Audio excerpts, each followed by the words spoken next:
Senate Committee on State Affairs will come to order. Absolutely.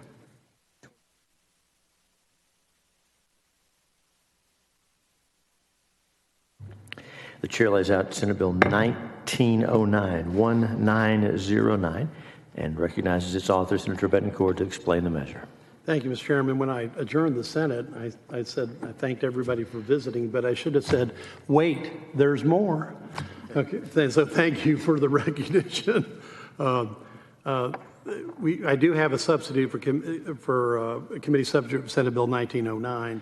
Chair lays out the committee substitute, recognizes Senator Bettencourt to explain the substitute. Right. Under the Texas Election Code, a party is entitled to appropriate injunctive relief of preventing a violation of the election code from continuing or occurring. For example, in the late afternoon of November 8th, Texas Organizing Project filed a request for a temporary restraining order to keep polling locations open an hour longer in Harris County. Harris County Election Administrator was notified of the hearing, but the Attorney General's office was not notified. The Attorney General represents the interests of the state. The state is interested that elections be conducted under the state election code. Once the Attorney General was notified of the situation through outside sources, it was immediately addressing the problem in Harris County, and as a result, that evening, the Texas Supreme Court stayed the trial court's order, which was an order to keep the polls open, and ordered that ballots cast by voters arriving after the polls at 7 p.m. be segregated from other ballots. As a result of the temporary restraining order, some polls stayed open, some did not, some had paper ballots, some did not, due to the paper ballot shortage that's very well documented in Harris County. Access to the polls was not equitable. The Attorney General has an interest that elections are conducted in accordance with the Texas Election Code. The Attorney General should always be notified of a request for a temporary restraining order regarding an election in order to participate in and protect the interests of the voting public. The committee substitute, the Senate Bill 1909, is designed to include the Attorney General in all hearings seeking injunctive relief from a violation or threatened violation of the election code. The committee substitute clearly outlines the intent of the bill, which was to require that the Attorney General be notified of a temporary restraining order before it occurs, in order to be given the opportunity to participate in the hearing. Mr. Chairman, we've got Jeff Barr from the AG's office and Chuck DeVore from TPPF will provide more information on the bill and what the solution to this problem. I'd be happy to answer any questions. Sure, call them up. Yeah, call them up. I'll open testimony on Senate Bill 1601 if there are no questions for the author on Senate Bill 1909. And Chair calls Jeff Barr.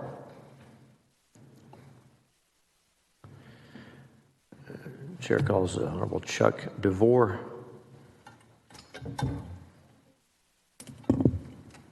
Good afternoon, Mr. Chairman, members. I'm Jeff Barr. I'm the Division Chief of the Election Integrity Division at the Texas Attorney General's Office. I'm here as a resource witness for any questions that you might have on this particular bill. Senator Bettencourt. Thank you, Mr. Chairman. Jeff, you've seen 1909, the committee substitute. Clearly, I believe there's an interest that if somebody's seeking injunctive relief prior to getting it, that the Attorney General be notified. Is that how you're reading the law at this, as proposed? Senator, it's exactly how I read the law. It is allows certainly for thoroughness of review for the Attorney General's office. As you stated earlier, the Texas Attorney General's office has authority to investigate and at certain times litigate violations of our election code by providing, requiring the courts to provide notice to the Texas Attorney General's office. It allows us to vet those causes, those issues, and to intervene if we need to. Right, because what you want to avoid is an ex parte hearing where there's only one party there. In this case, that's, I believe, what happened in Harris County.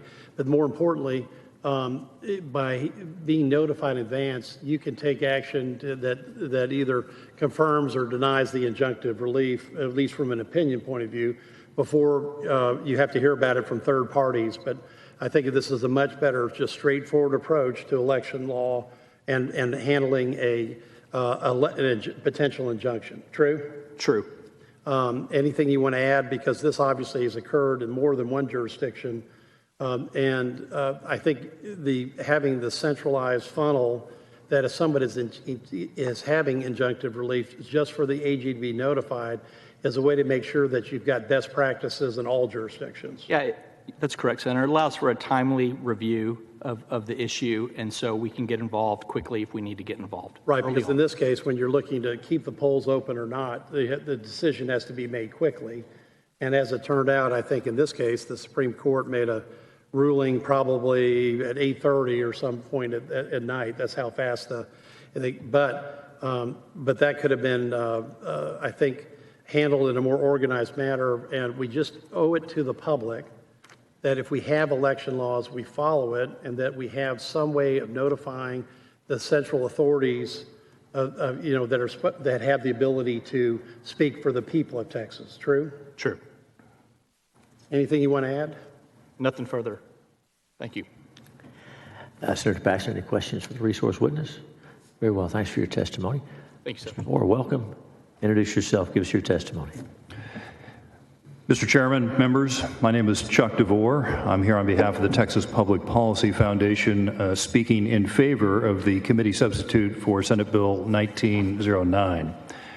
The committee substitute, I think, makes a very important change from the original language by shifting forward the timeline for notification of the Attorney General such that the Attorney General is notified as to when a hearing is set that might lead to a temporary restraining order from the original language, which of course would happen after such an order would be issued.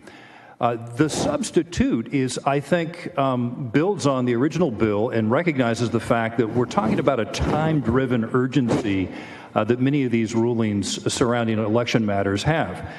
For instance, if you go back to 2020 and you look at the fear and uncertainty surrounding the COVID-19 pandemic, what you'll see is National Election Law Attorney Mark Elias and others who, by the way, sought for very many years to change election law, used then the advent of COVID as kind of an excuse to put into place around the country, wherever they could, a significant expansion of mail-in voting, even if that was in conflict with long-established state law and election procedures. So as we saw then in Harris County in the 2020 election cycle, there was a lawsuit brought in April seeking to open up voting by mail to all voters regardless of their eligibility to vote by mail under the Texas Election Code.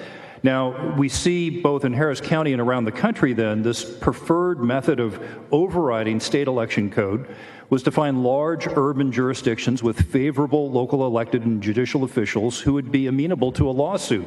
It's something that's called sue and settle. It's a sue and settle tactic. So with sue and settle lawsuits in the context of an election clock, days, even minutes count. Proper adherence to duly passed laws is at stake, as well as the public perception of fairness. A drawn-out process that might allow some people to vote under one set of rules and others under a different set of rules can foster confusion, anger, doubt, and other misgivings about our electoral system. Lastly, changes in election processes in one county can have a determinative effect on statewide races as well as federal elections where you have districts that may cross county boundaries. So in conclusion, I view the committee substitute to Senate Bill 1909 by Senator Betancourt as a common sense solution to deal with this growing challenge of using the court system to overturn election law and effectively legislate from the bench. Thank you, members. Thanks for your testimony. Members, any questions for Assemblyman DeVore? No, Chuck, I think that sums it pretty well.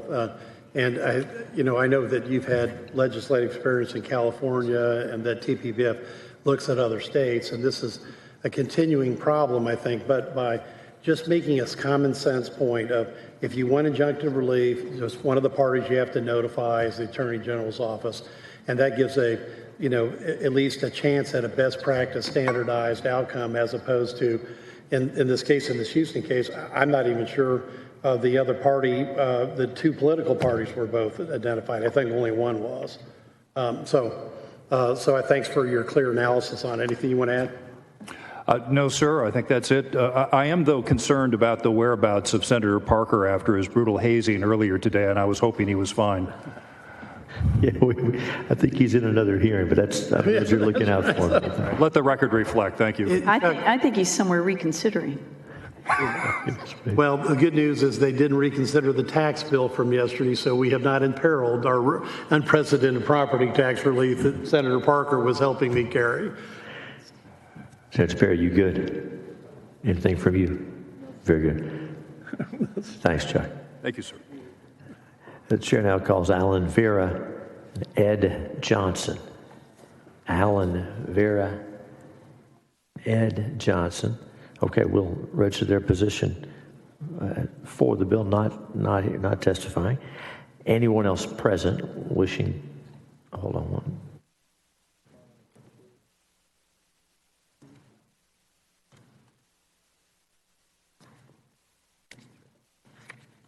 Anyone else present wishing to testify on, for, or against Senate Bill 1909? Seeing none, public testimony is closed. The bill is left pending at this time. The chair now lays out Senate Bill 1910 and recognizes its author, Senator Bettencourt, to explain the bill. Thank you, Mr. Chairman. Harris County is clearly been the subject of many issues and related to elections from the last two election cycles. Specifically since the Office of Elections Administrator has been created. The result has been election after election where there's been, certainly in my mind, major irregularities, reconciliation, failures, and a general issue with what the office is doing when it comes to transparency. Specifically, numerous concerned parties have made open records requests only to be denied or delayed. Now, most recently, the Elections Administrator Office has delayed producing public records by claiming the litigation exemption to the Texas Public Information Act, which entitles them to seek Attorney General's opinion on whether or not to produce the documents. Elections should be transparent, and election records should be available to anyone who is requesting the information, excluding, of course, any confidential information.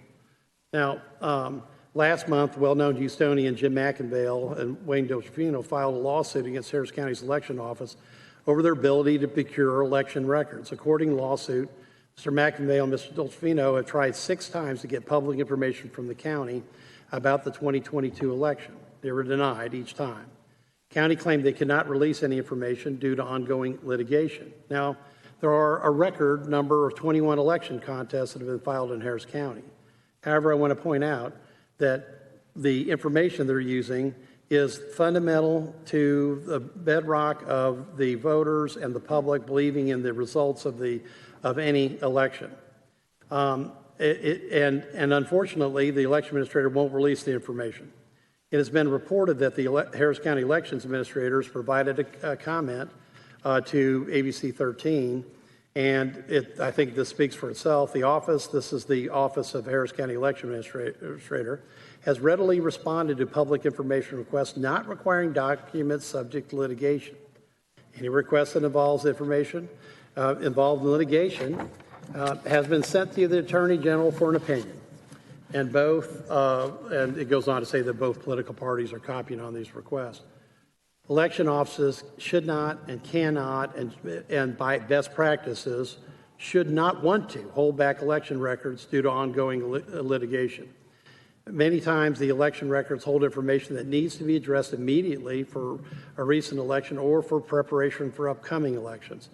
This is simply not transparency best policy, nor is it operational best policy. Because of that ongoing litigation, records that are normally available to the public should not be withheld.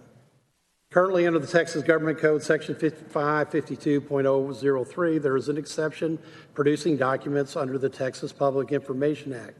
Essentially, if this information sought relates to litigation involving the state or political subdivision as a party, the relevant information may be withheld. SB 1910 would just simply remove the litigation exemption from election records related to general, primary, special elections. Mr. Chairman, regardless of anyone of their political affiliation, they should be able to get access to election records, subject, of course, to redaction of personal information. Roadblocks and delays from the litigation exemption will just continue to heighten the distrust of what occurred in elections, and more importantly, should be removed for election records. Senate Bill 1910 will allow for increased transparency in elections and be able to have invited witnesses again, and Mr. Barr from the AG's office, I believe Alan Vera, and I look forward to answering any questions. Senators, any questions for the author? Very well, the chair calls Jeff Barr and Chuck DeVore. Senate Bill 1910.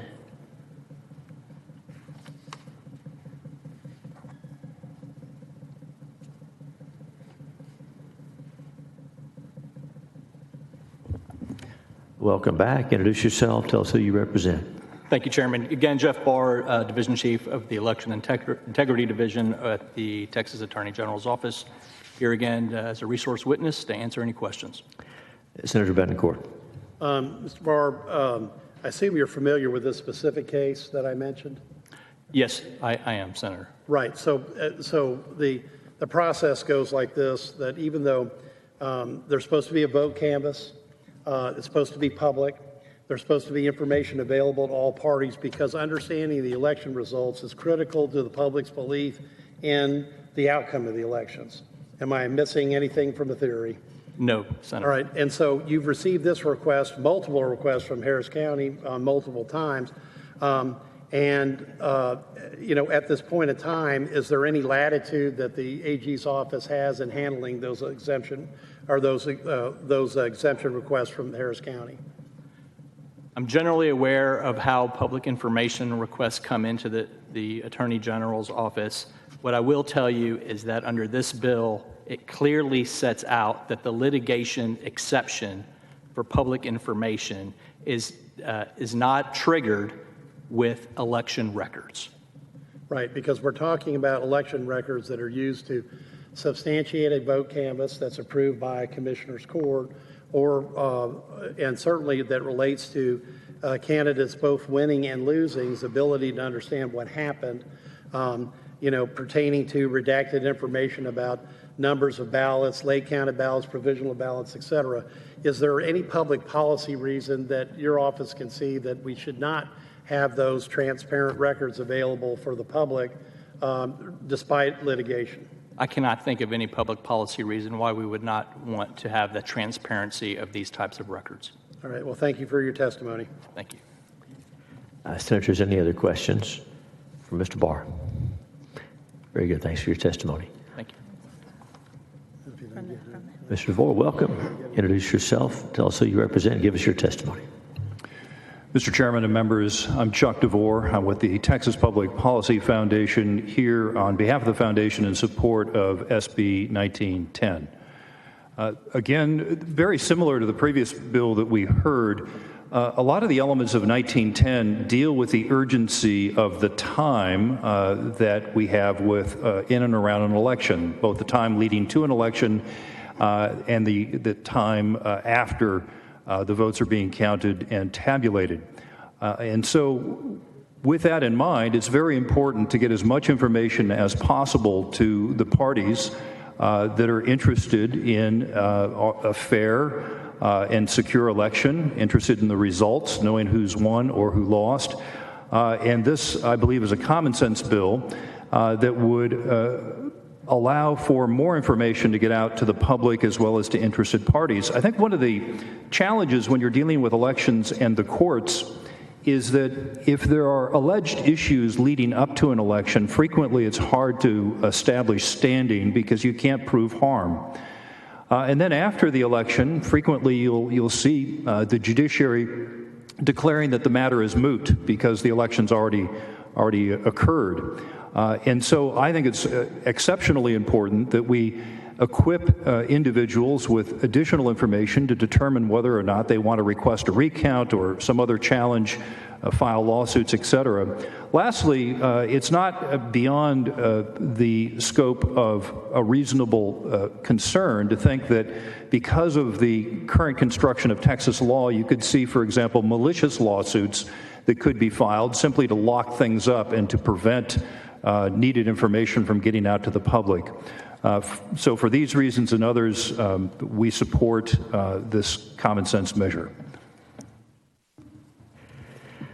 Thank you, Representative. Senator Betancourt. Just a quick add, and Chuck, in this, I think you make a very good point about there could be lawsuits designed to lock up information, because the problem in Harris County is magnified by the fact that the county judge and the election administrator refuse to talk to the press.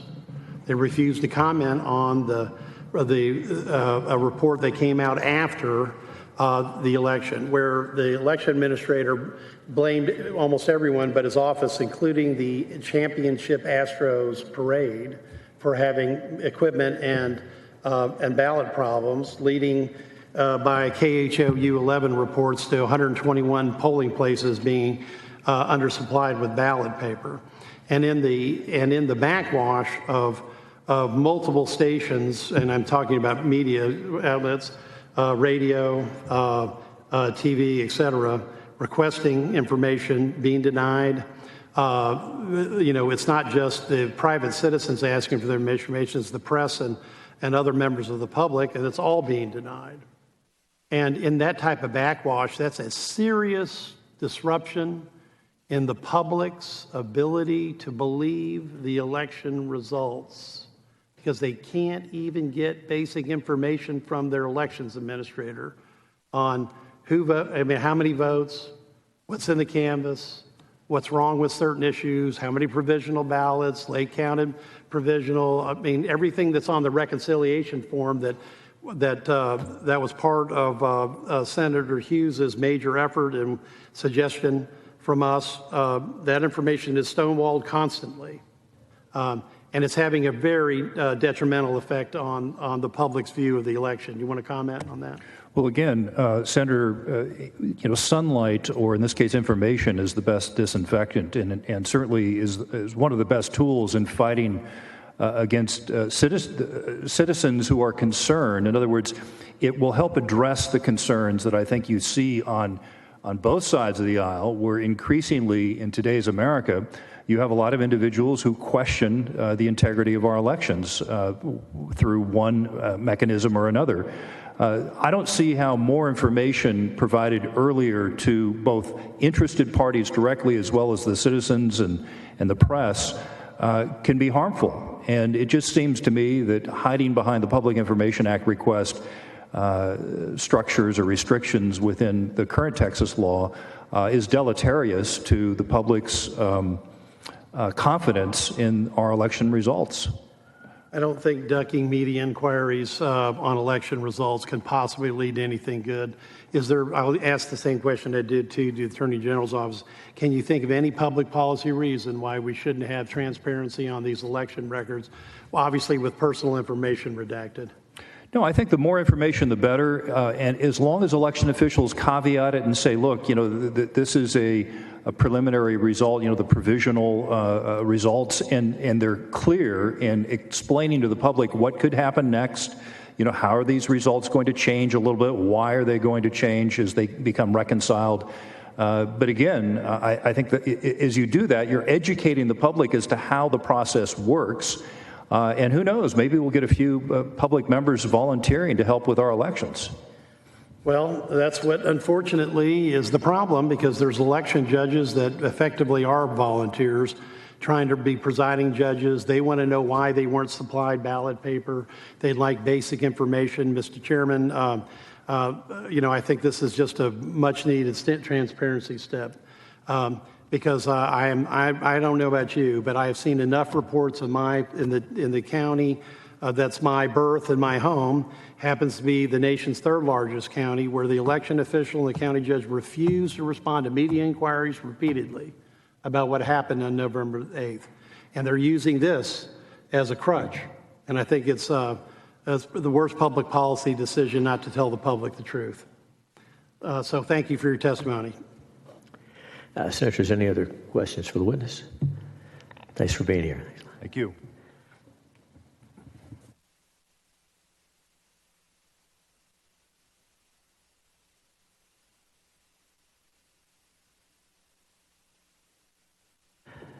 And the chair calls Alan Vera. Senate Bill 1910. And is there anyone else wishing to testify on Senate Bill 1910 on, for, or against? If so, please register at the kiosk outside so that we can get set up to hear your testimony as well. Also call Ed Johnson. Chair calls Ed Johnson.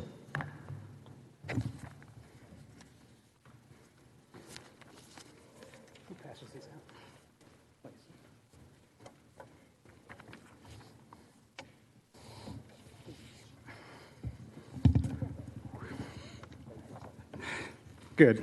All right, Mr. Vera, welcome. Introduce yourself. Give us your testimony. Thank you. Alan Vera, Chairman, Harris County Republican Party, Ballot Security Committee, testifying in favor of Senate Bill 1910. This bill directly addresses what is a very sore subject for us today. We all know that sunlight can be the cure for many kinds of diseases and infections, but it appears that in the elections arena, there are people working in dark rooms with thousands of petri dishes, cultivating even more diseases, who don't want the sunlight to ruin their work. And these people currently use the government code to keep the sunlight out. The November 8, 2022 election in Harris County was so badly run, it's generated nearly 24 lawsuits and literally hundreds of open records requests from citizens and organizations trying to figure out what the heck just happened.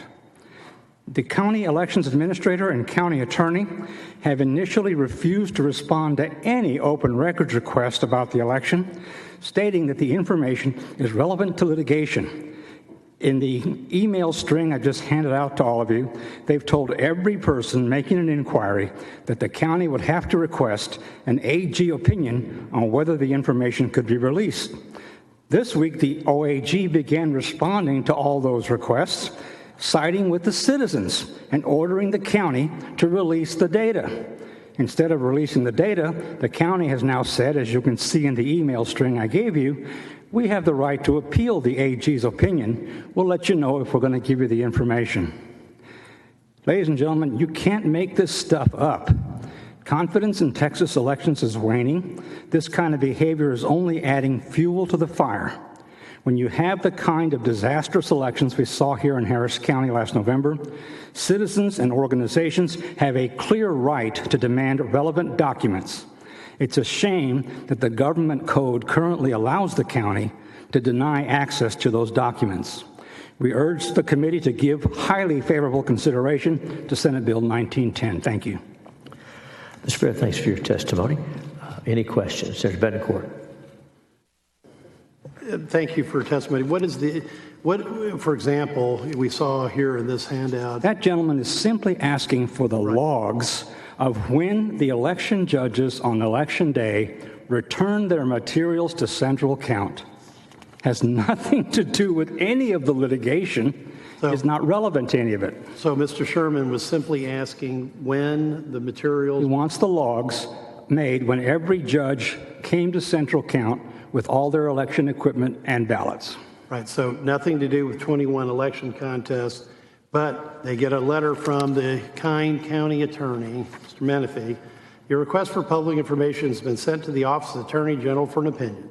Please find attached a copy of the letter to the Attorney General's office requesting an opinion on the release of your request. Once you receive the ruling from the Attorney General's office, or you will be notified. Thank you. How long does that take, Al? Do you have any idea at this point in time? It can take 6 weeks. Yeah. They're allowed to take up to 6 weeks. Well, I've heard as much as 6 months, depending. It can be. Thank you for your testimony. Senators, any other questions for Mr. Vera? Thanks for being here. Thank you all. Is there anyone else present wishing to testify on, for, or against Senate Bill 1910? Senate Bill 1910. Seeing and hearing none, public testimony is closed. Bills left pending at this time.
The chair now lays out Senate Bill 1927, 1927, Senate Bill 1927.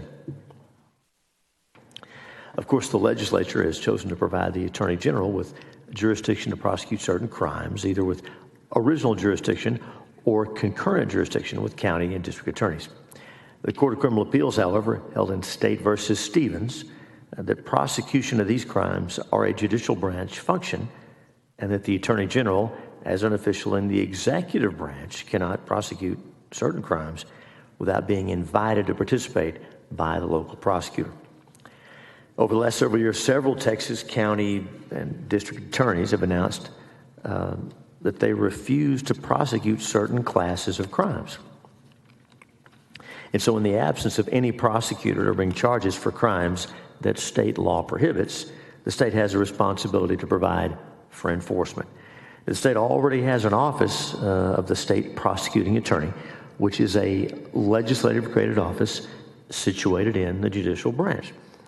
The state prosecuting attorney is already authorized to represent the state in any stage of a criminal case before the Court of Criminal Appeals or a court of appeals in the state. Senate Bill 1927 would expand this existing office to prosecute certain crimes statewide at any stage of a criminal case. These crimes are election crimes, crimes related to abortions, human trafficking, bribery and corruption, and abuse of office for public officials. I want to make a couple of points about this very narrow class of crimes that the office would be prosecuting under this bill. First, these are not high-volume caseloads. The few crimes listed in this bill have a limited number of cases presented to DAs each year, but those that are investigated are very important. DAs do have discretion, of course, in deciding whether to bring a case. And normally this is based on resource allocation and other factors.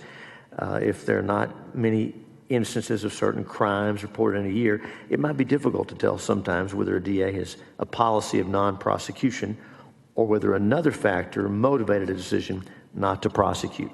This bill will only apply to a small class of cases that a DA may or may not otherwise prosecute. Leads to the second point, which is this: these specific crimes are among those most likely to be politicized. There's a concern that some prosecutors will have an incentive to avoid prosecuting the crimes based on factors other than the evidence and the legality of the charged conduct. The bill also moves oversight of the Office of State Prosecuting Attorney from the Court of Criminal Appeals to the Supreme Court. By giving concurrent jurisdiction to a statewide prosecutor in the judicial branch, the state will have an opportunity to ensure that the law is enforced without political consideration. And that's what the bill does. I'll yield for questions.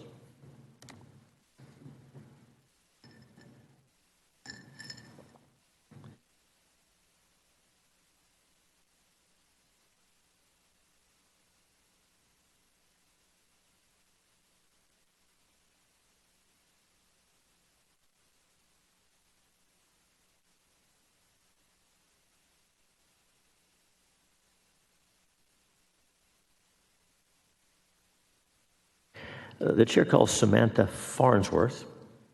Samantha Farnsworth.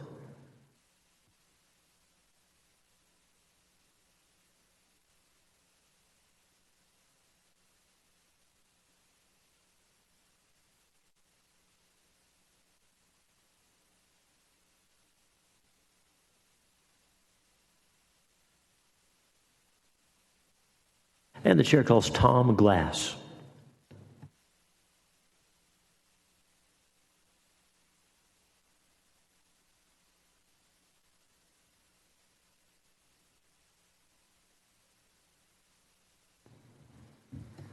Ms. Glass, welcome. We know who you are, but introduce yourself. Give us your testimony. Thank you. My name is Tom Glass. I represent a group called Texas Constitutional Enforcement and myself, and we are strongly in favor of this bill. There are a number of bills that have been filed in this legislature, both in the Senate and in the House, to try to address the problem of not being able to have any statewide independent prosecution or concurrent jurisdiction over statutes that we were left with when the Court of Criminal Appeals State v. Stevenson opinion came down. And so we're trying to figure out what's the most effective approach. And I believe this is the most effective approach. I'm not opposed. In fact, I've signed on, without comment, on the approach of trying to remove prosecutors who refuse to do whole classes of deal in another bill. But I think this is the way that we really will get the job done, because it's very difficult to force people to do something that they don't want to. Even if they do it, they won't do a good job. I'm opposed to adjacent county prosecutors doing it because I ran for office in small counties, and I've talked to the district attorneys there. Most of the small counties adjacent to big counties in Texas are under tremendous strain as they grow, and they don't have the resources to take care of their own county, much less adjacent counties. So I think this is the right approach, and it solidly is within the opinion. It essentially matches what the Court of Criminal Appeals said. I mean, we could go and try to challenge the Court of Criminal Appeals, but that would probably take a constitutional amendment or a long amount of litigation after we restructure things.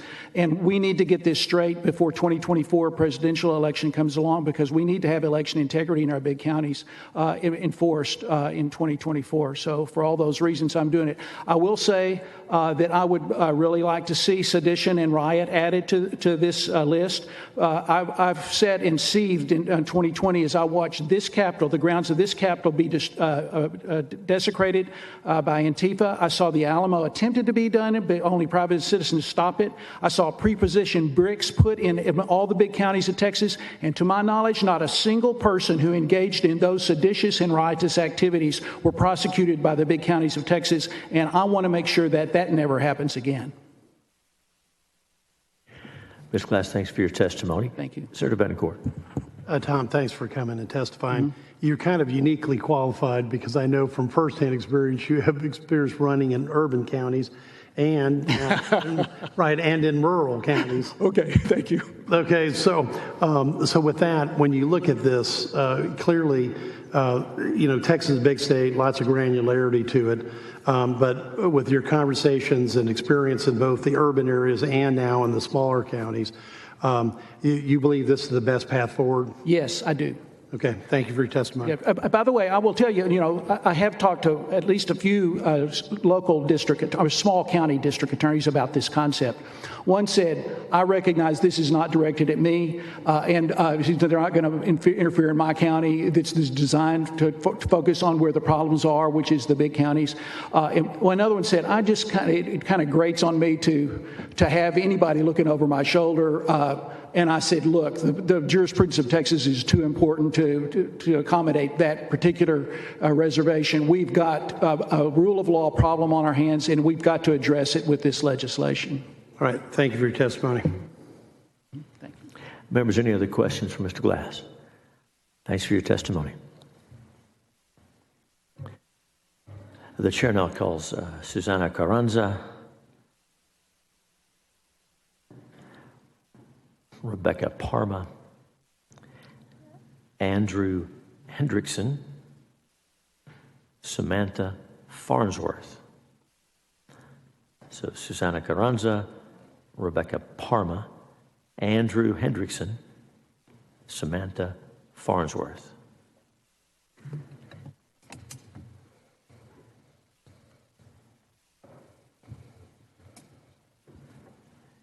And we are still looking for, I don't know if Dr. Carranza is here. Okay. And we've called Ms. Farnsworth a couple of times. So go ahead. Ms. Parma, introduce yourself. Give us your testimony. Well, great. Thank you, Chairman Hughes and members, for allowing me to testify before you today. My name is Rebecca Parma, and I serve as the Legislative Director for Texas Right to Life. I'm testifying today in support of Senate Bill 1927. What I have to say on this bill is very similar to what I shared earlier regarding Senate Bill 20, so I won't repeat all of that, but we already have great, strong pro-life laws protecting preborn children here in Texas. The newest problem that we're seeing is how those tasked with enforcing the laws, district attorneys in several Texas counties, are publicly declaring their intent not to enforce them. District attorneys rightly have discretion over whether to prosecute case by case, What we're seeing is not this appropriate prosecutorial discretion, but adoption of sweeping policies subverting the lawmaking authority of the legislature. Since these individuals are refusing to do their jobs, we must have a way to go around them and ensure our life-saving laws are fully being enforced. We support this bill as one method of doing just that, allowing the already existent role of state prosecuting attorney to have concurrent jurisdiction to enforce several classes of law, including abortion violations, statewide and at any stage within the case, will take out the political considerations that are playing a role here. It will ensure these duly passed laws are indeed being enforced. In this first legislative session post-Roe, we cannot allow a lack of enforcement of our laws to become the status quo. We are in a unique moment and we want to maximize it. We look forward to your favorable consideration of SB 1927. Thank you for your time, and I'm happy to answer any questions. Thanks, Ms. Parma. Senators, any questions for the witness? Thanks for your testimony. Ms. Henderson, welcome. Introduce yourself. Give us your testimony. Thank you, Chairman Hughes and committee members. My name is Andrew Hendrickson. I represent the ACLU of Texas, and I'm testifying against SB 1927. County and district attorneys are better situated than the state prosecuting attorney to decide whether filing criminal charges is in their constituents' best interests. Prosecutors should be held accountable for their decisions regarding whether to file criminal charges in specific cases by voters. Allowing the state prosecuting attorney, who voters have no role in selecting, to bring criminal cases in district courts would diminish Texans' role in determining how the interests of justice are served in their communities. Moreover, although the Office of the State Prosecuting Attorney is housed in the judicial branch, SB 1927 would still violate the Texas Constitution's separation of powers doctrine.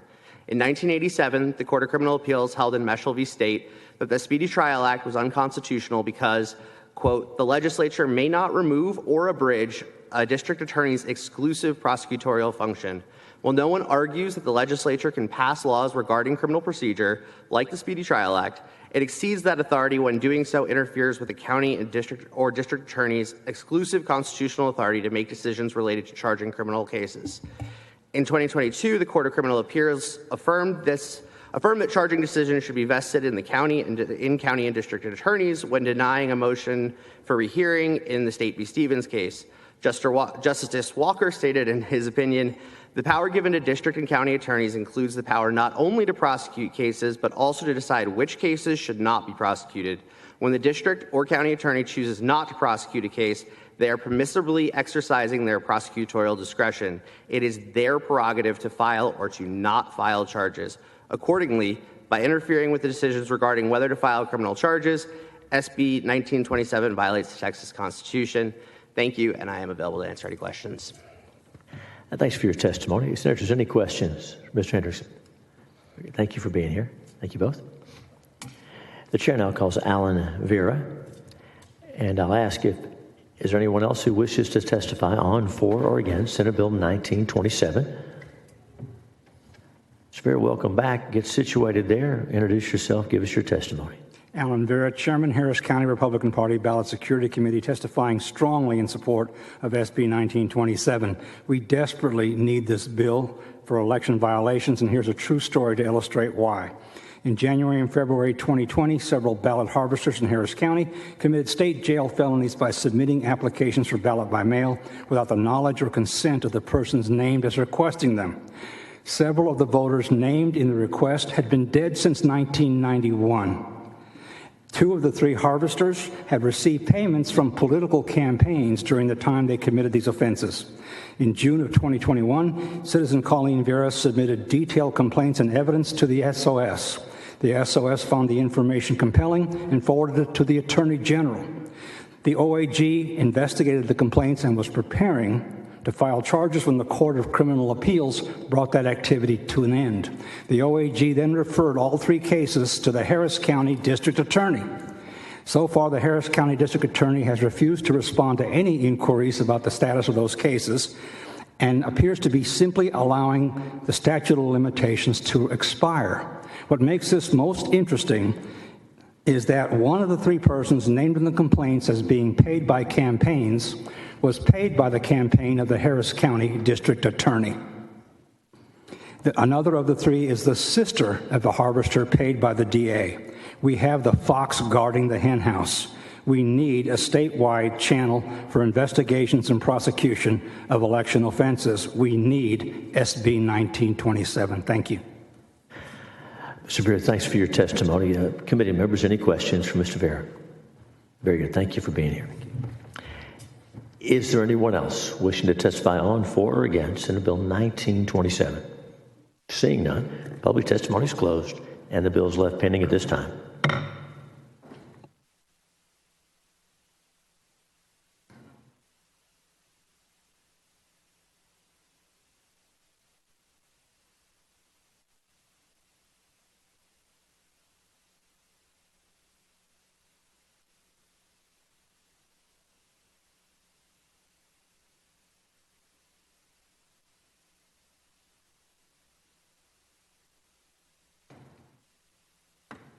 There are two bills remaining on the agenda, both in the same general subject matter, so it's the chair's intent to lay both bills out and allow witnesses to testify on one or both, as they're called. And so the chair now lays out Senate Bill 12. Senate Bill 12. Senators, all of us can agree that children shouldn't be exposed to sexually explicit material. This material can take various forms in print and visual media, as well as live performances. One particular type of sexually explicit performance has moved from adult establishment into venues that are generally accessible to the public, including children. Drag shows are sexually explicit and expose children to issues of sexuality and identity that should be reserved for adults. For example, at a drag show last fall in Plano, a man dressed as a woman performed a song with the title being a vulgar word for a part of a woman's anatomy. And I'll apologize, but this is relevant. While the man gyrated and lifted his skirt in front of a little girl, the song played in the background to these lyrics: my expletive good, expletive sweet, expletive good enough to eat, expletive me all night. One example in a simple, without even looking for these things on social media, we see videos along these lines. Texas is just one of over a dozen states considering legislation to stop these performances in front of children. Again, activities by adults for adults are in a different category. Here we're talking about children. Different states have taken different approaches to the issue, including these events in the definition. Some have included these events in the definition of sexually oriented businesses. Some have defined these events as one of several types of adult cabaret performance. Some have defined drag shows specifically. Senate Bill 12 would accomplish the goal that almost all of these various other state proposals seek to accomplish: prohibiting sexually oriented performances in public places or any location where a child is present. The bill is not intended to stop theatrical or other shows not intended to appeal to the prurient interest. Municipalities are authorized to regulate those shows as they see fit. And while drag shows have received the most media attention, Senate Bill 12 is not limited to this type of sexually oriented performance.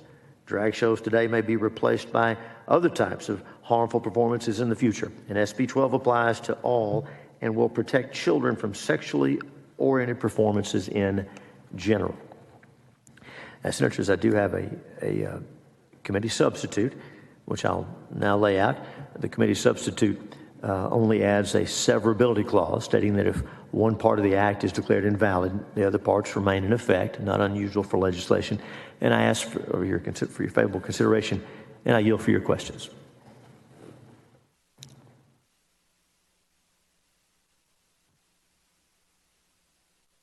So we will leave that bill pending while we lay out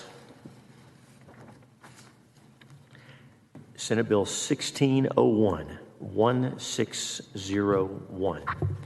Senate Bill 1601, over the last several years, has been explosive growth in a program referred to as Drag Queen Story Hour. Now, from publicly available information, Drag Queen Story Hour, or Drag Queen Story Time, Drag Story Time, Drag Story Hour, are children's events. Began in 2015 by an author and activist named Michelle T. in San Francisco, with the goals of promoting reading and diversity. Now, these events, normally geared for children ages 3 to 11, are hosted by drag queens who read children's books and engage in other activities in public libraries. Some see the concept as unconventional, since libraries are normally more reserved, and the queens usually host nightlife events rather than leading sing-alongs. Jonathan Hamlet, who co-founded the New York chapter, Drag Queen Story Hour, is a nonprofit, said as of June of 2019, Drag Queen Story Hour has 35 U.S. and 5 international chapters. The program strives to, quote, capture the imagination and play of gender fluidity of childhood and gives kids glamorous, positive, and unabashedly queer role models, unquote. These have been hosted in various libraries across the state, including Dallas, Houston, and Austin. And again, as we read, designed for 3-year-olds. Now, you've probably read in the news where certain libraries in the Houston Public Library system used to host these story hours until they were alerted by the public that one of the participants was a registered sex offender. And after confirming that the library had been inviting and hosting a registered sex offender to read to children, the library admitted they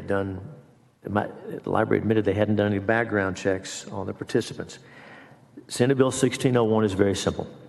It says if a municipal library hosts one of these events, they won't get any state funding.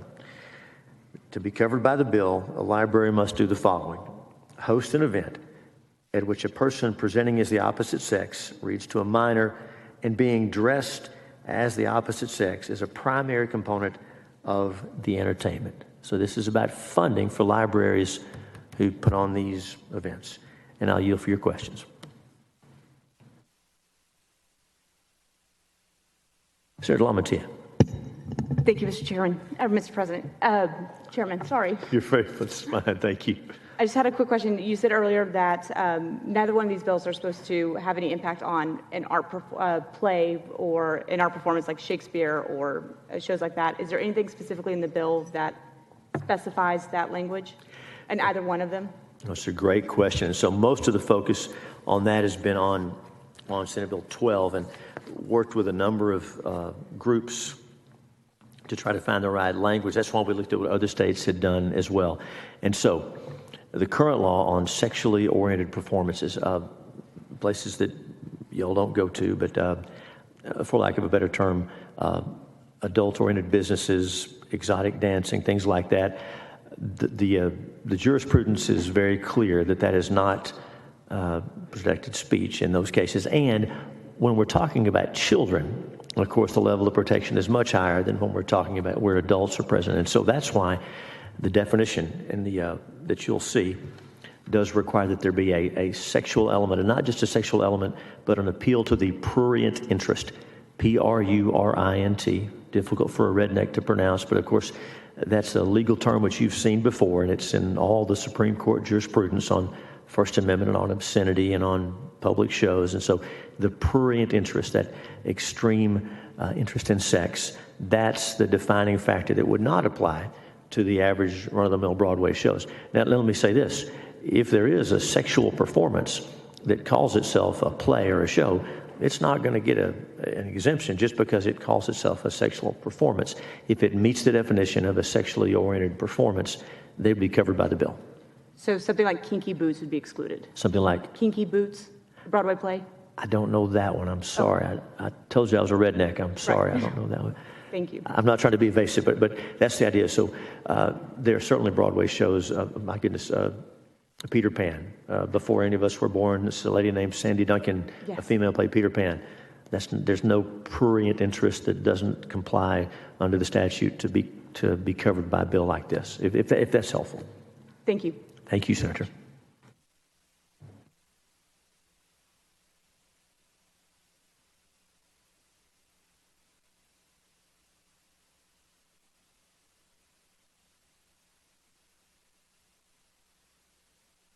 We'll open testimony on Senate Bill 12 and Senate Bill 1601, and the chair calls Ed Fox.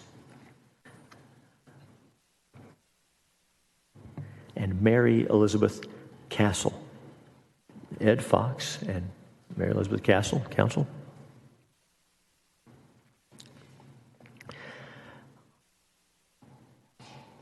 All right, Mr. Fox, get situated there, and Okay. once you're ready, introduce yourself, give us your testimony. My name is, thank you, Mr. Chairman and members. My name is Ed Fox, and I'm Director of Christian Education at Good Shepherd Baptist Church in Grand Prairie, Texas. We like to think of ourselves as a little church on the Grand Prairie. That said, we support Senate Bills 12 and 1601, protecting children from all sexual-oriented entertainment, including but not limited to contact with drag queen entertainment in the presence of minors. One of the pivotal events in my life that made this a serious issue for me was I was exposed to sexual-oriented, I don't know if you'd call it entertainment, but that's what it was told to me to be, and it has affected my life for decades. I saw on television, I believe, a child who was watching one of these events, and it was a drag queen on a stage, and he was garish and sexually provocative. He did the drag queen split, I think it was, and this child was looking up on the stage, couldn't have been more than about 4 years old, with his mouth open, agape at this, with wonderment and awe in his eyes. And so I said, it's time to stop. It's time to limit these kinds of performances to adults. Pastor Willie E. Milbury, who's the pastor of Good Shepherd Baptist Church, met with team members, and we talked about how to address this issue in a way that we could get it at least out of Grand Prairie, Texas, and hopefully out of Texas altogether. And we saw that this was probably the venue most acceptable to my pastor that would allow folks with, I hate to say it, but common sense. This used to be an issue of common sense. Now it's ridiculous. So leave sexually oriented entertainment for adults. We're not saying that to ban it. What we're asking is that to leave the children out of it. And I think Senate Bill 1601 and Senate Bill 12 do that. And so we need those bills to come into law. Thank you for your testimony. Senator Bettencourt. Thanks, Pastor, for coming. And this is real simple to you. You see that that this really should not be something that minors should be subjected to under any circumstance, right? No, it's almost ridiculous that we have to have this conversation because it's common sense. Children should not be exposed at an early age. It can have bad effects, and so and I personally am a witness to that. And obviously something else in Grand Prairie started this discussion. Was it something at a library? Was it just your... Yes, there was an event that happened in Grand Prairie that children were at, and it wasn't mandatory. I don't remember the exact details, but children were present at a drag queen show in Grand Prairie, Texas. And that was sort of the pivotal moment that Pastor Willie Milbury said, hey, this can't continue to happen. Right, and that galvanized everyone into coming. Yes, it did. It certainly did. And again, you're saying that this is, for minors, what adults do is different, but... Of course. Right. I might add that from a moral standpoint, this is a Christian point of view, so we don't want it for anybody, but we definitely don't want it for minors. And what type of unanimity in the pastoral community do you believe exists on this? How many other pastors believe like you do from the conversations you've had? We've just had conversations with about 4 or 5 of us where we sit and have a discussion, along with senior members in the church. Right, and that's a big section of the flock of Grand Prairie. Right. Right. Thank you for your testimony. Okay. Senator Bettencourt, thank you. Senators, any other questions? Thank you very much. Ms. Castle, welcome. Introduce yourself. Give us your testimony. Good afternoon, Chairman Hughes and members of the committee. I'm Mary Elizabeth Castle. I'm the Director of Government Relations for Texas Values Action, and I'm testifying in favor of both SB 12 and SB 1601. Texas Values has been speaking out against these drag queen performances and these drag queen library hours for quite some time. Back in 2019, our organization actually did an open records request back when Blackshear Elementary School, which is on the east side of Austin, invited a drag queen to come read books to an elementary school class. We found in that open records request that David Richardson, who's known as Miss Kitty Litter ATX, was at the school from 7:25 in the morning until about 3 p.m. that day, even though he was only assigned to read at 11 a.m. We found out that he was there because he was both dressing and undressing in his drag performance gear while at the elementary school. We also found that Miss Kitty Litter ATX had a prior criminal record, which if any of you go to an elementary school, you know that they do a background check, and that is problematic for you to even visit a school. But he was allowed to still read a book at that school with that criminal record. And we even found in that open records request, he had an admittance to the librarian that he didn't think it was ethical for him to read at the library because of his criminal conviction. And his criminal conviction was for prostitution. That's more to say that with this growing trend of seeing drag queen story hours, it has spread to drag queen shows in public venues, whether it's bars or restaurants or sometimes just parks. And we're seeing these being exposed to children all over the United States, but especially here in Texas. And some children are asked to participate. There are videos of young children putting dollar bills in underwear, young children being asked to strut or dance just like the drag queens. And it's exposing kids to very sexual content at an early age, which research has proven time and time again leads to a lot of issues later on in life, including becoming violent, facing problems with intimacy, and even dysfunction later on in life. So we need to protect our children. And, you know, there's been a current conversation in our country of how society views women, but we see that they're exposing young boys and girls to these hypersexualized images and kind of caricatures of women. And if our society really wants to change that view of how we treat and respect the image of woman, then I think that we shouldn't have these very unhealthy views in front of our children.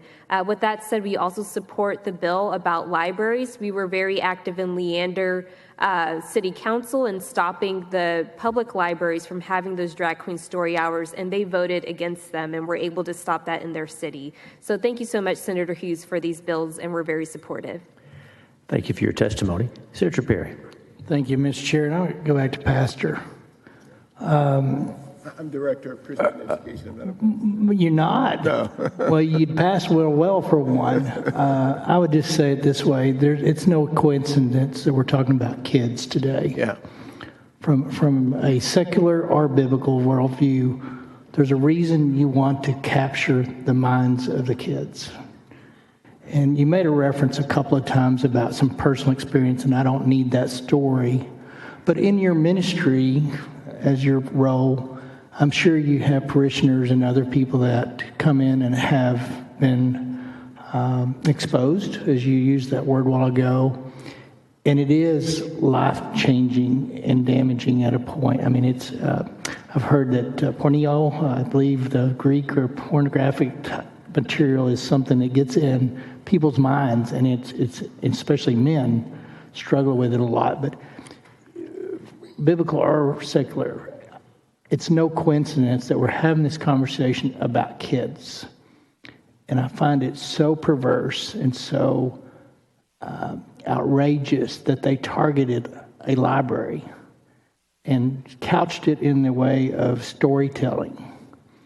And I hope, and I don't think it'll be that way. I wish there was more pastors here lined up today to express the biblical worldview, but from just a practical percent. We have an obligation to protect kids because there is a natural maturation both physically and spiritually, that we rob kids of, the more we expose them to things that they shouldn't have to be exposed to until they're ready for it, day in and day out in this world. But in your ministry, I would assume you have stories of people that were exposed to things that they shouldn't have been exposed to early, and you live with that counseling, I would assume. Is that a correct statement? Yes, I represent Pastor Willie E. Milbury. He's the pastor of the church. I'm not. But I've been teaching for over 27 years, and I'm now director of education at Good Shepherd Baptist Church. And various children have had the same kind of experience that I've had. And I will tell you, it doesn't go away, or maybe it goes away for some others, but for decades, you never forget it, and you remember it in detail. And so it's a traumatic experience. I think it's sad. Like you said earlier, it's sad we're having a conversation. Thank you, Senator. Senators, any other questions for the witnesses? Thank you both for being here. Thank you for having us. Thank you.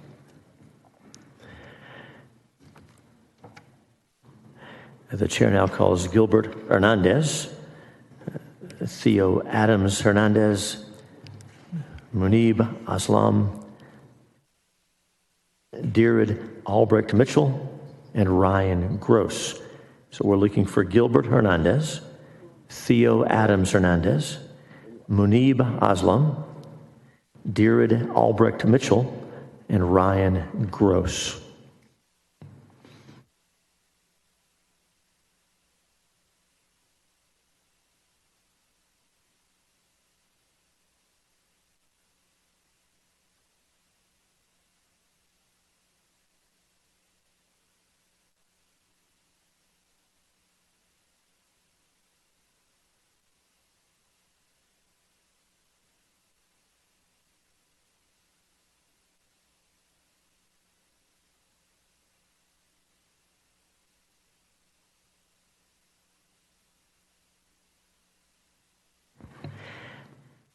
And the chair calls Emma Claire Alsept Ellis. Emma Claire Alsept Ellis. And the chair calls Caden Asher. Caden Asher.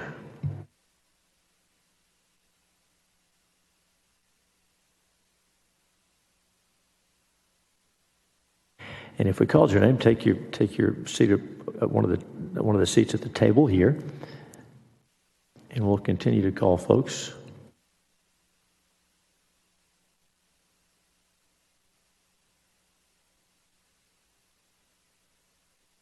Very good. We'll get started. It's our custom to go from right to left. So welcome. Introduce yourself. Give us your testimony. Thank you, Senators. My name is Theo Adams Hernandez. I am a trans adult, and I am testifying against Senate Bill 12.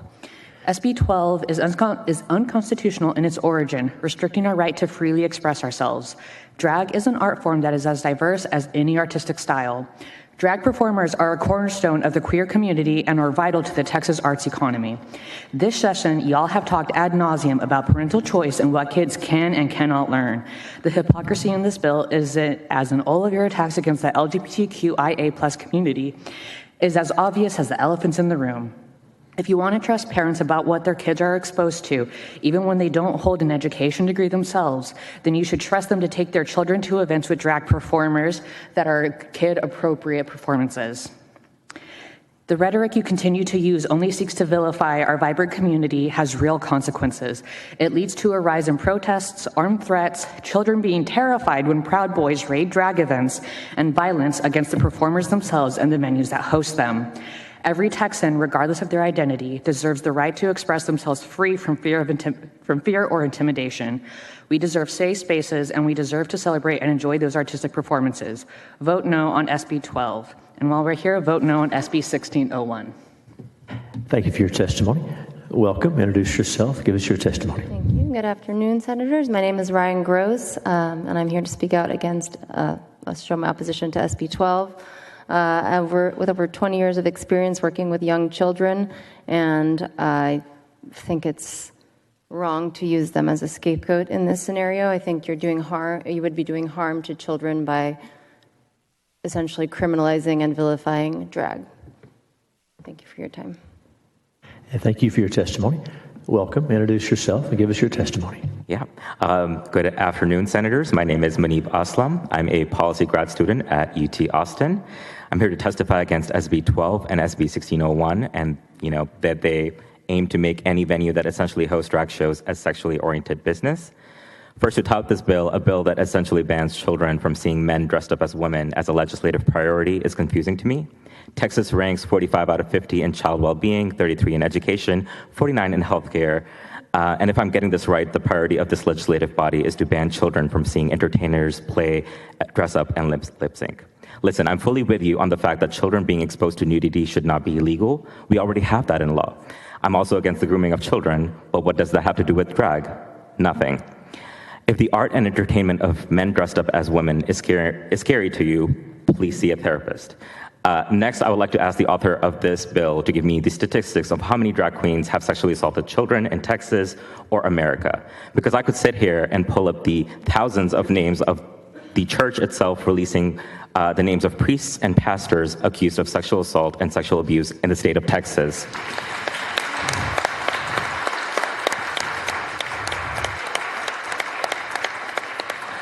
If you care about data, statistically speaking, your child is safer at a drag show than at a church. That is how unsound this bill is.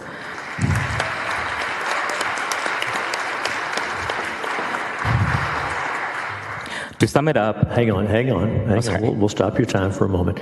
For the benefit of those in the gallery, everyone's going to get to testify.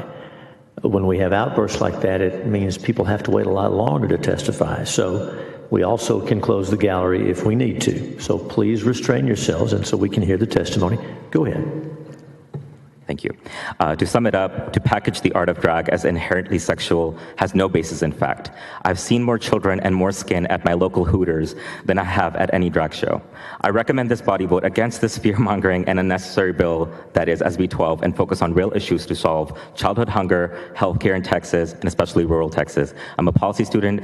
Texas has the second highest GDP of any state. We have so much money and resources, and this being a legislative priority is laughable. Thank you for your time, and I'm more than happy to answer any questions. Thank you for your testimony. Welcome. Introduce yourself. Give us your testimony. Thank you. Good afternoon, Mr. Chairman and committee members. My name is Gilbert. I live here in Austin, Texas. And I agree with you with the importance of protecting children from harmful content. And I'm here today to voice my opposition against Senate Bill 12 and Senate Bill 1601. I am a Texan born and raised. I'm from a fifth generation of family farmers. Growing up, our family values were to respect others, to be kind, work hard, and speak honestly. By following these values, I graduated top of my class and was the first person in my family to obtain an advanced degree by earning my master's at the University of Austin. I currently work for a nonprofit clinic that provides healthcare services for the Austin community, and 6 years ago, I picked up the hobby that just so happens to be drag, and this is my drag persona. In that time since, my drag has evolved from a hobby to a successful part-time business. Drag is my art. It showcases my creativity and self-expression in multiple avenues. I've helped raise over $200,000 for local charities. I've collaborated with the City of Austin and Austin Fire Department on special campaigns and even became an ambassador to help the Drag Out the Vote campaign in 2020. As an ambassador, my drag became my political platform to help people sashay to the polls. In 2020, I also helped local businesses by hosting events to encourage customers to return after all the shutdowns from the pandemic. In 2021, I was even asked to host a Christmas event at a drag retirement facility, in drag at a retirement facility. At first, I was hesitant because I didn't believe they would understand me or accept my art. Surprisingly, they loved me and asked me to return, which I did. The truth is, drag is an art form like any other and brings joy to many. The premise of these bills constrict my rights to freedom of expression.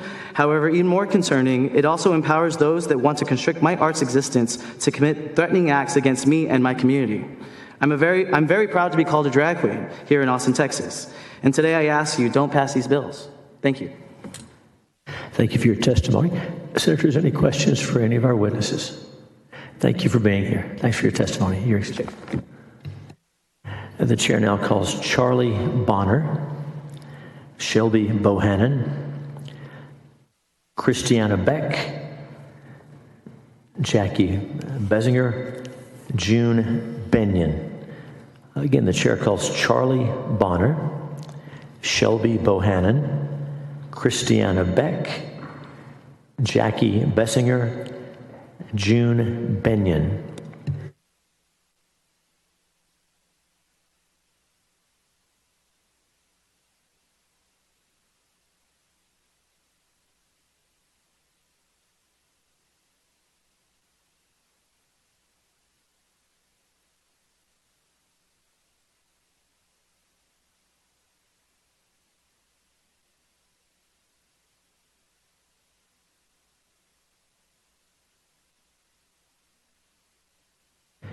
The chair calls Sarah Bork and Aubrey Brown.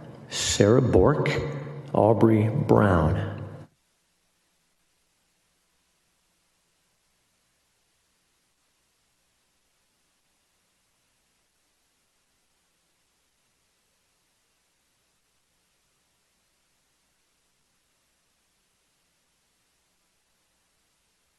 And if we called your name, just have a seat at the table.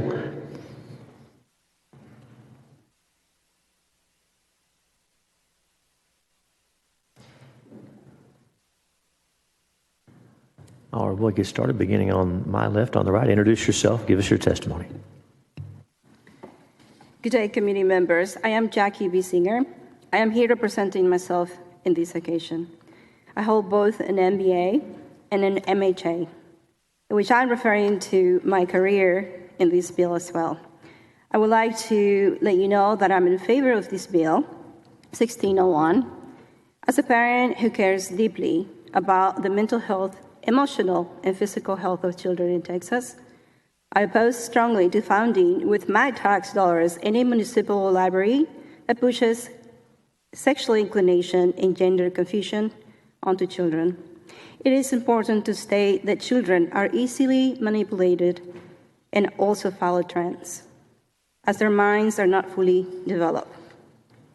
Children development described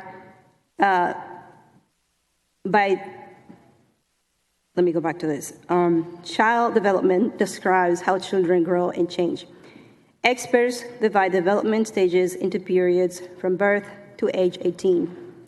Each stage classifies growth and development by setting emphasis on physical development, cognitive development, language development, and social emotional development of a child.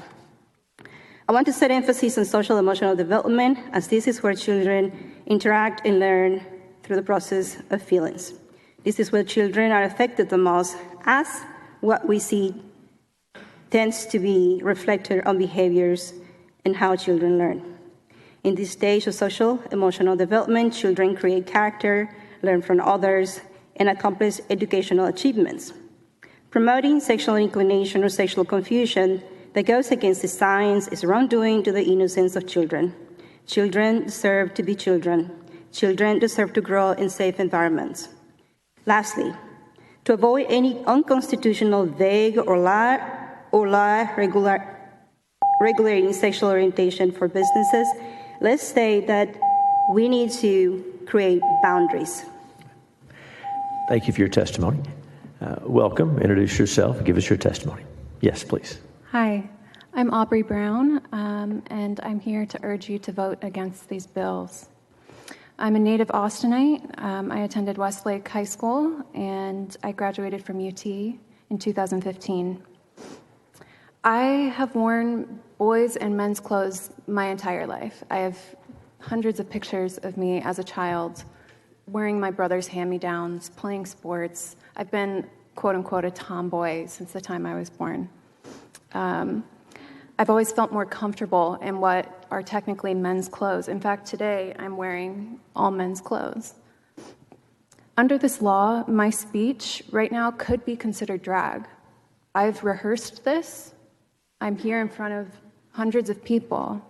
This law does not give specific enough as to what is drag and what is not if you wish to outlaw it. My presence, my existence as an Austin citizen, should I go to any karaoke bar or any stand-up special or do an open mic of any sort, if there was a child in the room, I could be in trouble as just a person wearing men's clothes. I also want to state that it's disgraceful, discriminatory, and dangerous to set these precedents and to leave them in the hands of law enforcement. It clearly targets some of our most marginalized people in our society and our LGBTQ brothers and sisters. It also discriminates against anyone who simply enjoys dressing differently from other people. I would also like to point out in my remaining time that should my father choose to dress up as Jesus for Easter, he would be doing drag. He would be in a dress. And that is not dangerous to children, nor is regular drag. Thank you very much. Thanks for your testimony. Welcome. Introduce yourself. Give us your testimony. Hi. Good morning, Senators, or good afternoon. Get a little closer to the mic so we can... Good afternoon, Senators. Thank you for your time. I'm Sarah Bork, and I've lived in Austin since 1996. I'm the mom of 2 girls, and I agree with you. I want to keep all children in Texas safe. And I'm here to tell you that I oppose SB 12 and SB 1601. I have a BA in theater with a minor in psychology from Connecticut College. I worked at Sundance Film Institute for 13 years before moving to Texas. And in addition to raising my daughters, I've been a full-time wedding, family, and portrait photographer for 25 years. For the last 5 years, I've been photographing Austin's rich and varied drag community for a fine art project called Girls Gotta Eat. I've watched these wonderful people evolve as entertainers, supporting each other and their chosen family as they strive to get better at the expansive art form of drag. And they are continually fighting back against a system that threatens their First Amendment rights over and over again because it does not understand who they really are. Doing drag is a labor of love. These artists are incredibly hardworking people. They star their own themed shows doing multiple different numbers 3 to 4 nights a week. Many of them also spend significant time mentoring other performers, raising money for different organizations, or doing a benefit performance to help a sister pay a medical bill. The tithing is constant and not just on Sundays. Getting good at the art of drag also includes knowing your audience. These artists know how to entertain all different kinds of people day and night. Sometimes during the day at brunches and drag queen story time, there are children in the audience. And the content of those shows is specifically tuned towards characters that kids know and love, like Disney and Dolly.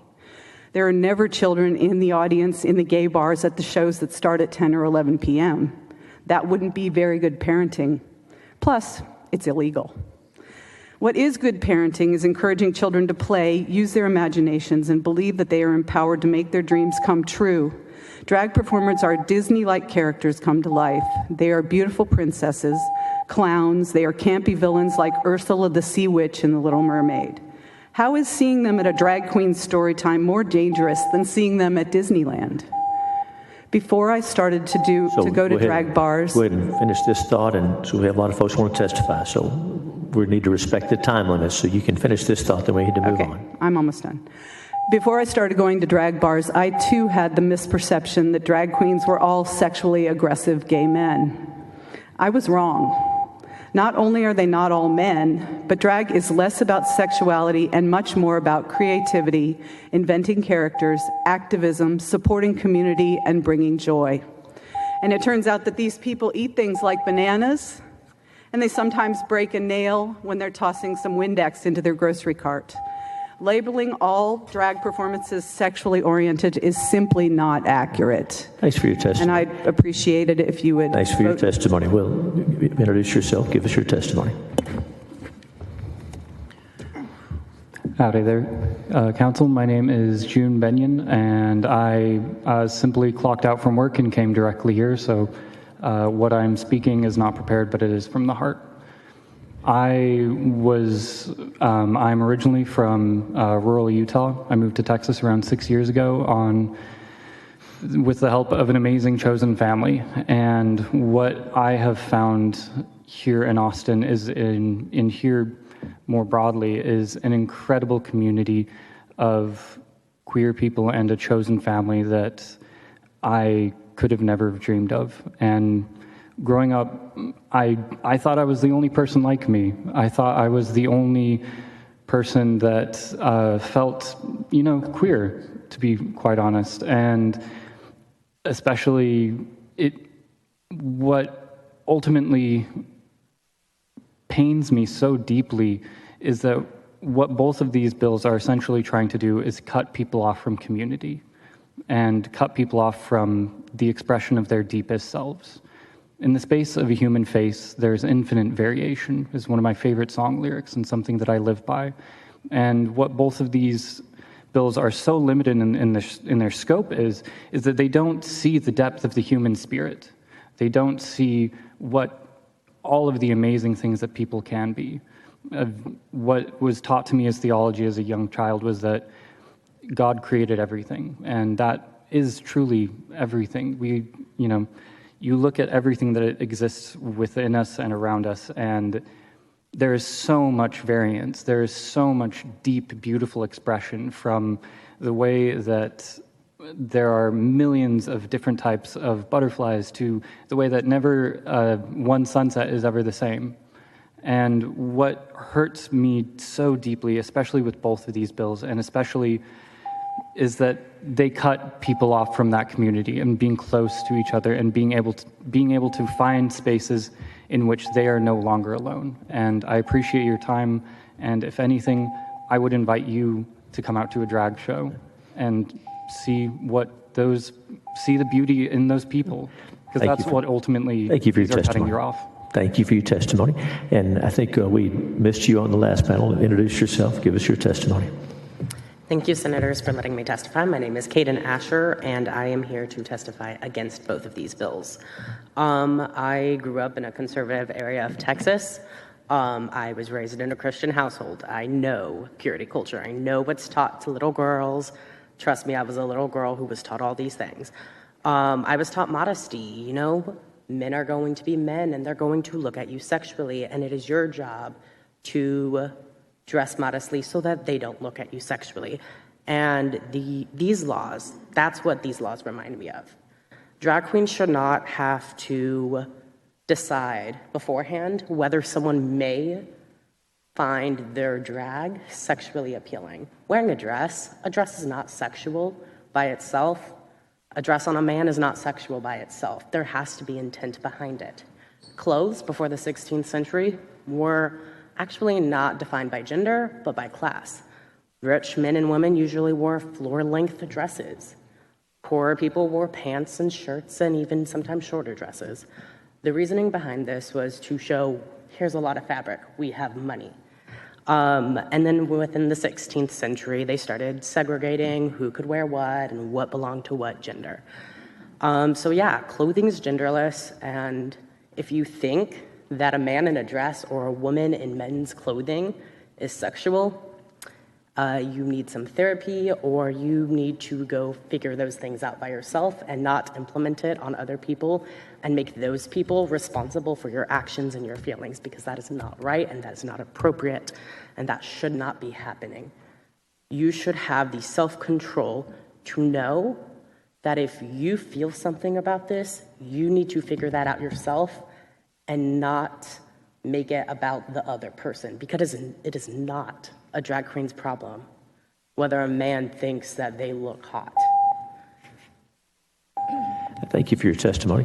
Senators, is there any questions for any of our witnesses? Thank you all for being here. Thank you.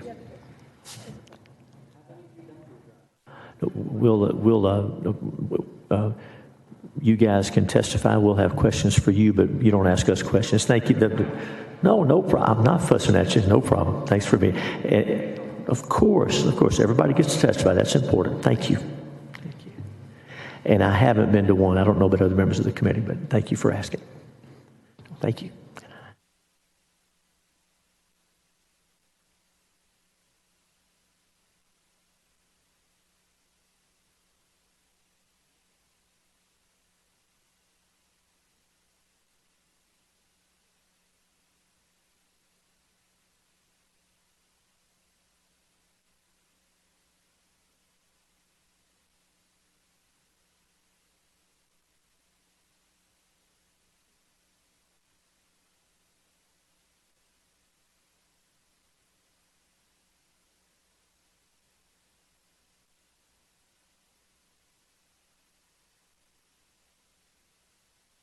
The chair now calls Tina Cannon, Charlie Bonner, Adrian Byard, Pat Bukta, Callie Butcher, Emma Claire Alsept Ellis, Christiana Beck, Deirid Albrecht Mitchell. We're looking for Charlie Bonner, Pat Bukta, Emma Claire Alsept Ellis, Christiana Beck, Deirid Albrecht Mitchell.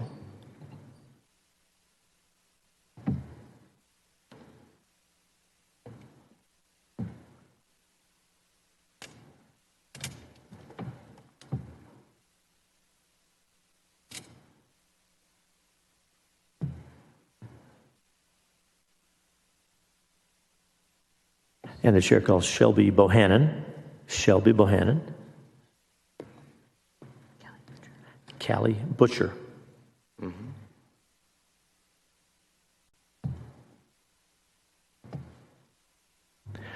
All right, we'll get started. Welcome. Introduce yourself. Give us your testimony. Hello again. My name is Callie Butcher. I'm the president of the Dallas LGBT Bar Association, and I'm testifying against SB 12 and SB 1601. We should be ashamed that these bills are even being debated in Texas. I've sat here the majority of the last 2 weeks. I've been away from my family, from my children. I desperately like to go home and be with them, but I can't because I'm here because this legislative body continues to attack me and my community. And I'm disappointed because I have to believe that each of you understands that there's no problem that needs solving here. The answer to this supposed issue is simple. If you don't want your child to go to a drag show, don't take them. I've sat here in this chamber and in various committee meetings, and what I've heard from many of you is that parents' rights are fundamental. And yet, here we're faced with a clear choice by a parent about what content their child should be consuming, and you say no. This is hypocrisy at the highest order. It's your choice whether you take your child to a drag show, and it should be my choice whether I do. Also, the scope of these bills is also outrageously broad and vague. Disapproving of speech is not a compelling reason for a government to limit that speech. That's a violation of the First Amendment. Further, who does this bill cover? Does it cover me? I have 2 kids, and we love to sing together. If we go do karaoke in a public venue, is that punishable under this law? Based on my reading, I think so. Is my testimony today a performance? Is this sexually oriented? As the president of the Dallas LGBT Bar Association, I regularly speak on panels for students that are interested in the law. Is that performing before an audience? Let's cut the charade. These bills aren't about protecting children. These bills are about silencing the queer community. Drag queens are powerful symbols of our community, and you think by taking them away, you will stop us from existing. But we're here now, and each time you attack us, more of us will be here because we know our truth, we know our value, and we will not let your hate dim our pride and our queer joy. Thanks for your testimony. Welcome. Introduce yourself. Give us your testimony. Thank you. Good afternoon, Mr. Chairman and committee members. I'm Pat Bukta, Chief Executive Officer of Austin, Texas Musicians. We're a nonpartisan, nonprofit organization which serves to advocate for our membership constituency of 5,000 Central Texas musicians. We were disappointed to learn of SB 12 and 1601 and the wide range of damaging financial and legal implications this would have on Texas artists if passed. The broad nature of the bill's language inadvertently puts a countless number of artistic performers under fire, subjecting them and the venues that employ them to devastating legal consequences. By this definition, it would be illegal for the bands like Motley Crue, Kiss, and others who wear stage makeup to play in all-ages venues such as ACL Fest or Blues on the Green or any number of statewide performances. As well, by this language, almost all theater, opera, ballet performances, professional wrestling, and comic conventions could be subject to legal penalty before this dangerous precedent, endangering industries that employ tens of thousands of staffers and bring millions into the Texas economy. The Board of Austin, Texas Musicians has a zero-tolerance policy against discrimination of any kind and is committed to taking appropriate action to defeat this bill. This bill seems less about protecting children and more about discrimination against the LGBT community, and in its wake, the financial and legal implications against those we represent would be devastating. Personally, as a fifth-generation Texan, I understand that our great state of Texas was founded on the most basic principles of freedom and independence. And anytime these rights are challenged, I find myself disappointed by the fact that lawmakers sit in judgment of their neighbor and seek to limit their inherent rights and freedoms. It is un-Texas, unacceptable, and it is unconstitutional. So I do sincerely implore you to search your hearts for guidance. We're more than happy and available to meet with you. Thank you very much. Thank you for your testimony. Welcome. Introduce yourself. Give us your testimony. Hi, I'm Tina Cannon. I'm the president and CEO of the Austin LGBT Chamber of Commerce. I'm here today representing the statewide coalition of LGBT chambers comprised of nearly 2,000 allied and LGBT-owned businesses across the state of Texas. An anti-drag bill in Texas would likely have negative consequences for the state's small business and tourism community, as my colleague just mentioned. Such a bill would prohibit drag performances in public spaces, effectively censoring an important and long-standing form of self-expression by many of LGBT individuals. Furthermore, such a bill would also harm the state's economy. Drag performances are a significant part of the entertainment industry in Texas, drawing large crowds and generating revenue for local businesses. A ban on drag would lead to a loss of income, tourism, and revenue, negatively impacting the state's economy. Drag performances are a significant part of our industries here in Texas, such as Houston, Dallas, and Austin. These performances draw large crowds and generate revenue for bars, restaurants, and hotels. People, including parents, make informed decisions whether to attend these events without the government telling them what to do. According to a recent report by the Williams Institute out of UCLA Law, the LGBT community purchasing power in the U.S. is $70.6 billion, and that was recorded back in 2015. While it is difficult to quantify the exact amount of business generated by drag performances in Texas, both LGBT and establishments or increasingly mainstream businesses are hosting these performances. It is clear this industry contributes to the state's economy. There have been several famous Texans, in fact, who have appeared in drag over the years, both in their personal and professional lives. Matthew McConaughey, in 1999, appeared as a drag character named Mary Catherine Gallagher on Saturday Night Live. Our beloved Janis Joplin was an iconic singer from Port Arthur, Texas, was known occasionally to perform in drag as a way to challenge gender norms and express herself creatively. Willie Nelson, of course, played in Honeysuckle Rose and played character Rachel. And our beloved Selena from Corpus Christi occasionally performed in drag as part of her show. These are just a few examples of famous Texans who have exhibited and embraced drag as a form of self-expression, creativity, and a part of our state's economy. Thank you for your testimony. Senators, any questions for our witnesses? Mr. Chair, I just have a question for you. Senate Bill 126001 doesn't prohibit drag performances or shows except in venues that are more appropriate for the adult population. Is that correct? Senator, that's right. It's about children, not about what adults choose to do. So when we hear arts and performances in the entertainment industry is going to lose all this money, they have venues already that doesn't have children, and we're not traditionally for where children could be. Your bill doesn't affect those businesses that were in existence prior to Senate Bill 12. That's right, Senator. That's right. Thank you. Thank you each for your testimony. Thanks for being here. The chair calls Dr. Steve Hotze, Dr. Susanna Carranza, Adrian Beard, Ash Hall. So, Dr. Steve Hotze, Dr. Susanna Carranza,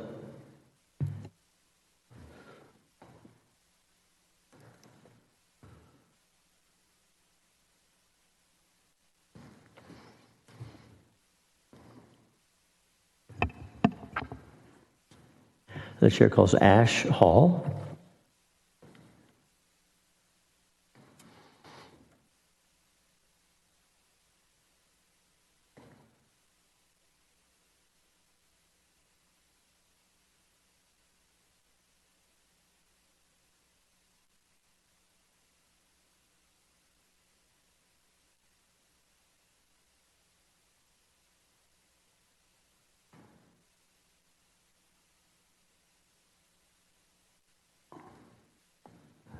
Again, we're looking for Dr. Susanna Carranza, Adrian Beard, that's Byard. I'm sorry if I'm mispronouncing that. Caleb De Casper.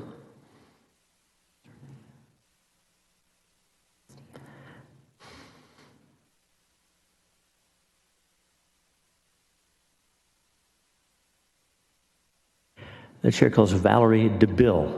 Valerie DeBill.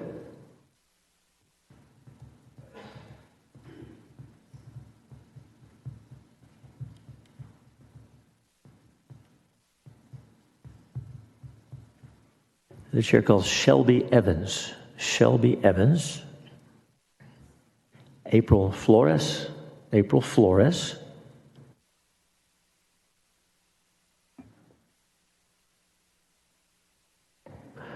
Dr. Ochoa, while we're waiting for other witnesses to come down, introduce yourself, give us your testimony. Mr. Chairman, before I give my testimony, I wanted to say that I was wrong last week when I made an inappropriate slang word in response to Senator Menendez's remarks during last Thursday's hearing, and I wanted to ask your forgiveness and the forgiveness of the other committee members. Well, thanks, Dr. Ochoa. Thank you very much. My name is Dr. Stephen Hotze from Houston, Texas.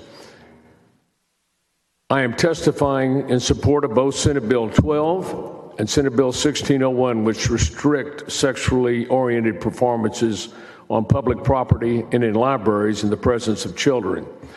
Senators, you have a responsibility before God to protect children from perverts and pedophiles whose performances appeal to an obscene and an indecent interest in sex.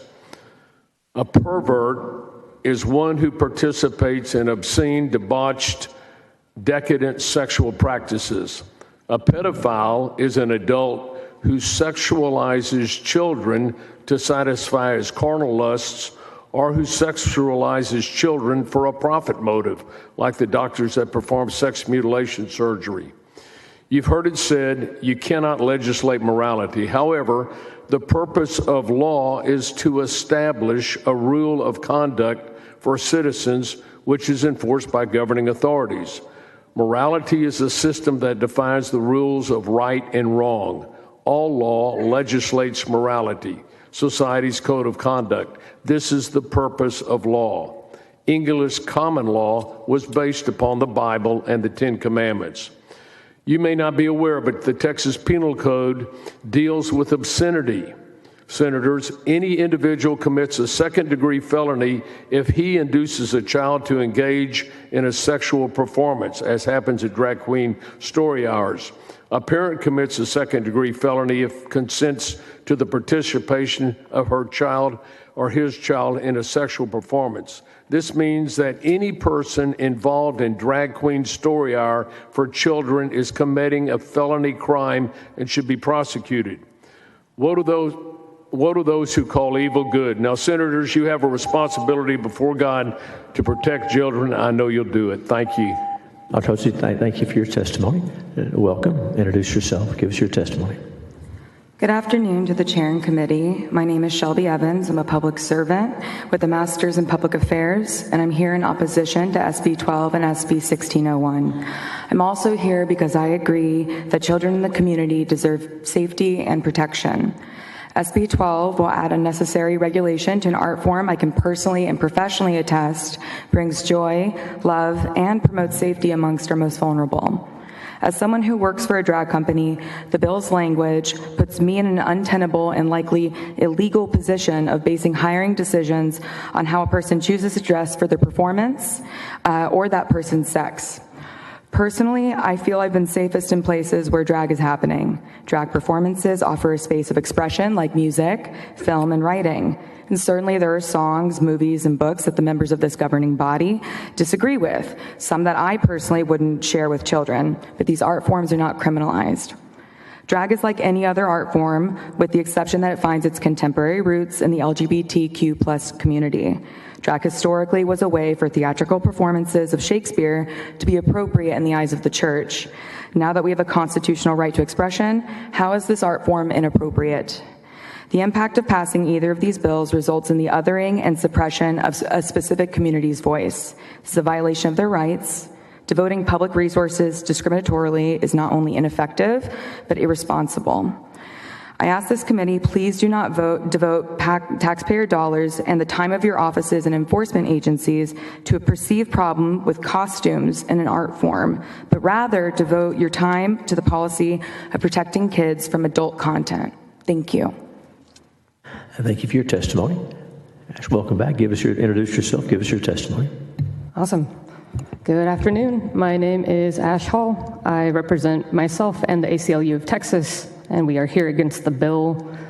I have no doubt that you will hear from plenty of people tonight about how awful it is to censor an entire form of art, to censor part of a community's culture.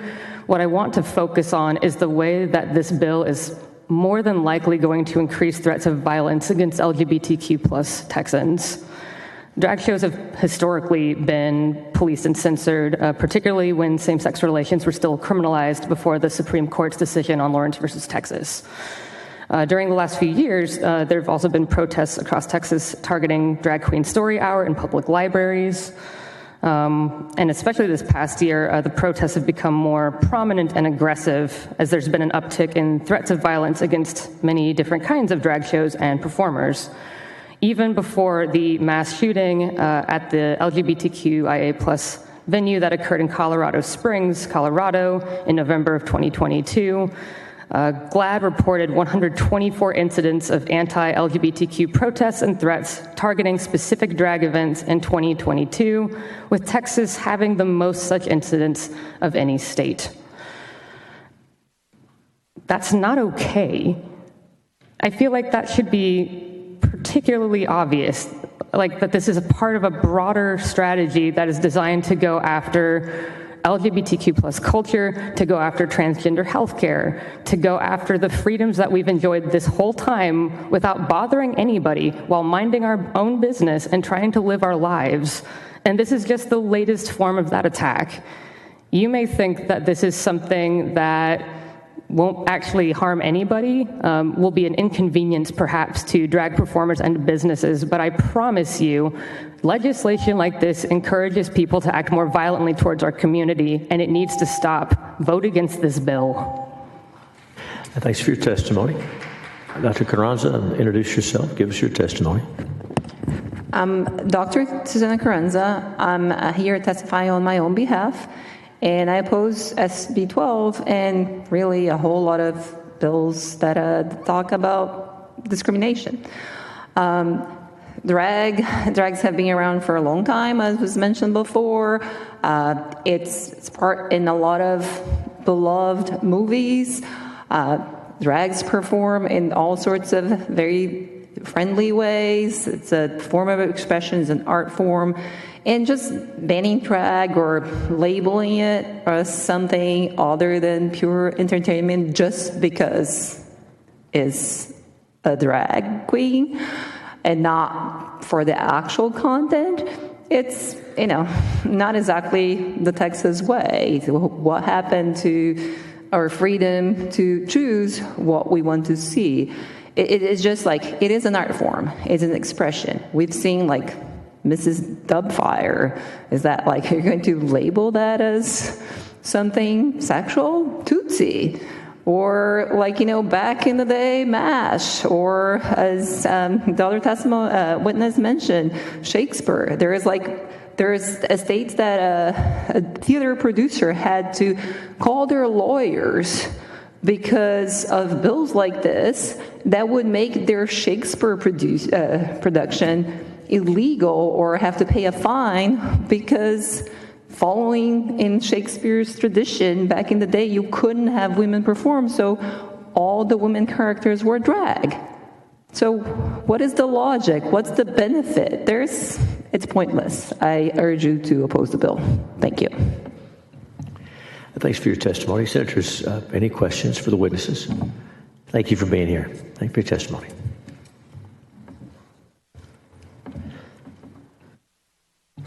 The chair calls Brian Klosterbor, Silver Gordon, Jansen Woodley, Ethan Smith, Baylor Johnson. Again, the chair calls Brian Klosterbore, Silver Gordon, Jansen Woodley, Ethan Smith, and Baylor Johnson.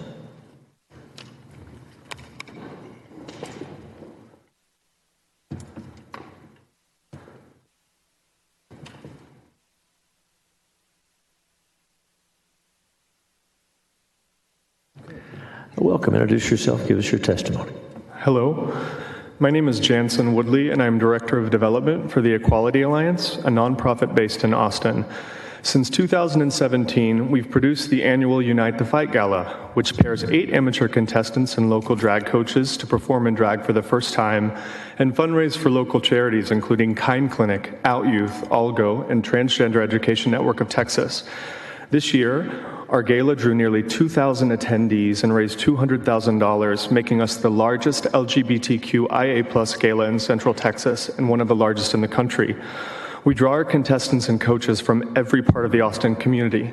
They are gay, transgender, non-binary, straight, Black, Latino. They are mothers, fathers, teachers, engineers, Democrats, and Republicans. But it is the power of drag that has united us and fueled the rapid growth of our organization. Drag is many things to many people: art, entertainment, profession, therapy. But I know firsthand that drag does good in the world. I grew up in Texas. At an early age, gay people like myself are treated differently. We ask ourselves, is there something wrong with the way that I act, speak, and dress? We grow up and these questions become more dire. Will being myself bring me harm? Drag responds to these questions with the simplest and most humane answer: be who you want to be. You harm no one by being yourself. Drag is radical self-acceptance. From the beginning, we envisioned a world as inclusive and compassionate as our Unite the Fight Gala audience. On behalf of the Equality Alliance, we oppose Senate Bills 12 and 1601. Drag is central to our organization, to our fundraising efforts, and to the delivery of essential services. And to criminalize, police, and limit drag performance in Texas is to threaten the future of the growing LGBTQIA+ community that lives here. Thank you.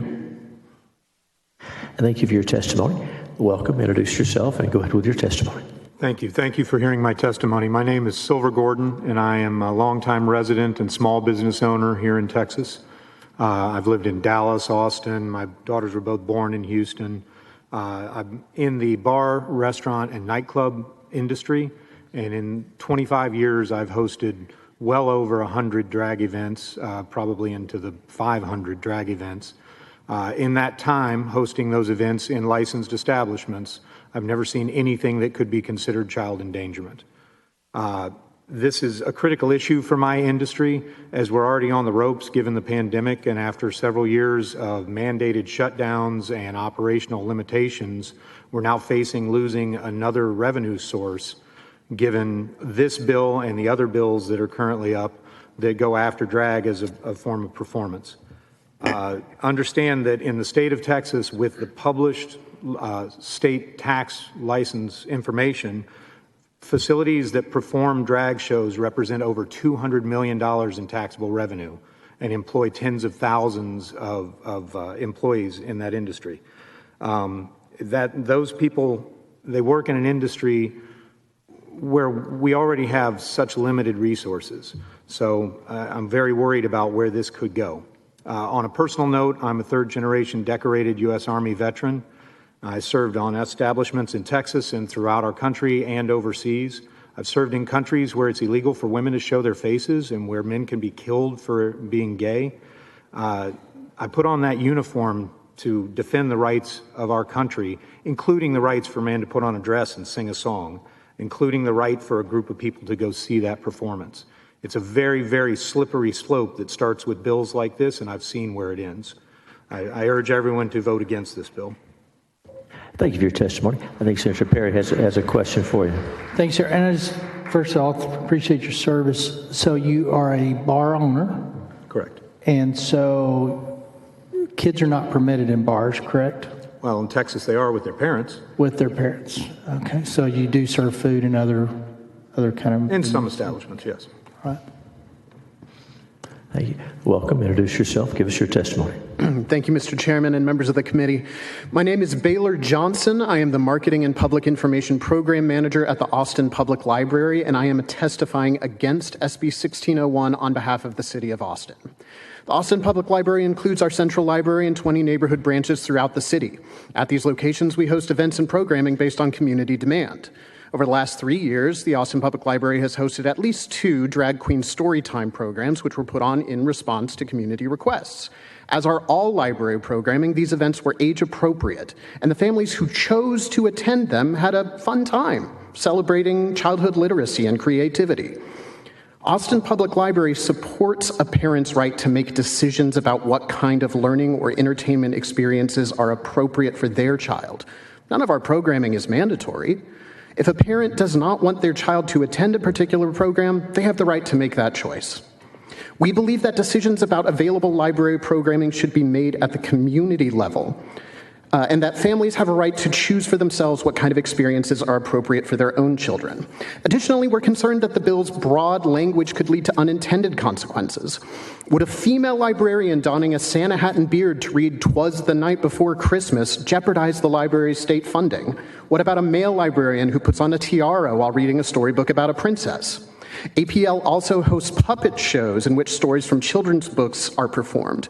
Does a female puppeteer hidden behind a screen while wearing a puppet of a male storybook character and affecting a masculine voice count as presenting as a man? The language of the bill leaves these questions unanswered, and erring on the side of caution would require policing the gender expression of any speaker or performer at any event in library spaces. Libraries serve as centers for intellectual freedom. This means that while not all library materials or programming are for everyone, anyone should be able to find something for them at their library. For the government to say that there are certain types of experiences that the entire community may not have is a threat to parents' intellectual freedom. Thank you. Thank you for your testimony. Welcome. Introduce yourself. Give us your testimony. Hi, my name is Brian Klosterbor. I'm testifying on behalf of myself and the ACLU of Texas against Senate Bill 12 and 1601 as well. I'm also a teacher, adjunct faculty at a law school in Texas. And when I look at this bill, both of these bills, I see what's really a textbook example of a clear violation of the First Amendment. SB 12 in particular, and both bills are unconstitutionally vague, but SB 12 also has criminal penalties attached with it. As you all know, when the state government creates a brand new criminal offense, it has to be clear and let people know what conduct is prohibited. But all of the key terms in this statute, what it means for a man to exhibit as a woman or a female to exhibit as a male, are clearly undefined. This could ensnare and create a statewide gender police, which goes far beyond drag to actually criminalize anyone, whether it's a man singing a song by Dolly Parton, whether it's a trans or non-binary person simply performing and being who they are. This is not a free and fair state. Free states don't ban performances, they don't ban books, they don't censor LGBTQ identities, and they don't ban evidence-based life-saving health care. Throwing drag queens in jail for up to a year simply for performing is not something that any free or fair state would do. It's not good for business. It's not good for LGBTQ young people or any of us. It harms all of our rights. Under Supreme Court case law, this bill is clearly an unconstitutional attempt to censor free speech and expression, and the municipal library restriction is even more specific and would be struck down. You simply can't meet the compelling scrutiny required under the First Amendment for these bills, and they're unconstitutionally vague and discriminatory. And thank you for your testimony. Senators, any questions for the witnesses? Thank you each for being here.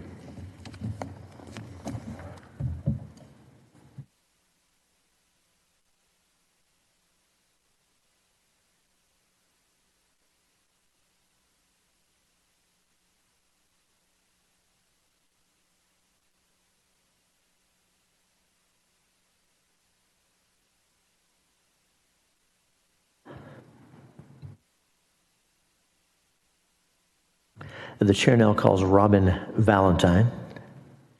Kilo Dean, Zenas Gale, Lauren Rodriguez.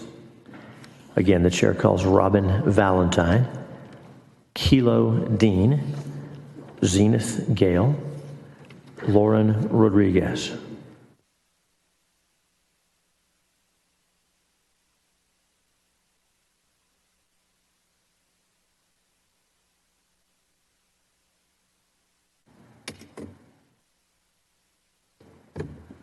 And the chair calls Jacob Stout, Cameron Lyman. Jacob Stout, Cameron Lyman.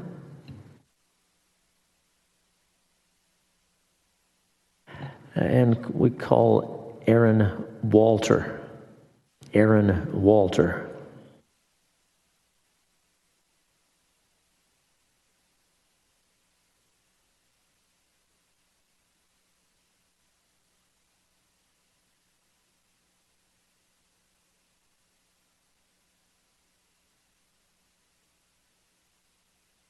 Yeah, either one of those is fine.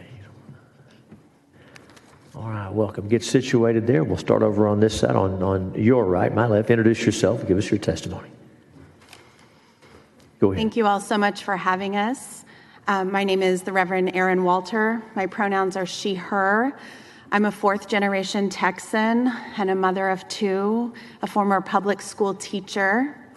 And I'm here today both on my individual behalf and as the minister and executive director of the Texas Unitarian Universalist Justice Ministry. You asked for ministers, you asked to hear from people of faith, I'm here. And very much in opposition to SB 12 and SB 1601. Many people of faith oppose these bills and are in solidarity with the LGBTQ community. At the Texas U Justice Ministry, I represent 40 congregations around the state of Texas, from Brownsville to Denison, El Paso to Lufkin, cities, towns, suburbs, and rural areas. And we are in opposition to this bill. Last night, I was on the phone with 200 faith leaders from around the country who are in agony for our queer siblings and family in Texas. And I understand that you want to protect children. I understand. I'm a mother. I care deeply about this. But, well, I'll tell you, I sang a song on my way to church that the lyrics are, God's creation is a work of art called love. And I understand that you could be afraid of things you don't know. That's human. As a minister, I get it. But anyone who knows the drag community and the queer community knows that this is a divine work of art rooted in love. And I have watched drag with my children, and we talk about it. Trust Texas parents. Trust the libraries. Trust the churches that host drag story times. It is a choice for us as Texas parents to make. And I can just tell you this one thing that I know as a minister. Our people are dying. This is the violence, having to listen to the disparaging comments about people of love. That is the violence. I beg you, no more lives lost because of hearings like this. You have very important work to do for the children of Texas. Very important work, and this is not it. Thank you. Thank you very much. For your testimony. Thank you very much. Thank you very much. Okay, let me be clear. Let me be clear. We want to hear from the witnesses. When they get interrupted, it takes longer for folks to testify. We can clear the gallery if we have to. We'd rather not do that. So please allow the witnesses to testify and don't interrupt. Senator Perry, did you have a question? That's good. That's right. Welcome. Introduce yourself. Give us your testimony. Hi there. My name is Kilo Dean, and I'm testifying against SB 12 and SB 1601. I'm a transgender woman and pop musician from Dallas, Texas. As a singer, musician, and artist, I express myself through music and my identity as a transgender person. However, I have faced discrimination and bigotry from some people based on conspiracy theories. SB 12 violates Texans' First Amendment rights by using vague language that could allow the state to indiscriminately police the freedom of speech and expression of anyone classified as a drag queen. This type of legislation is reminiscent of the discrimination that led to the needless deaths of millions of queer and trans people during the AIDS epidemic when the government refused to acknowledge the crisis. Attempts to legislate drag queens out of public life will be a death sentence for many LGBTQIA+ community spaces, businesses, and an entire sector of the economy in Texas. I am not a drag queen, but I am a proud transgender woman and major supporter of the rights of all Texans to exercise their constitutional rights, of which drag is protected under the First Amendment. Do not let conspiracy theorists blind you to the fact that the drag community is bound by love and not hatred. The language of this bill is also incredibly vague when it comes to defining what exactly a drag performer is, and looks like it could be utilized to accuse potentially any Texan of a sexually oriented performance. As a teenager, it was drag queens who showed me at the Cathedral of Hope in Dallas, Texas, that there is nothing wrong with being transgender or gay or even a drag queen. Drag is an art form that saves lives, namely mine. If it weren't for the drag queens, kings, and everyone in between, I wouldn't be here alive today.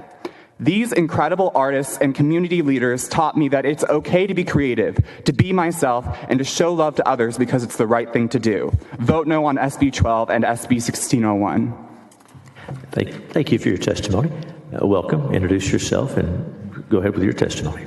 Hi there. My name is Zenith Gale. I am a drag and burlesque performer in Austin, Texas. Thank you for allowing me to testify. I'm in opposition of SB 12 and 1601. The language of the bill is way too vague. It says that the municipality or county, they may regulate sexually oriented performances as necessary to promote the public health, safety, or welfare. First of all, this bill should not purport to care about the public health, safety, and welfare. As written, it shows a clear misunderstanding and mischaracterization of what drag and gender are. As legislation that is designed to target queer and trans people, SB 12 must not pass. It violates the First Amendment and opposes the interest of the public welfare. As a taxpayer, I can't believe this is considered an issue. As a drag queen, I am simultaneously insulted and flattered that our existence is seen by Republican lawmakers as prurient. They need to elaborate on which specific aspects of drag they find arousing, otherwise the wording is too vague. This bill leaves room for abuse of power by those who get to decide what qualifies as sexually oriented performance. This potentially affects not only drag, but burlesque, live music, and all performance art. If you can't bring yourself to understand how wrong this bill is from a perspective of loving humanity, then consider it from a business standpoint. It's an attack on freedom, businesses, and jobs. I work at a venue in and out of drag, and this bill would devastate thousands of community members. Drag story hours account for less than 10% of drag performances. Shows held in bars where children are never present should not be punished. A performance cannot be classified as sexual by default. Drag is art and expression. Businesses should not be taxed, fined, or penalized in any way for hosting drag. If concern for children's safety and health was truly the priority, this bill would not exist. Please, I urge you to oppose SB 12. Thank you for your testimony. Welcome. Introduce yourself and go ahead with your testimony. Hi, my name is Lauren Rodriguez, and I'm testifying against SB 12 and SB 1601. As a mother who's lived in Texas for the past 20 years, I've been raising my son. I think it's kind of absurd that you have to make a bill to protect our kids from places we take them. Isn't that the parents' job? We always say Texas is the state of freedom, the friendship state. What's friendly about attacking drag queens? What's friendly about telling parents that they're not smart enough to make the decisions that are correct for their children?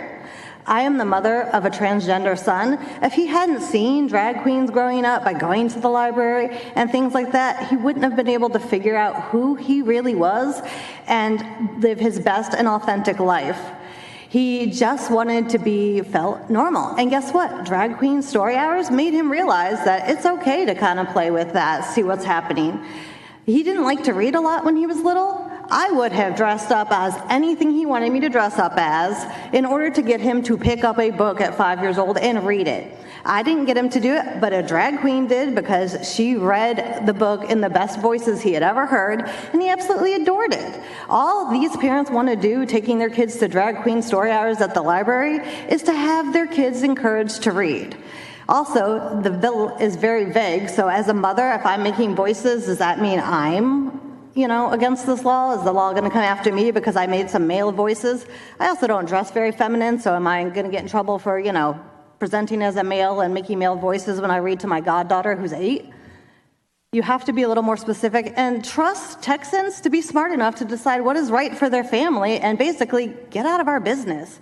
You should really be working on, the foster care system, other systems where you are failing our children. I'm a social worker. You are failing our children miserably in the foster care system.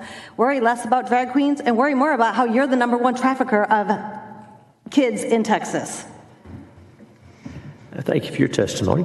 Welcome, introduce yourself, and go ahead with your testimony. My name is Jacob. I am a recently graduated high school theater student, and I oppose SB 12 and SB 1601. I met every new friend who I am still in contact with in high school through theater. My major theater performance was one that I did in drag. I wore a skirt, I wore a woman's blouse. It was a very informative experience where I got to learn lots about people. I got to learn about the theater, and that experience should not be limited because of gender ratios that happen to be present in a theater company.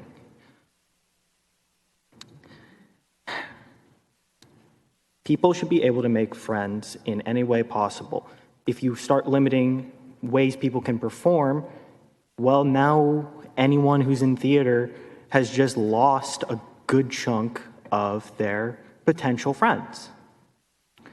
If I wasn't allowed to perform, I wouldn't have gotten to know my crewmates. I wouldn't have gotten to know any of the stagehands. I wouldn't have gotten to know any of my fellow performers. And I would have had a miserable time in high school. People need common ground, and when you start limiting theater, the biggest common ground, one of the biggest common grounds that you could find in high school, you're just leading to children who are actually upset. I've been doing theater since I was in 6th grade. You cannot limit theater in any way without limiting children's actual development.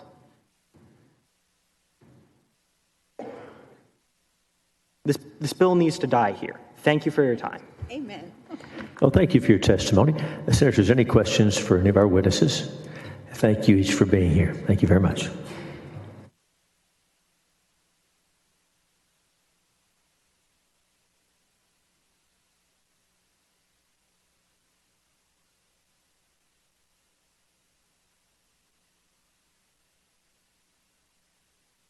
The chair now calls Sarah Lopez, Malcolm Harlan, Chloe Goodman, Megan Healy, Giovanni Hernandez.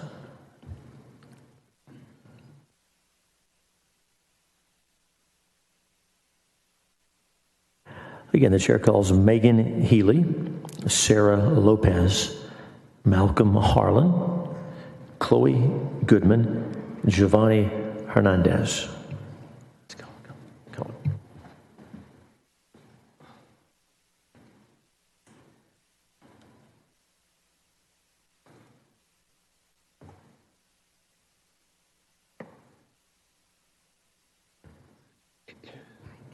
And the chair calls Hannah Pike.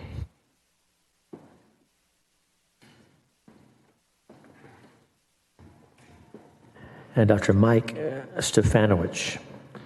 So we're looking for Hannah Pike, Megan Healy, Sarah Lopez, Malcolm Harlan, Chloe Goodman, Giovanni Hernandez, Dr. Mike Stefanowicz.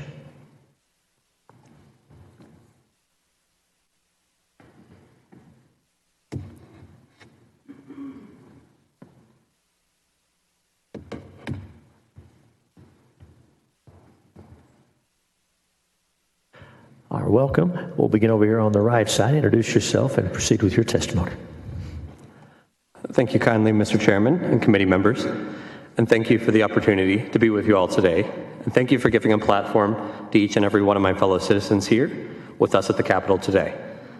My name is Mike Stefanovich, and I'm a proud gay physician here in Austin, Texas, and work in community health. I'm here to testify against bills SB 12 and SB 1601. I moved here almost a decade ago to be with a person whom I now call my husband.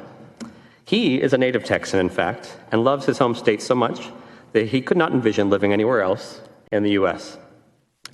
Having now shared that world with him for the last decade, I've come to appreciate my home in Texas as well, just as much as my husband has, in fact. I've appreciated the gregarious people, the opportunities for employment and growth, and the ability to thrive as a family, and the eclectic community here in Austin, whom I now call my chosen family. I've appreciated it immensely, actually. So much that I brought my family here, my mother and my grandmother, all under one roof. I would like to think that we are upstanding members of our community, and my husband is an accountant. We certainly pay our taxes. And as somebody who was reared in the Catholic faith, I would like to say that my family, myself included, abide by the golden rule to love our neighbors as ourselves. I spent the majority of my clinical career caring for multi-marginalized people, people living with HIV, people experiencing homelessness. I know what it means to care for people who have traditionally been excluded from our society here writ large. I often sit with bated breath as this legislative body works to further marginalize people and divest them of their humanity, and furthermore have the audacity to call it sound policy. I spent the first few years of my career caring for both children and adults alike as a primary care doc. I know what it means to take a scientifically sound, developmentally informed approach to educating children who can thrive in today's society. As such, I can state with confidence that there is no medical literature to support the farcical claim that drag shows socialize or influence children in a sexual manner. And I'll wrap up my comments here in a moment. Lastly, I'll say this legislative body has only been episodically interested in scientifically informed approach to public health. If there was a feigned interest in public health approach to protecting our children, it would acknowledge that suicide is the second leading cause of death among children ages 10 to 24. I'll wrap up here. LGBTQ youth attempt suicide every 45 seconds here in the U.S. And finally, this legislative body is certainly privy to the leading cause of death amongst our youth, gun violence. If we dedicated the same time and energy to preventing gun violence in this state in Texas, imagine what we could do for the safety of our children writ large in our state. Thank you. Doctor, thanks for your testimony. Welcome, introduce yourself, and go ahead with your testimony. Hello, my name is Giovanni, a resident of Austin. Let's first confirm the usage of the term sexual-oriented performance in drag. The question here is drag performance considered a sexual-oriented performance? First off, what is drag? Drag is entertainment in which performers caricature or challenge gender stereotypes by combining elements of stereotypically male and female clothing and mannerisms. What is a sexually oriented performance? It is where a performer of any form entertains an audience with an emphasis on specified anatomical areas or specified sexual activities. So again, I ask, is drag performance considered a sexual-oriented performance? Is it a sexual-oriented performance when male students at Texas A&M dress in cheerleading skirts and perform at Powder Puff football to raise money for nonprofit organizations where families, including children, come out to support? Is it a sexual-oriented performance when Hairspray, the musical, comes in 2 months at Base Concert Hall here in Austin, where the character Edna Turnblad is traditionally played by a male dressed as a female performer, where Texas families purchase tickets to watch? Is it a sexually oriented performance when Dreamland Dripping Springs here in Texas hosted a movie on the lawn showing the family film Mrs. Doubtfire, where Robin Williams, a male, portrays as a female performer? Will each of these establishments be in violation and liable for a civil penalty up to $10,000 for each show? If your answer to any of these questions is no, then a bill cannot make a declarative statement that a male performer exhibiting as a female or a female performer exhibiting as a male is a sexually oriented performance. This feels like the Texas legislation is vilifying drag artists and performers that specifically identify as part of the LGBTQ plus community. If your goal is to target our community, we will not sit down, we will not be silent, and we will not stop fighting. Thank you. Thank you for your testimony. Welcome, introduce yourself, and go ahead with your testimony. Good afternoon, Chairman and committee members. My name is Malcolm Harlan. I reside in District 10 and here to testify against SB 12. I am a God-fearing man who loves his family. I would be nothing without them. I'm tenacious, which comes from my upbringing when I lived on my aunt's ranch in my young years where I had no Vero paint horse named Sunday. And I also love drag. All these things can coexist at the same time. While there are various reasons why SB 12 and its vagueness are misguided, I'll touch on two of these. One, infringes upon the fundamental principles of the Declaration of Independence that Americans are, quote, endowed by their Creator with certain unalienable rights, these among are life, liberty, and the pursuit of happiness. Drag is an art form that transports us from reality just as movies do. For drag performers, this represents their life, granting them liberty and happiness. Two, economic impact. Drag performances play a significant role in the local economy, drawing audiences to 21 and up bars, clubs, theaters, and create job opportunities. And to illustrate this point, I'm going to do this particularly in the context of bachelorette parties, where approximately 2.1 million weddings happen in the U.S. annually. Texas accounts for 9% of the nation's population, so we can roughly estimate that 200K weddings take place in Texas. That's approximately 200K bachelorette parties, and it's worth mentioning that gay bars and drag shows are popular venues for such events. Without taking into consideration out-of-state tourists, if these 200K bachelorette parties were to spend a modest $50 at a gay bar/drag show, that's an approximately $10 million to a Texas economy. This economic impact of drag performances should not be underestimated. In closing, I quote some wise words. Everybody is born naked and the rest is drag. What this means is that the suits we put on for work are not the same outfits we put on to support our football team at our local game. We have church attire, we have date night attire, we have sleep attire, and all these are a form of self-expression just as drag is. Thank you for your time, and I hope you take these into consideration to heart as you deliberate the future of SB 12. Thank you for your time. Thank you for your testimony. Welcome. Introduce yourself and go ahead. Hi, I'm Megan, and I live in Austin, Texas, and I oppose SB 12 and SB 1601. As with many young people, I live in a city for the culture and arts it provides. For me, that is specifically dance. I love to go to dance classes in multiple studios in Austin and take part in performances. For one of my performances, we all had to wear suits and dress up as businessmen. I'm a female, so would that constitute me exhibiting as a male? What about ballet? Most men wear tights and makeup in ballet. I consider tights and makeup to be feminine. Does this mean that the business, Austin Ballet, can no longer hold ballet performances? The Nutcracker? The Austin Dance Festival is happening this weekend. Are we going to monitor every single performance and determine if either gender is exhibiting as the opposite gender, and by what specific criteria? I don't even know how to determine if a performance would be going against this bill or not. That even extends to other Texas cities such as Houston and Dallas and small rural Texas towns. What about two-stepping? What about established country music venues, Whitehorse or Sagebrush? What about country venues in small Texas towns that I've gone to in San Angelo, Bend, Wimberley, Lookenback, and Bastrop, Texas? Sometimes they have women singers who are wearing a button-down shirt, jeans, and a bolo tie and cowboy boots. I consider that all to be masculine dressing. Will female country singers be fined if they are wearing the same outfits as their male counterparts? What about if a female singer sings a song that was once performed by a male? If a country male musician is wearing a necklace with a cross, is that not allowed? I consider jewelry to be feminine.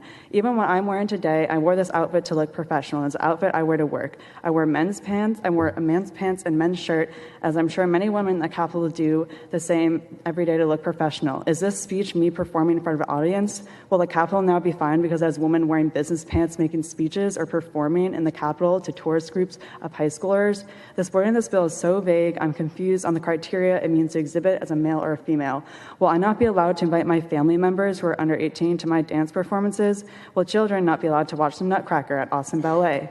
Will they not be able to go to the Austin Dance Festival, which is open to all ages? Will they not be able to watch country music at the Bend Country Store after they went camping with their family in Colorado Bend State Park? This bill would just destroy dance, music, and country scene, which all makes Texas what it is. Thank you for your testimony. Senators, any questions for any of our witnesses? Thank you each for being here.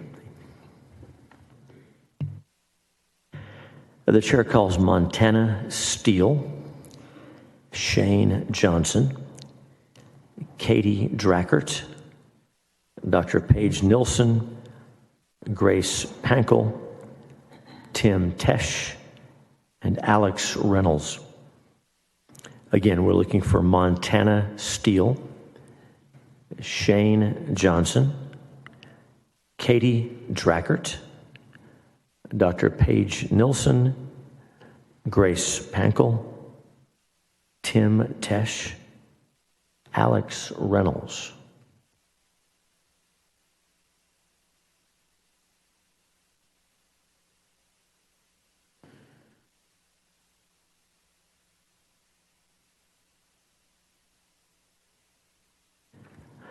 And the chair calls Cristina Puerto. Cristina Puerto. And Catherine Leffler. Catherine Leffler. So if I called your name, make your way down to the table and take a seat.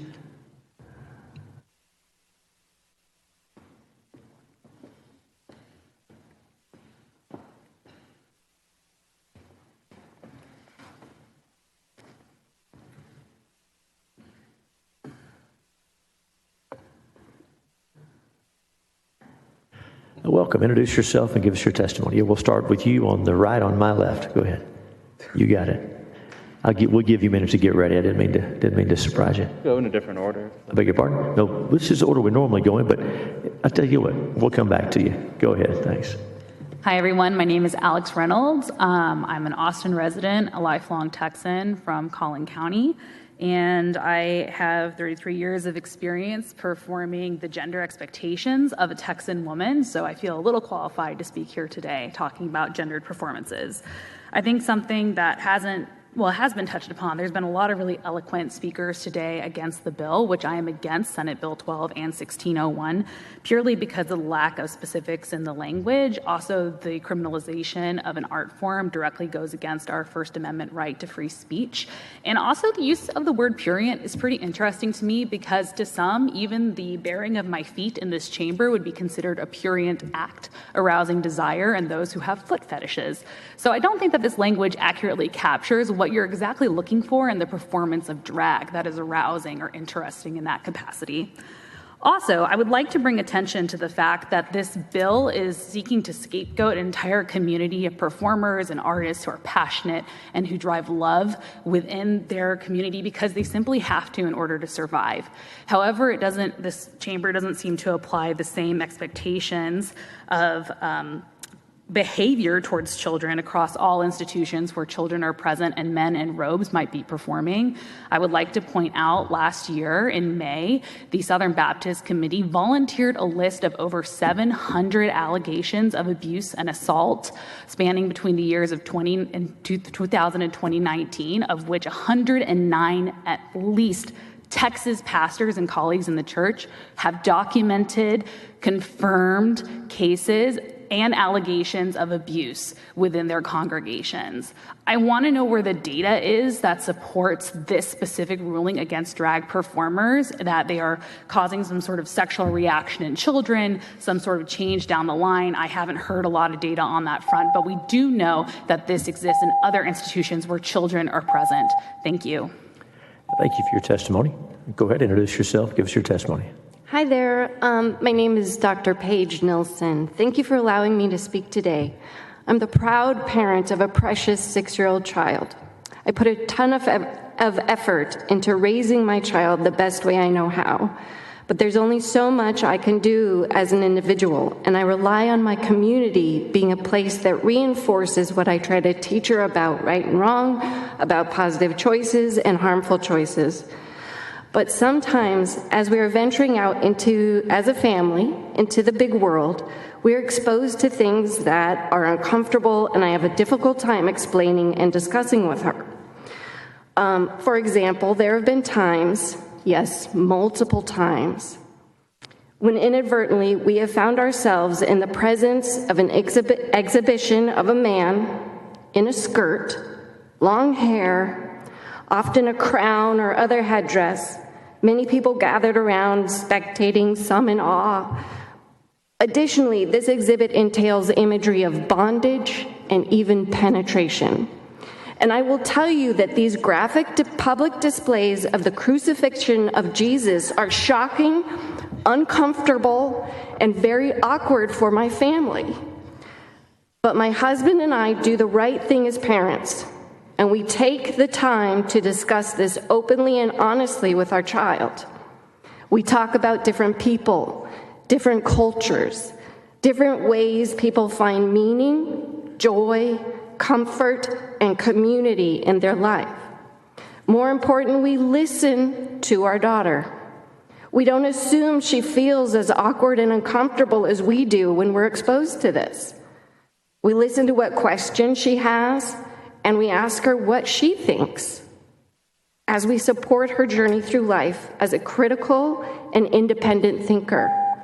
And that is what we need our community of Texas to support. We do not want a bigger state government that expands the penal code and distorts things that are not sexual in the mind of any reasonable person, like Jesus on the cross or all-age drag shows, and tries to define them as prurient and sexually oriented. Doing so is simply dressing up oppression and violence against the LGBTQ community in the guise of protecting children, and no one who truly cares about children is fooled by it. Thank you for your testimony. Other states have passed similar backwards destructive That concludes your legislation. testimony. Thank you very much. You're welcome. Welcome. Introduce yourself and give us your testimony. Thanks. Hi, members of the committee, thank you for your time. My name is Christina Puerto, and I'm here to testify against SB 1601 as well as SB 12. I'm a regular working Texan who loves the state and is deeply disappointed to see our elected officials waste precious time on such a non-issue when there are real issues facing our children in this state that you have the power to fix. It absolutely blows my mind that the funding of the vital public resource that is the public library is in question simply because a library hosts an event designed to engage children in reading when 70% of fourth graders in our great state cannot read. In looking into the very limited data around drag storytime, I found nothing negative, but instead found that in a study citing groups of parents whose children attended drag storytimes, over 86% of the respondents enjoyed the program and would recommend it to a friend. 72% shared that their children enjoyed the programming. As Governor Greg Abbott said, parents should be the preeminent decision maker for their children. If parents feel drag storytime is not appropriate for their child, they have every right not to attend. The National Center for Education Statistics found that children who were read to frequently are far more likely to succeed in school than those who weren't. What children gain from drag storytime is an engaging experience. Thank you. There is no reason that this body should be wasting its valuable time and resources banning something that gets our kids reading. With zero legitimate evidence of harm to children, regardless of any senator's apparent personal sexual interest in drag queens. And my final thought on the issue is that you may notice there are a lot of new faces testifying today. I am one of them. Any assumption that any anti-LGBTQ bills that come through this Senate will go unopposed and will go quietly is gravely wrong. You will continue hearing from us. Thank you for your time and attention. Thank you for your testimony. So we're ready for you. When you're ready, introduce yourself, give us your testimony. Sure, thank you. Shane Johnson, I use him pronouns, and I am testifying against SB 12 and the other Senate bill that I'm forgetting the number. It's hard to know where to begin, but this is, frankly, I'm not that surprised by that this has come forward, given the increase in harmful legislation over the last couple of sessions, and that, it goes against every supposed, or at least the majority of supposed principles of any Republican I've ever known. Should government be intruding on your life and telling you what you can and can't do on a day-to-day basis, how you can dress, how you can, the entertainment, et cetera. And it's obviously an enormous waste of resources, time and energy of people testifying today, people who, and then the lawsuits that will come out of this because it's clearly violating our constitutional rights. When we don't know with 100% certainty if the electricity is going to come on every day, right? I work in energy policy. We're going to waste our time on this. There are people who don't have health care. We're going to waste our time and resources on this. And it's illogical, it's irrational. The only reason I can see that this is being proposed is sheer intolerance and hatred towards queer people, towards people dressed in drag who are being, considered symbolizing the queer community. And, we the people will not tolerate this, and we will, there's some legislators who already oppose this, and some of you will try to move this regardless of our testimony. I don't think you care what we have to say, but we will stop your hatred and intolerance. Thanks for your testimony. If there's any questions for any of our witnesses, thank you for being here.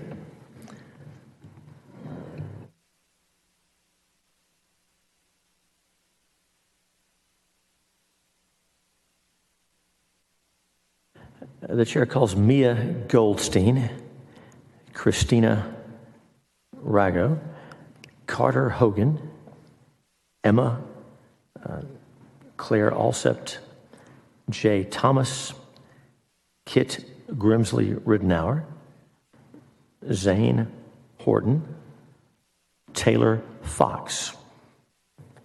Again, we're looking for Jay Thomas, Kit Grimsley Ridenour, Zane Horton, Christina Rago, Mia Goldstein, Carter Hogan, Taylor Fox.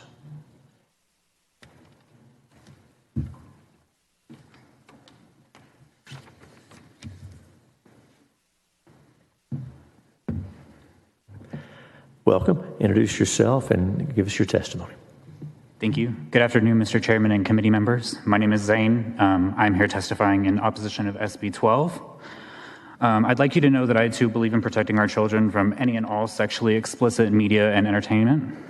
During the day, I work as a senior data analyst at a corporate business here in Austin. At night and on weekends, I work and perform as a drag entertainer. I've been featured on the news in drag about the joy that my performances have brought to this community. A photo of me in drag has been hanging in City Hall, and I have hosted drag queen storytime events. When I started my office job, I did not let others know that I worked as a drag performer, as it didn't interfere with the job that I was there to do and had no impact on anybody that I worked with. However, there was a man on my team who was very vocal about how uncomfortable members of the LGBTQ community made him feel. As months went on, I got to know this man on a very personal level, and I learned that he's a very caring person who just didn't have a good understanding of our community. Once I opened up to him and let him know that I do drag and explained to him who I am, what drag is, and what exactly we do for the community, it was able to change his perspective and give him a better idea of what drag exactly is and what we do in our community. I still work with this man today. He's a wonderful person, a caring father, and has even asked me about my drag on occasions. The specific wording of this bill and others has caused very dangerous and villainization safety concerns for people like me and adults and children that attend these type of events. I ask that you don't objectify drag as to what it is and what you think it is. It's a creative expression. It's who I am, and it's just another form of entertainment. Much like movies, TV, music videos, and plays, it can be modified for any and all age groups. I know that my art isn't for everybody, and that's totally fine. I don't expect it to be. But I do ask that it be respected in the same way that ballet, musicals, Broadway shows, they all have their own followers. Much like my coworker, a lot of people don't understand my community. They don't understand what drag is. And I hope that what I've been able to prove to you today can show what drag really is. And thank you again for your time. And thank you for your testimony. Welcome, introduce yourself and go ahead with your testimony. Good afternoon. My name is Jay Thomas. I perform in drag as Bobby Pudrido. I'm here to testify on my own behalf against SB 12. I grew up in Laredo, Texas, and have lived in Austin, Texas for 15 years. I graduated from the University of Texas at Austin in 2008. I have a niece who is 2 and a nephew who is about to be 1, 2 baby Texans that I hold very near and dear to my heart. Texas is my home and has been the home of my family for generations. I started performing as a drag king a few months ago. Since then, I've met incredible people from across our great state who share one thing in common, who share many things in common. They care about the safety of folks in our community. They care about each other. They care about the safety of children, and they are passionate about expressing their art. That's what drag is. It's an art form. Drag has allowed me to connect to, share, and celebrate my Tejano culture and queer identity. It has given me a connection to myself in ways no other art form has before. If I had drag representation as a child, I would have had access to so much of myself as a person and as an artist. Accessing our full, authentic selves is precious, it is healing, and it is everyone's fundamental human right. To restrict drag, an art form, in any way is a direct attack on my fundamental rights as an American and as a performer.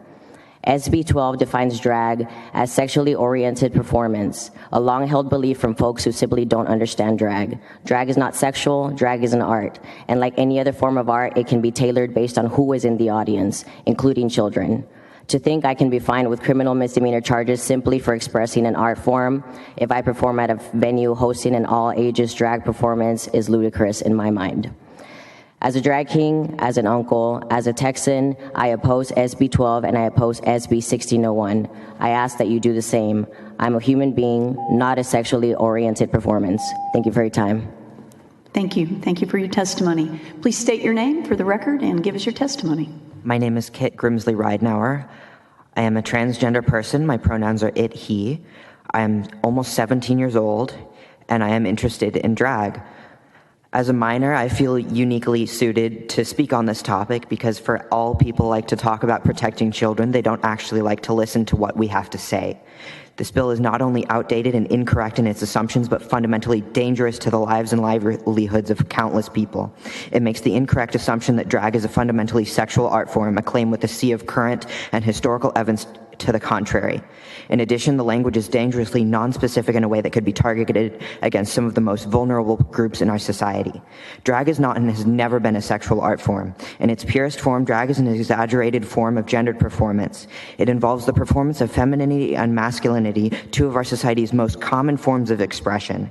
Claiming that drag is inherently sexual is about as reasonable as claiming that the division between men's clothes and women's clothes in a shopping center is inherently sexual. Drag has been around since before the time of Shakespeare and has been a staple of theatrical performance for centuries. In addition, so many classical films that are staples of our culture revolve around central drag storylines. This bill operates off the false claim that drag is a sexual act. If drag is a sexual act, then my being here in a dress is sexual. This bill's language is also incredibly harmful and could target transgender people. It defines a sexually oriented performance as any male performer exhibiting as female or female performer exhibiting as male. That could be used to apply to any trans person who has not changed their gender marker, dressing in the clothes that most reflect who they are inside. I believe it is incredibly dangerous to go through with this bill, and it could be horrible for society.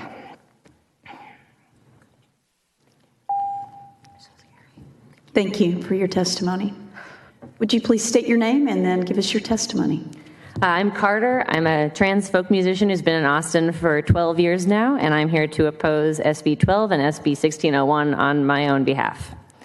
I now tour nationally and play with musicians and alongside drag performers, which is a huge honor. But before I moved here in 2011, I had never sung a note publicly in my life. And that's because I come from a very religious, closeted enclave in Oregon, where they were pretty intent on me not acknowledging or doing anything with who I really was. So I fled to Texas, which is a hilarious sentence, but true. And when I fled to Texas, I didn't know how to find the people I wanted to know. So I went to drag shows. I firmly believe that the existence of drag in these spaces is not just about drag performers and not just about the venues that support them and allow them to be there and host them and book them. It also has much bigger ramifications. Some of those ramifications are the existence of other queer performers. Without drag, we do not have a thriving community of queer people in a space. It is a necessity, and it's extremely important to protect. This is where queer kinship and joy exist. These bills that are being proposed today threaten not just the livelihoods of drag performers, not just the venues that book them and that host them and advertise them. They also threaten the livelihoods of everybody else. That goes down to me, a queer performer, a trans performer. That goes down to musicians who are cis and straight and have nothing to do with our community. And I guess my final thought here, as a person who grew up religious and closed off to the world, is that now that we're all here, I do think you need us. We make you a lot of money in this state, and we make your cultures much more interesting. So I am asking today that this bill not move beyond the committee. Thank you for your time. Thank you for your testimony. Please state your name for the record and give us your testimony. Okay. Good afternoon. My name is Christina, and I am a Travis County resident. I agree that the children of Texas deserve to be safe and protected from sexually explicit information. That said, I'm here to testify in opposition of Bills SB 1601 and SB 12. I have a bachelor's degree in sociology and history and have previously worked as a camp counselor and nanny. Being raised Catholic, I am also the godmother to 3 incredible children as well. This past year, I decided I wanted to bring joy to Texans during the holiday season and perform for my first time as Santa. I performed in fundraisers for Austin Animal Center and the Austin Gay Flag Football League. Under the proposed bills, I would not be able to dress as Santa and perform holiday songs or read Christmas stories to children in public venues. In addition, I'm a businesswoman and Texas employer.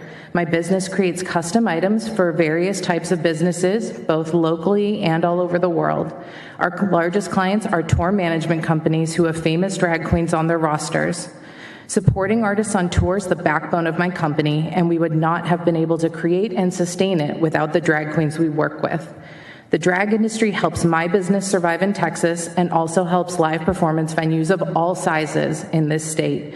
Drag is not just lip syncing and dancing. Drag is live music, podcasts, stand-up comedy, improv theater, fashion, and more, which can cater to all ages.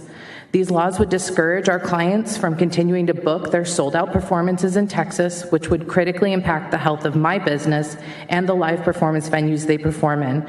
While you are saying that this bill may not affect that, I can also say that many performers will not want to risk that, and that the law may change again by the time that they perform here, outlawing it. The children of Texas deserve to be protected from explicit entertainment, but I ask that bills aimed at protecting Texas children ensure that they are protected from all harmful adult content, regardless of the outfit or gender of the performer. Thank you. Thank you very much. Members, are there any questions for the witnesses? If not, thank you so much for coming today.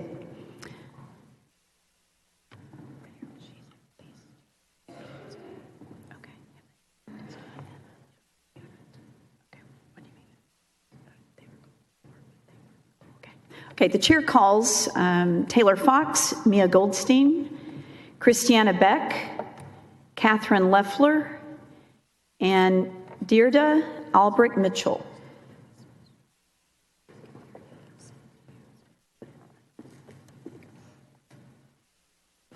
Taylor Fox, Mia Goldstein, Christiana Beck, Catherine Leffler, and I'm pretty sure I messed that up.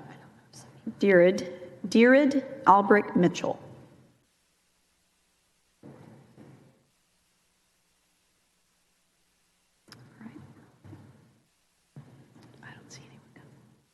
Do you want some more?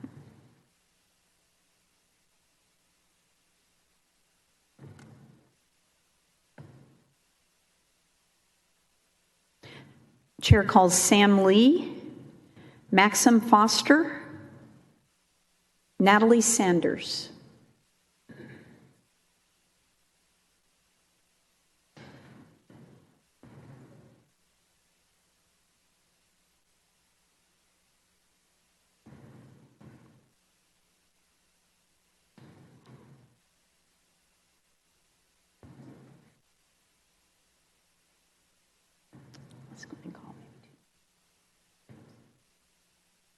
I'm going to go and call a couple more folks so we can get the table as full as possible. Thanks for waiting. The chair calls Sarah Hall and Robert Ochoa. Great.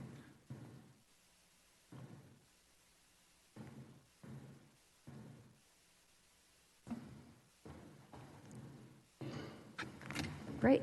Thank you so much. Appreciate your patience there. We'll just go from this side to this side. Please state your name and give us your testimony. Thanks for being here. Good afternoon. My name is Sam Lee, and I don't come to you today on behalf of any organization. I'm a straight white boy with a boring career as a real estate agent that also happens to like drag. I'm also a former policy aide here at the Capitol. Reading through the text of this bill, I can't help but empathize with the drafter that had to put it together. I'm sure it didn't take long before they realized just how difficult it is to try to define and legislate drag. Drag is not merely a gay man wearing a woman's clothing. Drag, like theater, dance, or music, has evolved. The definition of sexually oriented performance laid out in the text misses the mark. The nebulous nature of the art form isn't something that can be put into a nice, neat box. Not anymore. The prurient interest in sex language in the bill is broad and open to interpretation. And all of this without even touching on the constitutionality of the bill and how it's destined to face challenges in the court the moment it's signed into law, should we ever come to that. I think it's objectively a net positive to want to protect children. But can't we do that without attacking drag performers? Why don't we just ban sexually oriented performances that appeal to the prurient interest in sex in the presence of minors? Why are we specifically targeting drag? For example, when somebody consumes alcohol and operates a motor vehicle, we correctly address the practice of drinking and driving. We didn't outlaw the act of being a state senator. In closing, I ask you to consider a rewrite of the legislation that would rightly address appropriate content around children without vilifying drag. The State Affairs Committee has plenty of pressing matters and good legislation before it that would better the lives of Texans. I'm sure the Lieutenant Governor can find a way to score cheap political points elsewhere. Thank you. Thank you for your testimony. Please state your name and for the record, and then give us your testimony. Of course. Thank you very much. Can you hear me well? Good afternoon, Mr. Chairman and Mr. Chairman and Senators. My name is Maxim. I'm here to testify against SB 12 and SB 1601. I'm a native Texan. I'm from Houston, went to Texas State University, now live in Austin. I am someone that you are sworn to protect and to protect my First Amendment rights. And proudly, I am a male drag performer. I am a man who dresses up as men and does performances. In fact, I've even worn literally this right here in my performances. SB 12 seeks to issue fines to businesses and criminalize people that allow sexually oriented performances in the presence of minors, which with the language used in this bill would of course include drag, as we've been talking about today. Under the vague language of this bill, I can't help but wonder if I, a man dressing up as a glittery male cowboy or doing a tribute to Freddie Mercury or Justin Bieber would fit your depiction or this bill's depiction of drag. My point is that drag is as diverse an artistic style as any other, and this bill seeks to limit our freedom of speech and ultimately silence the people of the LGBTQ community. I admire my drag community and brothers and sisters for the hard work they put into their art and desire to bring people together, not tear us apart. And I respect the job that all of you do every single day making laws for us. I agree that children deserve to be protected and safe from harm, but we should take this out of the Capitol and trust Texas parents to make choices for their own children. This bill disguises itself with good intentions, but is in fact an attempt to silence LGBTQ voices. If this is passed, I fear it will only fuel the harmful rhetoric used against me and all of my dear found family and lead to violence, both verbal and physical, against the Texans you are sworn to protect. Thank you very much. Thank you for your testimony. Thanks for being here. Would you please state your name for the record and give us your testimony? My name is Natalie Sanders, and I am here to represent all those children that are put out of their houses by their families for being gay or identifying as trans. I represent children of child abuse. I represent kids that have been molested by pastors and priests, and I'm here to testify against what you guys have put forward to us. I feel like this is a waste of time. We should be talking about Robb Elementary or Southern Springs, where cis men are going and killing children. I've never seen anyone get attacked or killed at a drag show. There's a Senate by the name of Joel Koskin who has been charged with child abuse after a family member alleged he groomed and raped her for years. I represent people from 1969 like Marsha P., who has fought against people like yourselves. You guys have pulled our hairs from our scalps, knocked our eyes out of our sockets, left us in hospitals to die and didn't let our families see us, and then cremated us and didn't even let them give us proper funerals. I'm here to represent the trans women that have been murdered in the early 2000s and continuously now, and their murderers are not being convicted because they're saying that they did not know that this person was trans.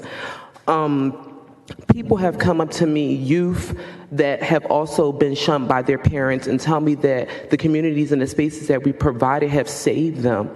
I came to Texas with $20 in my pocket. My mother is handicapped. She's never heard my voice before. And the drag community fed me. They gave me shelter. They took care of me when my family didn't even care if I was alive. And the fact that you guys are sitting here trying to take this away from us is ridiculous. Like I said, there's people going into schools killing kids, and y'all are not talking about that at all. You're caring about someone putting on a wig. If we were here about 100 years ago, half of the men in here will have wigs on. This like the black pastor that was here earlier, I'm pretty sure your family sits around and watch Tyler Perry and Medea. Thank you for your testimony. Ladies and gentlemen, we will clear the gallery at the next outbreak. Please don't interrupt the witnesses. The members want respect, and I know that's what the witnesses want too. Thank you. Please state your name and give us your testimony. Hello, Council. My name is Sarah. I'm a born and raised Texan. I play the harp, and I have lived in and performed around Austin as a musician for the past 6 years. I'm here opposing SB 12 and SB 1601. As you can probably imagine, COVID took a huge hit on musicians, especially us independent, self-employed ones, as venues almost completely shut down for 2 years. Music communities all across Texas are still currently recovering from a complete loss of our income. The process of getting a gig at a venue is already a complicated process. From even catching the booker's attention, to getting decent pay, to the venues vetting what kind of music we can and will play. I'm afraid that this bill will make that an already dreadful process for us even worse, with venues feeling pressure to not only vet our set list, but everything down to what we wear, how we style our hair, and our artistic expression in general. Pants and a suit jacket are seen as traditionally male clothing. Does that mean I'm currently exhibiting as a male here today? Venues who are also reeling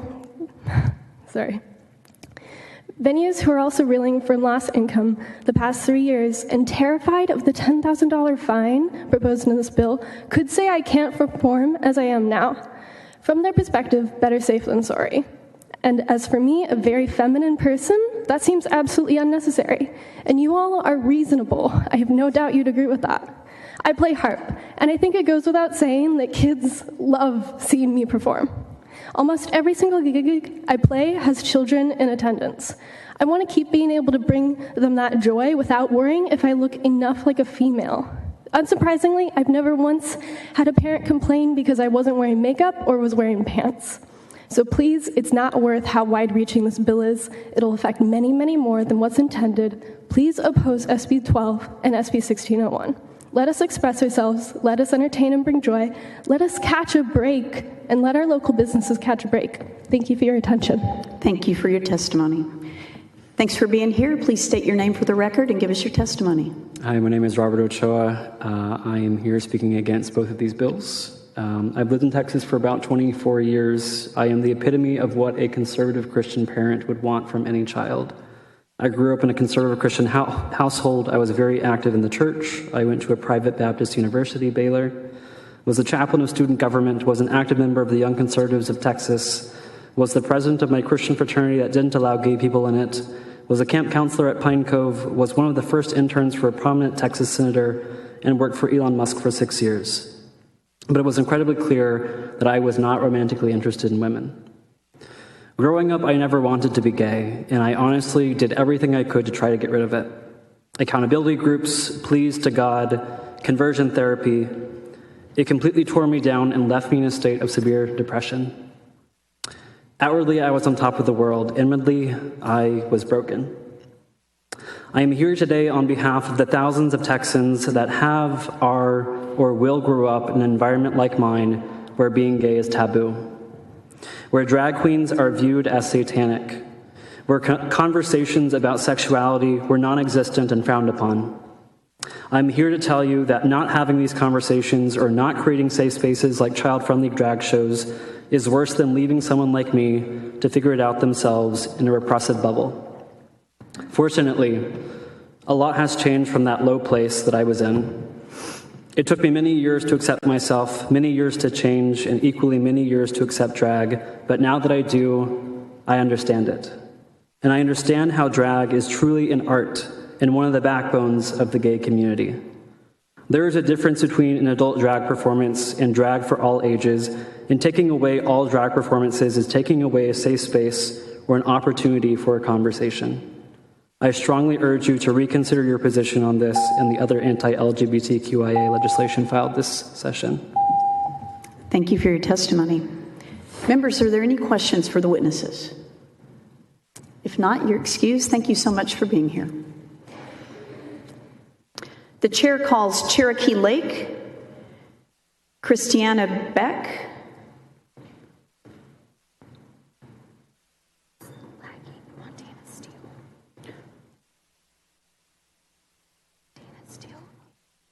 Montana Steele,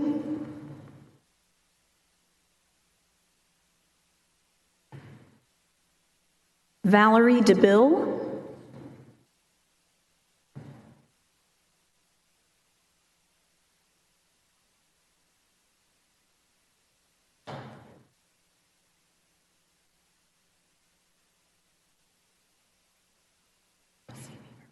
Kelsey Beaver.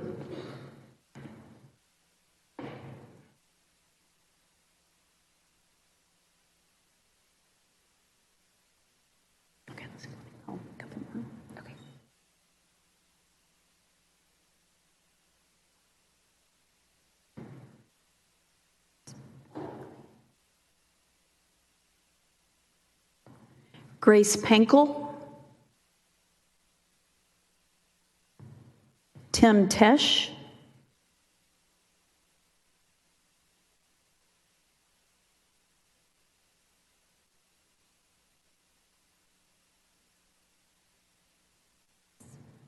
April Flores,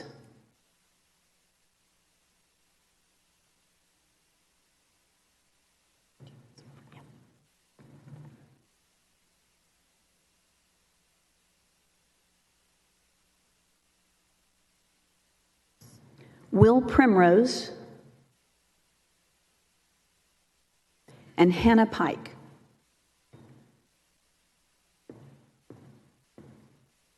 All right. Well, thank you all for being here. We'll start with you. If you'd please state your name for the record and then give us your testimony. Good afternoon to the chair and committee. My name is Bridget Bandit, and I am speaking in opposition to SB 12 and SB 1601, which might be obvious. I was born and raised here in Austin, Texas. I grew up in Northwest Austin, where my first job at 15 was teaching summer art camps to elementary school students. I've also worked at the Northwest Austin YMCA as a swim instructor, teaching mostly 3 to 5-year-olds life-saving skills. I've also worked at the Main Event, hosting children's birthday parties, and volunteering in my church as a youth group leader. I graduated from Texas State with a degree in psychology, during which I took multiple classes on human growth and development. Today, I am a full-time drag queen right here in Austin, where I occasionally hold drag queen story times. These kinds of events don't differ much from the kind of work I did before, yet these laws would impact my ability to work with children simply because of how I am presenting and not actually what I am presenting. These bills discriminate against people based on sex and not the actual content of performances.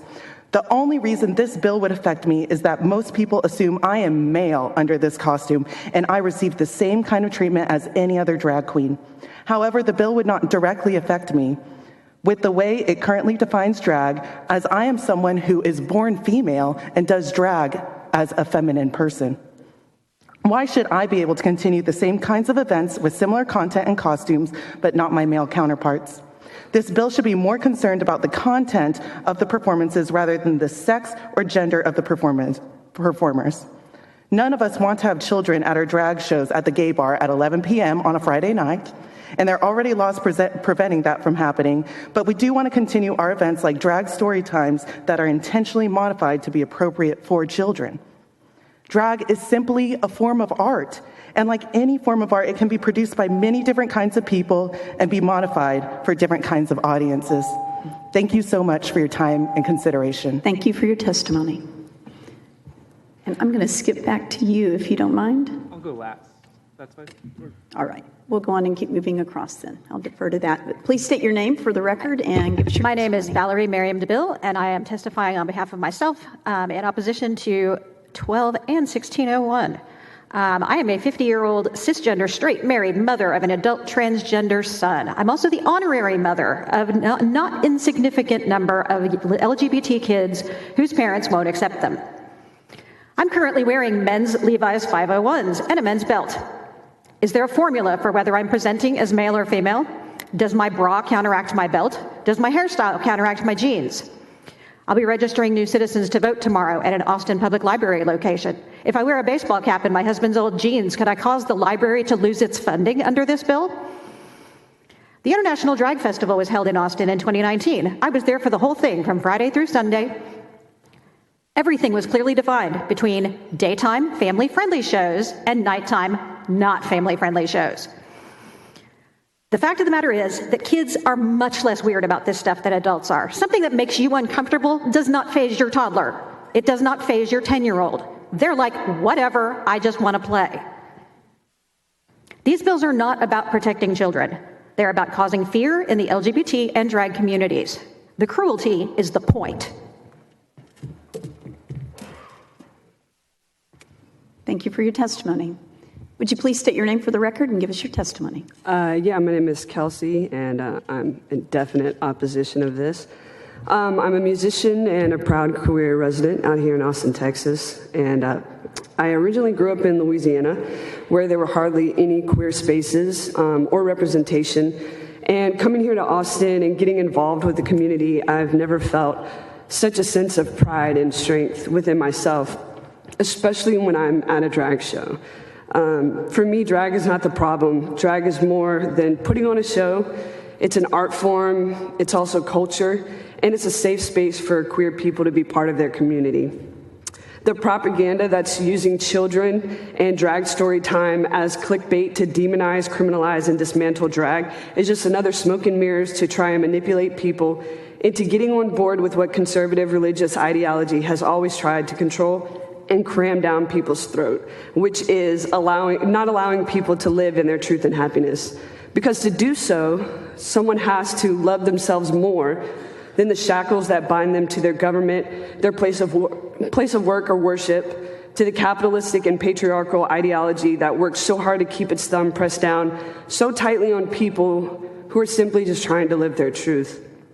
And I can't help but wonder what type of world we would live in if the same amount of energy that is constantly put into suppressing the queer community was put into things like gun control or food security, livable wages, affordable housing, universal health care, housing and aid to the houseless community, higher wages for teachers, prison reform, free contraception and birth control, and mental health is a huge crisis. All these things that actually harm our youth. For me, this is wrong on so many levels. And regardless of what happens here today, one thing that has always rang true about the queer community is that we never die out, we never go away, we never give in. We're here and have always been here and will always be here, and nothing you do can take that away. Thank you for your testimony. Please state your name and give us your testimony. Hi, my name is Frankie Pike. I strongly oppose SB 12 and SB 1601. I oppose this because as a former child who grew up in Texas, children are comfortable with drag because many of them are already doing drag. Let me explain.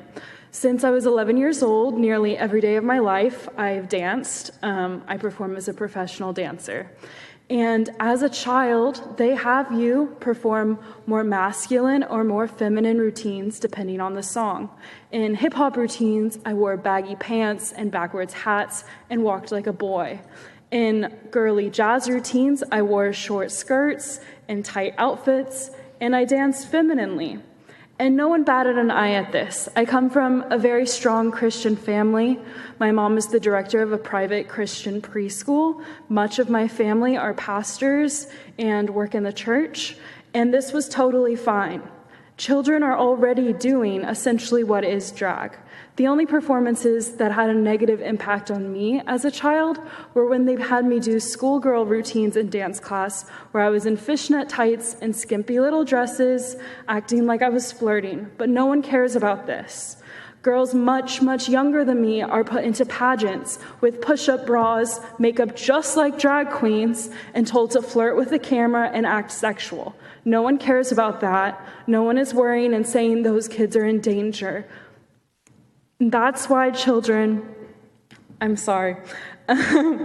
That's why drag is not dangerous or alarming to children. Children are used to this. When we're dressing in a different gender than we were assigned at birth, or dressing in that gender enhanced like Bridget does, we're showing creativity, we're expressing ourselves, we're having fun, we're being comedic, we're having a good time. It's our clear First Amendment rights. And I'll finish with this. As someone who's been a victim of sexual violence, 99% is committed by cisgender men, not drag queens. Thank you for your testimony. Thanks for being here. We'll move back to you. Yes, please state your name for the record and then give us your testimony. Yes, hi, my name is Will Primrose. I'm speaking to oppose SB 12 and SB... Could you get a little closer? Sorry about that. Repeat your name, please. Yes, my name is Will Primrose. I'm here to oppose SB 12 and SB 1601. I find this to be a waste of our breath. I feel like I also oppose any legislative effort to control or criminalize any gender variance. Trying to drown diversity in a shallow pool called homogeny is just very sad. I'd like to speak on the safety of kids and think that if you can't accept the chance that your child might grow up to be gay or trans, then you just shouldn't have kids and let your bloodline end with you. This is more of a personal opinion, but I think that kids should, conversations be had with kids about sexuality as early as they learn about death. And seeing as they can learn about death as early as in elementary school shootings, then you should have conversations that it's a very wild, expressive world. And just, that's it. Thank you. Thank you. Thank you for your testimony. Members, are there any questions for the witness? All right. Thank you all so much for coming. You're excused.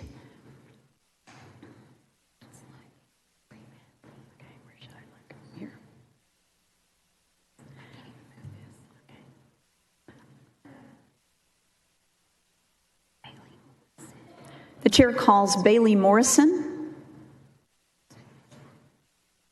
I'm going to go back and call some names that have been called previously, just in case they didn't hear the name. Christiana Beck, Catherine Leffler, Cherokee Lake. Oh, which one? Oh, okay. We got Cherokee. Great.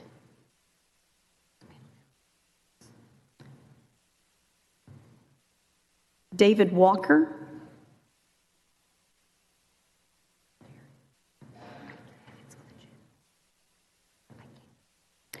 Bear with us. We've got a little bit of a lag with the technology here.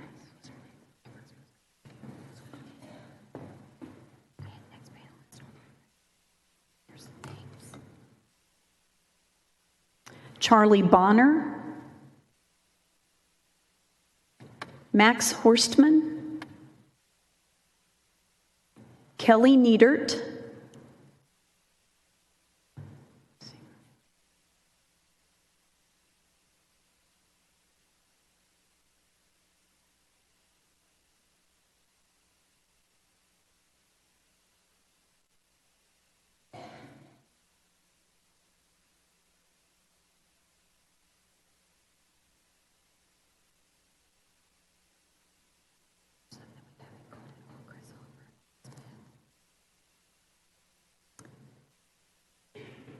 Chris Hopper,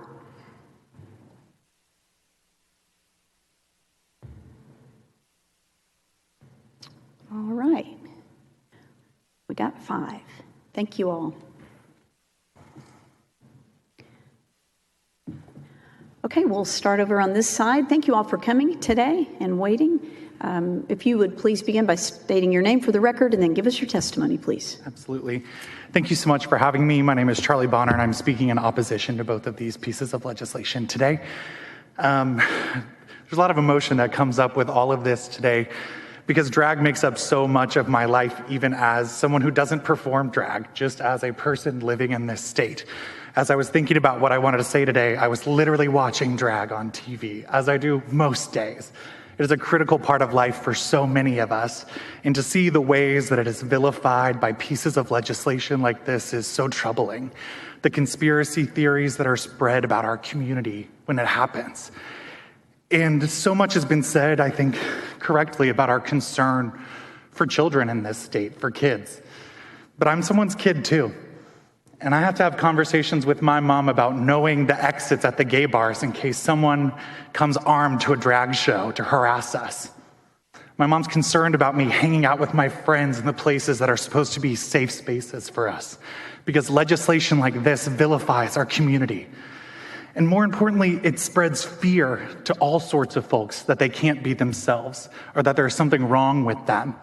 And it infringes upon our freedom of expression to be ourselves, to make our voices heard, to use drag to talk about politics and pop culture and all of the things that are protected under the First Amendment. For this and so many reasons, I really encourage you to vote against this bill. Thank you. Thank you for your testimony. Thank you. Please state your name and give your testimony. My name is Kelly Neidert, and I'm the Executive Director of Protect Texas Kids. I'm testifying in favor of both Senate Bills 1601 and 12 today. Protect Texas Kids takes a stand to protect children from the ongoing assault that has been ruthlessly waged against their identities, core development, and traditional values. Last June, we organized a peaceful protest outside of a drag show called Drag the Kids to Pride, which was advertised as being a kid-friendly drag show, and parents were actually encouraged to bring their children. Footage from inside the drag show was extremely disturbing and went viral on the internet. Everything about the show was hypersexual.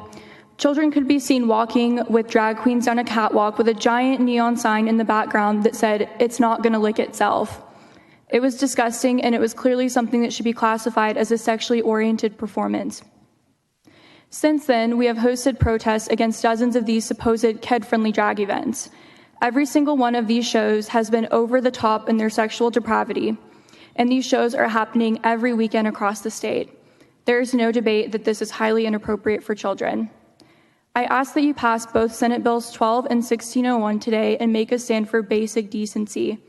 Bringing children around sexual content is a targeted assault on their minds and bodies that should never be tolerated in a civilized society. Thank you. Thank you for your testimony. If you please state your name for the record, welcome, and we're ready to hear your testimony. Hi, I'm Max Horstman. I'm strongly against SB 12 and SB 1601. I regularly attend drag shows, and many people I know and love are drag performers.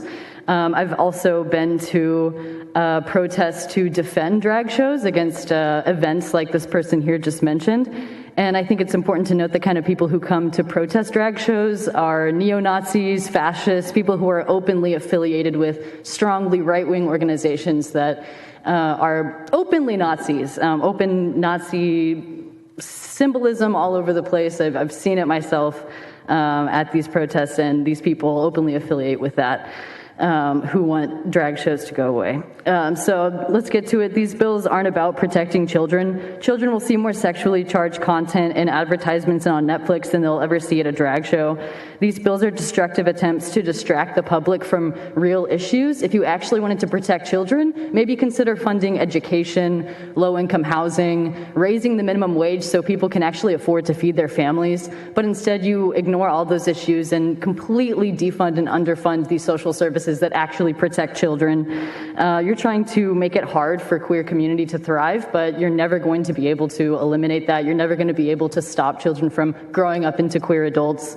I want to live in a world where little kids can dress up however they want, express themselves freely. I think Texas would be a much safer place with less politicians and more drag queens. Drag is a sacred artistic expression, a performance that I can't expect any drab government shills to fully understand. These bills don't protect children. And in fact, I'm not even sure that any of you actually wrote these bills. I think it was probably placed on your desk by a right-wing think tank, and now you're trying to get your time in the limelight by promoting this up to the Supreme Court. So good luck with that. But yeah, totally against these, and that's my time. Thank you for your testimony. If you please state your name and give us your testimony. Good afternoon. My name is Bailey Morrison, and I'm here to oppose SB 12 and SB 1601. As a professional who has worked in book publishing and literacy for over 10 years, I believe our Texas libraries should be spaces where children can come to find a joy for reading. Libraries should be funded and allowed to encourage young readers, no matter the gender themes of the event or the sexual orientations of the participants. There is nothing harmful about drag. It is an art form much like dance theater and any other form of performance. There are much bigger priorities for our state leaders to address in regards to the safety of children. Literacy is essential to ensuring young Texans have the skills they need to become leaders themselves. In terms of drag performance and other venues that host all ages events, these events celebrate difference and positivity. I support the drag performers in this state and the businesses who feature their contributions to culture and free expression. The proposed penalties on small businesses are completely unnecessary and harmful for business owners at a time when the state should be supporting venues that draw audiences and revenues from all over the country and the world. On a personal level, watching the artists who perform drag has shown me what courage means and what community can mean for people who don't adhere to norms which no government should legislate. I appreciate you hearing me and respecting the queer community. I encourage you all to consider how much the queer community contributes to this state. Thank you for your testimony. Could you repeat your name one more time? Bailey Morrison. Thank you.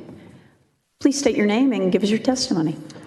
Thank you. My name is Chris Hopper, and I'm the president of Texas Family Project, and I am most definitely in favor of SB 12 and 1601. My organization, Texas Family Project, and our sister organization, Defend Our Kids Texas, have worked tirelessly to expose what's actually happening at these so-called kid-friendly drag shows. Our footage has been shown on Tucker Carlson and Glenn Beck, as well as dozens of other outlets. We are in the trenches every single week. These shows are not Mrs. Doubtfire innocently reading fairy tales to children. They are far more grotesque and inherently sexual in nature than anybody here would like to admit. What world do we live in where we can even have to have a platform to debate whether or not grown men in lingerie should be allowed to twerk and flirt with little children? We have the footage. It seems that we have stepped into idiocracy. What are we thinking, allowing grown men to dance and receive cash tips from young, impressionable children? And for those among us who would say a parent has the right, I want to stop right there. Parents don't have a right to take their kids to casinos to gamble at the blackjack tables. Parents don't have a right to let their kids go into a strip club. Parents don't have a right to buy their kids a pack of cigarettes, and parents don't have a right to cause injury or severe damage to a child. And I would say child abuse does not fall under parental choice. When drag queens invite children into their den of chaos and say things like this, and I quote, "Cheers to me and those who lick us where we pee, and cheers to you and those who lick us where we poo," myself and the majority of Texans would disagree with that as being a wholesome, normal. You made your point. Okay. Thank you all for your testimony. Members, do you have any questions? Thank you. You're dismissed. All right. The chair calls Zachit Stouffer, Tess Ortega, Alyssa Ree, Caleb DeCasper, Maxon LeQueen.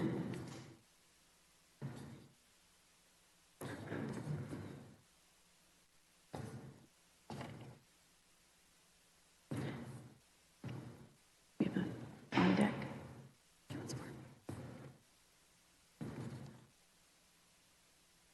I think we could do this corner. Chair calls Christopher M.F. McCoy.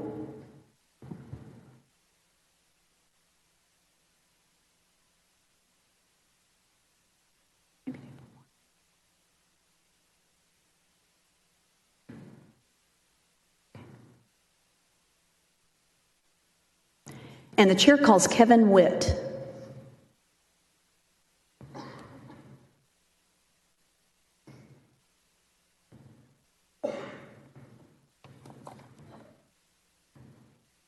All right, let's go on and go with the 4 folks that are here. Thank you all so much for coming today. And we'll start on the left. Are you ready to testify? Okay, how about we'll come back to you. All right, thank you. If you please state your name for the record and then give us your testimony. Howdy, y'all. Good afternoon to the distinguished committee members and chairman present today. My name is Maxine LaQueen. I am a proud trans woman and a drag queen living here in Austin. Trans woman and drag queen, those two are not the same, okay? I am here today to testify in opposition to SB 12 and SB 1601. I want to protect children throughout Texas, as well as all of you, and I also want to give some insight to the repercussions that these bills have to our community. First off, to those who have not seen a drag queen before, this is what drag is. This is what a drag entertainer looks like. This is a form of self-expression.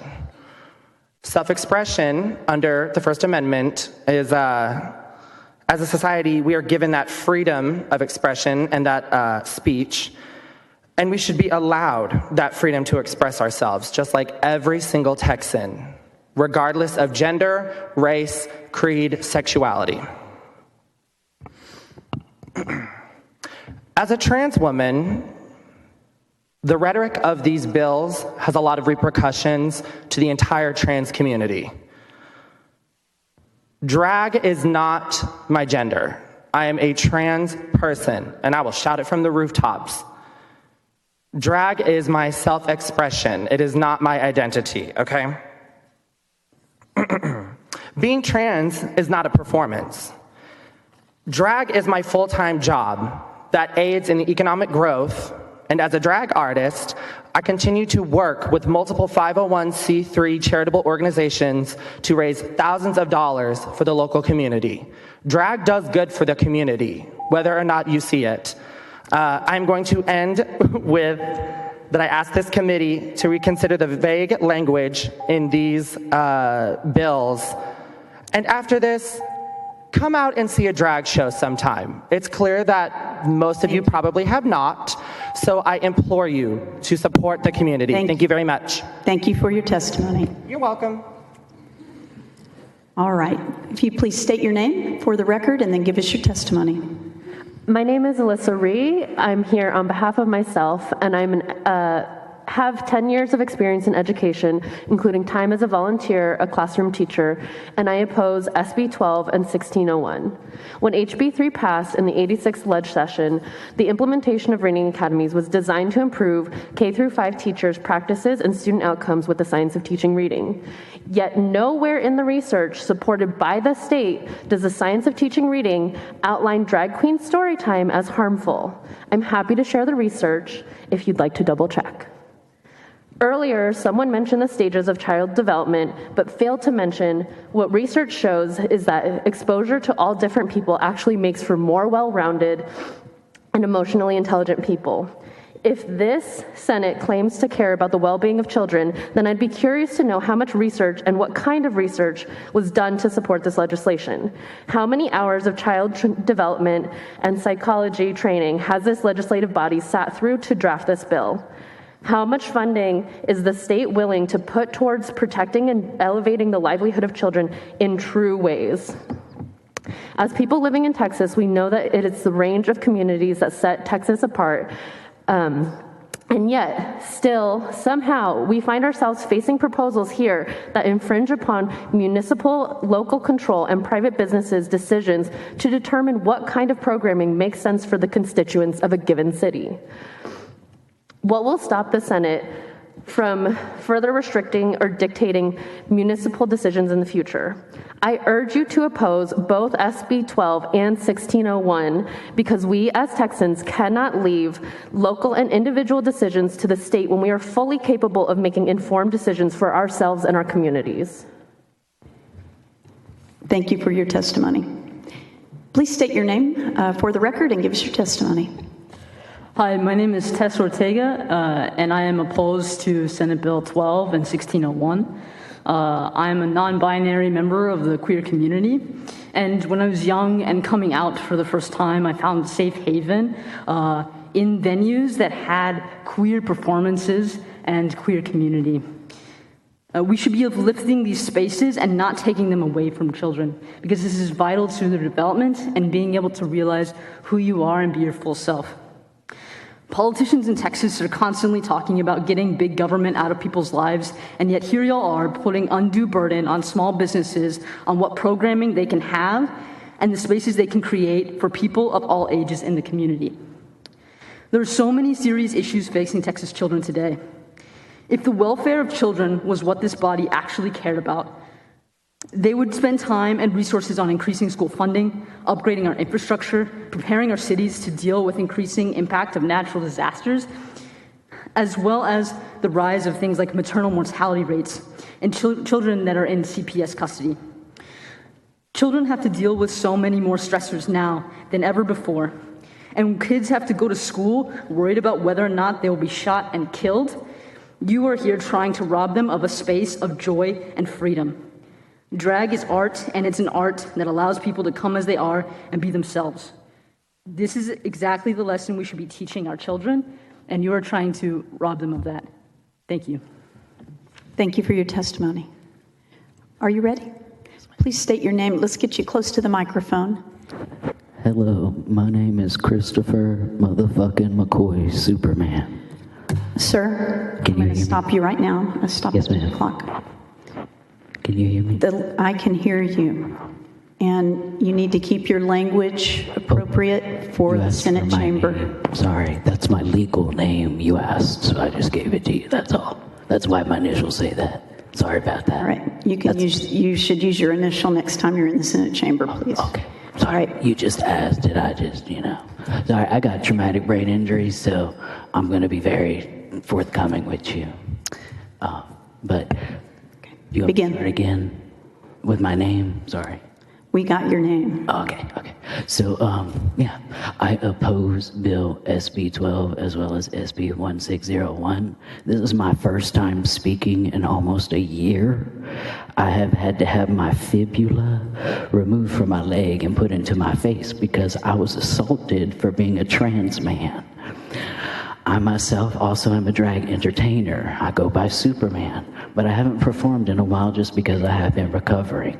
These bills that have been presented, they risk something bigger than what everybody's seeing. I understand everybody's talking about the children and sexual content and all of these things.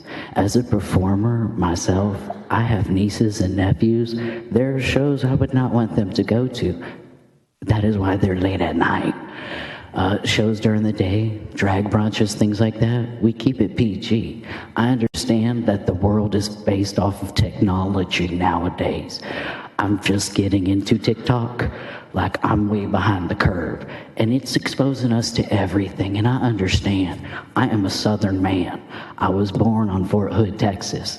I've been here for 36 years.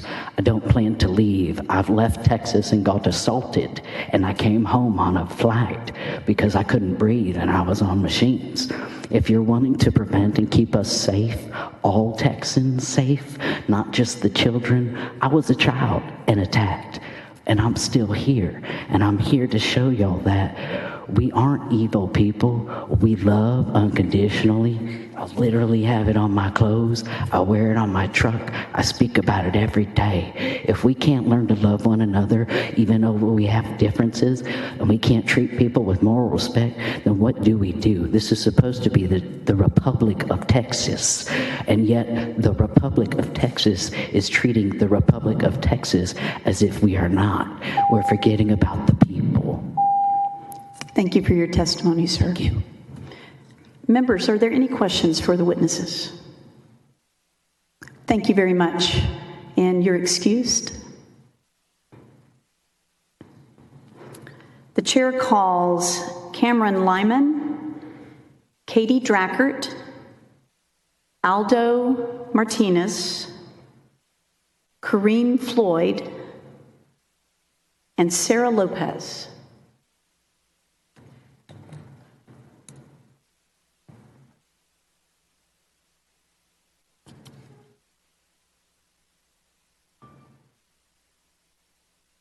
All right, I think I'm gonna keep going. Chair calls Sophia De Loretta Chudy, Amaro La Luna Bentley, Lauren Perkins, Autumn McMillan,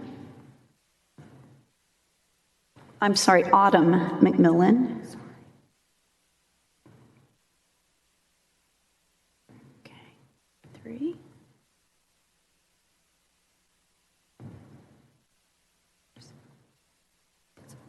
Okay, 4. And Ricardo Martinez.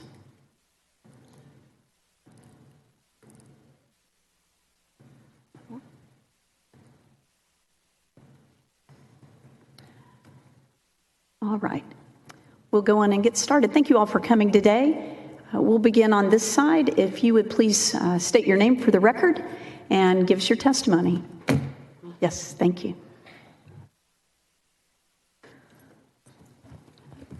Good afternoon. My name is Autumn McMillan. I use they, them pronouns, and I identify as non-binary and thereby consider myself a member of the trans community. This bill is an abuse of power and a botched attempt to protect children from sexual coercion and child abuse. I am here to let you know that you're pointing the finger in the wrong direction. So today, I did not bring a heartfelt personal anecdote for you. No, today I brought facts. These are just a few headlines of the past month in this country. Texas former youth pastor busted in child porn sting, recorded underage girls bathing at church. Youth pastor, foster parent arrested for human trafficking in Florida. Former Benton County coach and youth pastor sentenced to 45 years for exploiting children. Facing hundreds of sex abuse lawsuits to declare bankruptcy. Business declares bankruptcy. Youth pastor said, "I don't care," when learning age of 16-year-old he sexually abused. The Children's Advocacy Center of Central Texas states that almost 1 million reports of child abuse are confirmed each year in the United States. More than 90% of child victims are abused by someone they know and trust. In Central Texas, 98% of child victims are abused by someone they love and trust. Our energy, tax money, and time is better spent providing children with comprehensive health education about body autonomy and consent. The fact that you would consider this bill proves that you are the threat to the children of Texas. Thank you for your testimony. How dare you sit before us and ignore the very real evidence Thank you for your that Texans have brought to you. Thank you for your testimony. Please state your name for the record and give us your testimony. Good afternoon. My name is Amara La Luna Bentley. My pronouns are she, her, and hers, and I'm a transgender artist. I rap, dance, sing, and I'm also a member of the House of the Poor. The founder, Ms. Hilton, just spoke. Last but not least, I'm a healer, and I'm testifying against this SB 12 and SB 1601. While I do agree with protecting the children, I, however, don't agree with banning drag performances will do that. I believe I heard the gentleman in the middle who called himself a redneck from earlier say, I wish it was pastors, I wish it was more pastors here. And my question for him is, why is that? to teach a fragment of what the real word is, because the same word that is preached now is the same word that was preached back when slavery was around. And we're all familiar with that. My ancestors didn't believe in gender roles, more so they believed in how you interacted with the world. I do believe that LGBT plus community, including drag, pushes that back into existence, and it's why we are being targeted the most.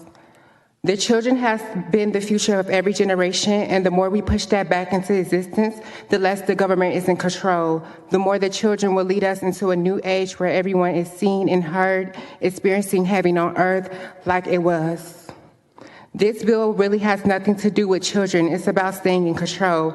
And I'm here to say you either win with us or you watch us win. God bless you all. Thank you for your testimony. Would you please state your name and give us your testimony? Thanks for being here. Of course, thank you. I am here in opposition of SB 12 and SB 1601. My name is Sophia Di Loretto Chetti. I use she, her pronouns, and I'm a third grade teacher here in Austin. If you don't have a student in elementary school, that means that I spend 8 hours a day, 5 days a week with 8 and 9-year-olds. I heard someone earlier expressing support for this bill because drag, quote, exposes children to things that they are not ready for. However, if any of my students were able to join me here today, they would have absolutely no issue explaining gender expression or gender identity to you, something many of you clearly do not understand. And I get it, it's easy to be afraid of things you don't understand, but I can assure you,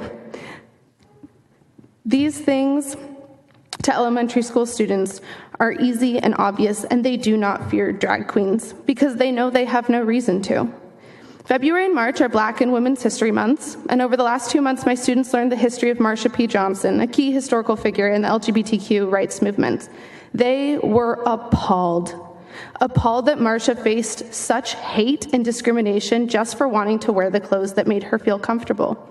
Like I said, the kids get it. And honestly, it's shameful that you're using them as a political weapon against a community that they may one day join if they haven't already.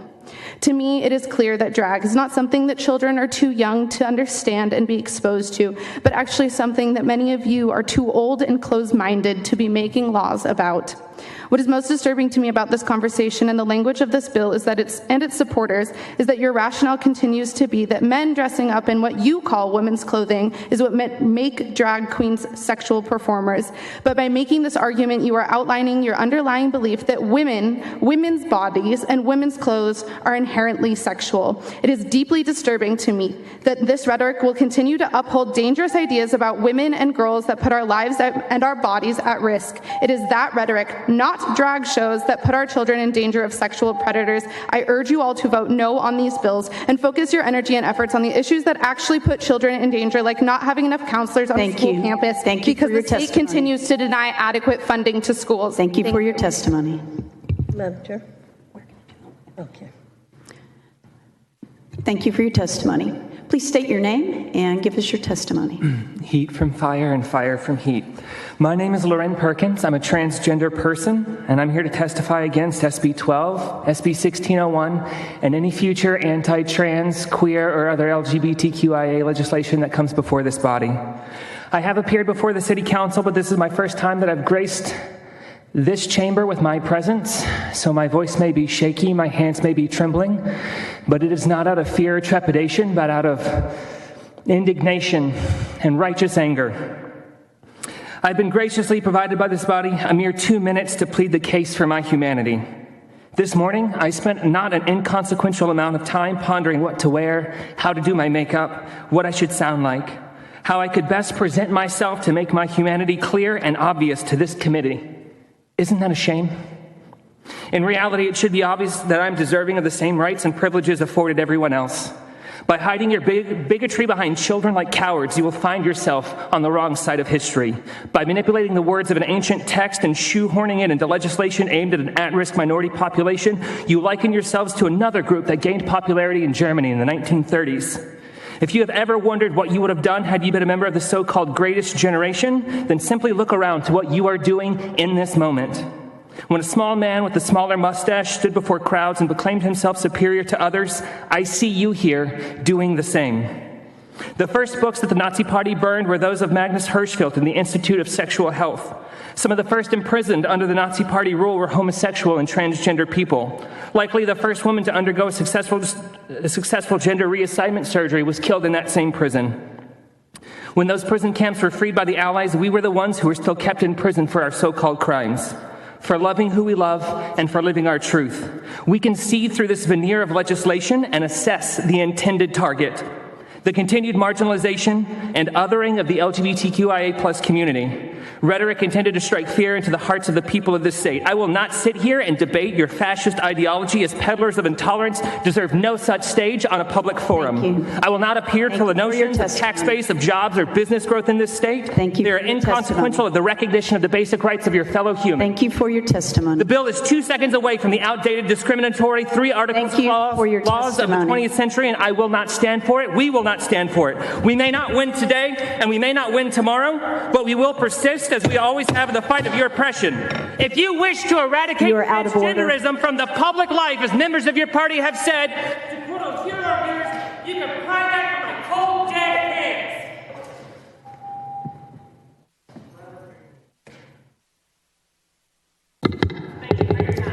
hands. Ladies and gentlemen,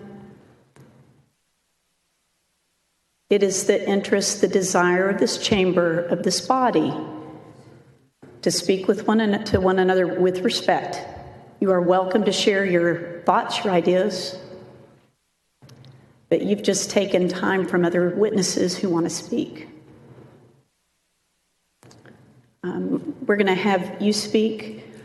I'm going to go in and let everyone else on the panel, if y'all would like to go in and leave, you're welcome to leave.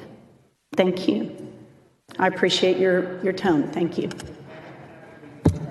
Sir, please state your name and give us your testimony. Thank you. Thank you, Chairwoman. My name is Ricardo Martinez. I'm the CEO of Equality Texas, and I'm here testifying on behalf of myself and Equality Texas in opposition of SB 12 and SB 1601. I think most people here today who oppose SB 12 and SB 1601 share our collective concern to ensure young people remain safe and maintain their innocence. But professing to do so through this thinly veiled attempt to suppress LGBTQ expression and infiltrate our safe spaces with fear and violence, taking away our joy, is simply not it.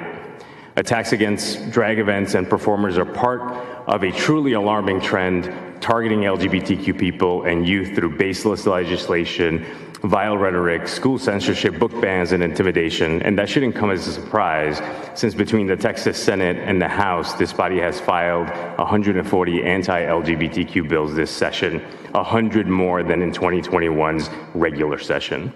Extremists who aim to harm us are increasingly emboldened by actions of politicians who smear LGBTQ people and our allies. Their disinformation is spread widely by extremist accounts on social media and encourages violence. Why are you not outraged by the documented incidents in Texas that have put our community in danger? In Pflugerville, neo-Nazis with swastikas and transphobic signs picketed a restaurant hosting a drag brunch. In Katy, armed protesters raising hands and Nazi salutes disrupted a drag bingo. In Houston, extremist protesters with a history of recording and photographing children without consent protested drag performances. In San Antonio, a concert venue canceled drag shows for the year, citing violent threats against performers and staff. What I have heard most often during hearings this year is that you care about protecting kids, parental rights, safety, and healthcare, but there's an invisible asterisk that's always present that loudly conveys what you mean to us, that those rights are afforded to everyone but us. You have a responsibility to represent all of us. Please vote no. Thank you for your testimony. Thank you. Members, are there any questions? Thank you very much. The chair calls Adrian Bayard, Shelby Bohannon, Carter Hogan, Brendan Wynn, and Katie Drackert. Adrian Bayard, Shelby Bohannon, Carter Hogan, and Brendan Wynn, and Katie Drackert.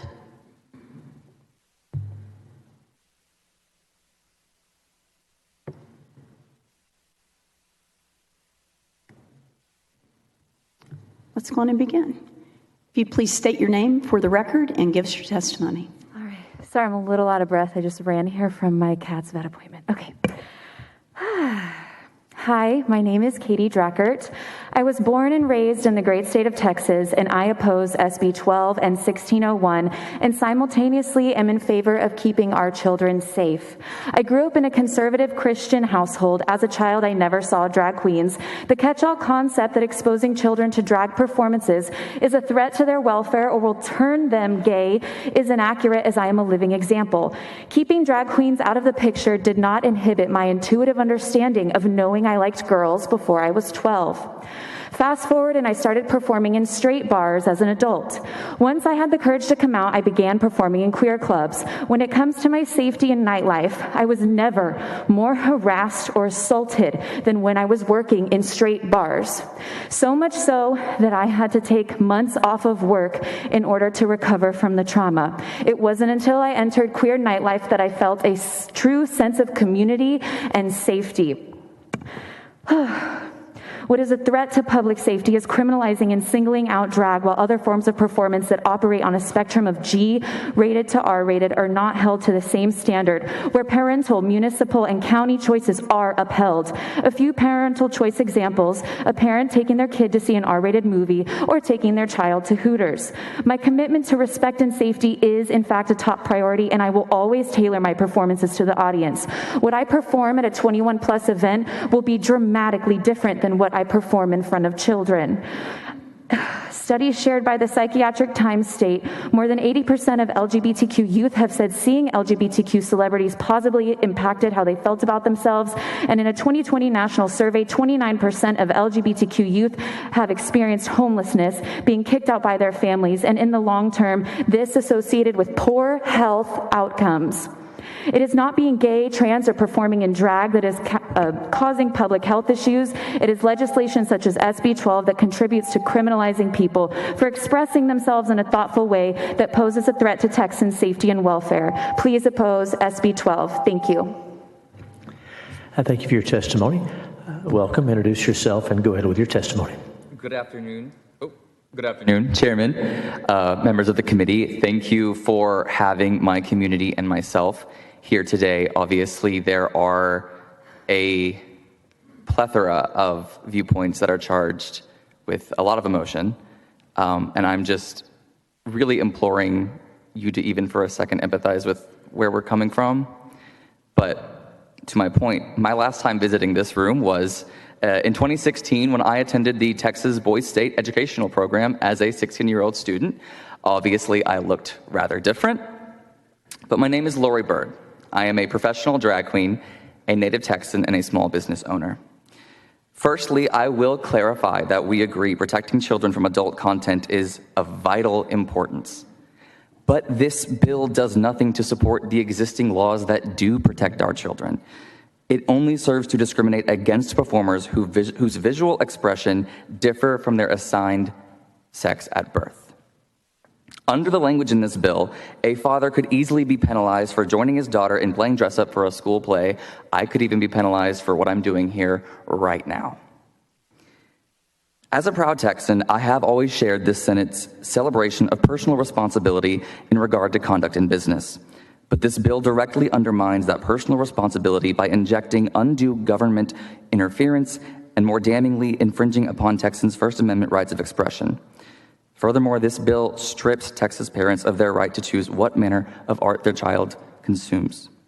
I'm asking members of this committee to reconsider the vague language of SB 12, as it risks putting undue and impractical restrictions on gender expression for not only actual drag entertainers, but all artists of Texas. Thank you. Thank you for your testimony. And I'm not sure we got your name. Do you mind one more time? Lori Bird. Thank you very much. Senators, any questions for our witnesses? Thank you both for being here. Thank you.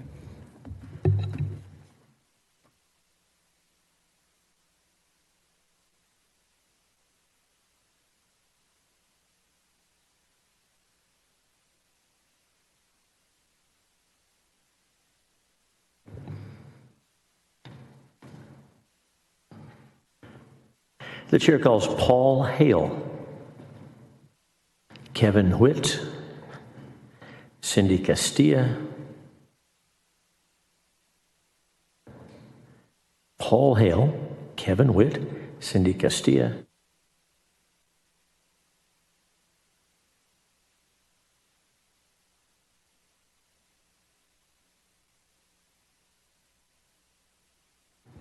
and the chair calls Don Garner, Donald Garner.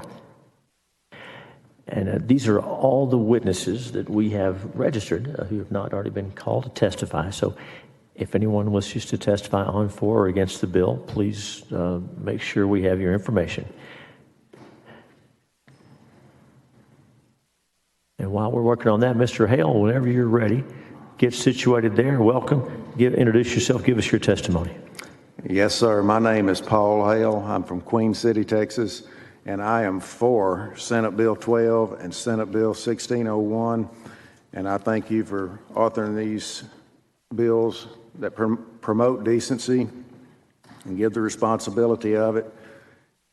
And all I can say is if we can't make laws to protect our kids, why have any laws at all? And I heard, I think, close to 50 for this bill, and over half of them link themselves to LGBT or LGBTQ, and it's obvious that this is a promotional arm of that. And I would like to remind what those stand for. L is for lesbian. They cannot reproduce. That equals death. Gay cannot reproduce. That equals death. I've had these discussions before in the past, and it makes people angry, but it's a fact, and it's a way of death. And the B in there is bisexual, and that's a spreader of disease. When you look at the habits, that equal death when you spread those deadly disease. And the T, they kept losing that argument. They talk about adoption and things, but the T is the love child of all that. That's the only way they reproduced, was transgender. But it wasn't a real reproduction. It's just another way of death and destruction. But as a taxpayer, I am offended that this group comes to our state government and our universities asking for money and getting it in some cases, and they go to these libraries. I would like to ask for an amendment to take this further and just go ahead and shut those 1,000 libraries down that are full of pornography and absolute filth. And I would like to ask for an amendment to go ahead and do that until they move these books that drag these people in there and provoke them into doing this in front of our kids. Thank you very much. Mr. L, thank you for your testimony. Welcome. Introduce yourself. Give us your testimony. Can Cindy go? Because my handouts are not passed out yet, and I would like for y'all to have them whenever I testify. If she would like to. Okay, I'm fine. Ms. Castillo, you're recognized. Go ahead. Thank you, Chair and committee members. Texas Eagle Forum, I'm Cindy Castillo speaking for myself and for Texas Eagle Forum. We support Senate Bill 12 and Senate Bill 1601. Senator Hughes laid out this bill beautifully. There's not a lot to add. But I do wonder, do those opposed know that we already have laws that protect children from similar non-drag performances?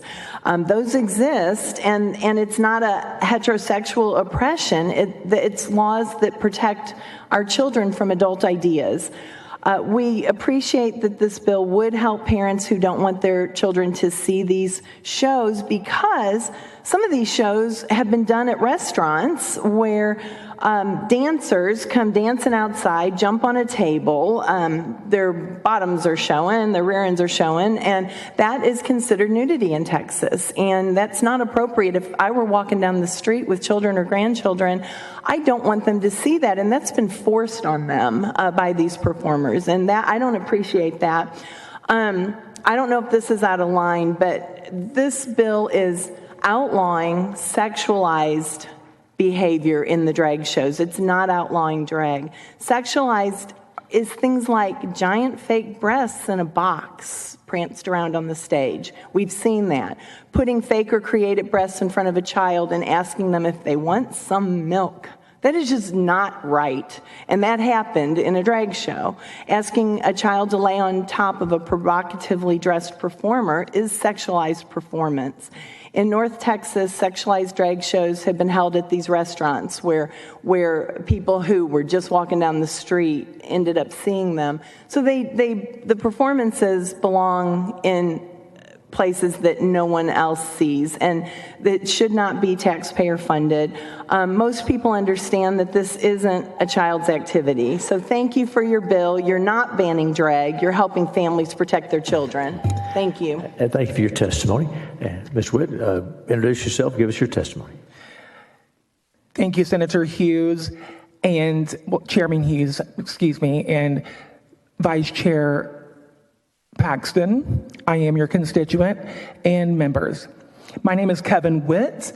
I am the Assistant Director for Mass Resistance and a former drag queen and transgendered woman. I performed professionally as a drag entertainer for 16 years, known as Dominique O'Hara Sky, in the DFW Metroplex and Fort Lauderdale, Florida. I have made special guest appearances in several drag venues across the country. I was a show director, MC, and headliner. I have also competed in many drag pageants, such as Miss Gay Arkansas America, Miss Gay Texas USA at Large, and several others. I was also featured on one episode of RuPaul's Drag Race Season 3. This was just a few of my accomplishments in the entertainment industry. So to say I know the ins and outs of drag culture is an understatement. I am here to testify in favor of SB 12. In 2019, Mass Resistance exposed 2 drag queens with histories of sex offenses against minors and a variety of sex workers that were involved in Drag Queen Story Hour at a Houston library. Later that same year, we exposed the depraved nightlife of a drag performer who planned to entertain at a library in Leander, Texas. We later exposed a drag queen that was entertaining children in Austin public libraries and Austin public schools was a BDSM fetishist with a record of prostitution. The librarian who invited him was also a part of the local BDSM club. Recently, Mass Resistance Texas exposed that a drag queen who had convictions for prostitution, unnatural acts, and drug possessions had performed with children. Another drag queen who was planning to perform at a church at Katy, Texas, had a criminal past for plotting to murder his classmates. His disturbing social media posts reveal his bloodlust persistence. At these shows and story hours. Okay, thank you. Thank you for your testimony. Thank you for being here. Thank you. You bet. Senators, any questions for the witnesses? Thank you both for being here.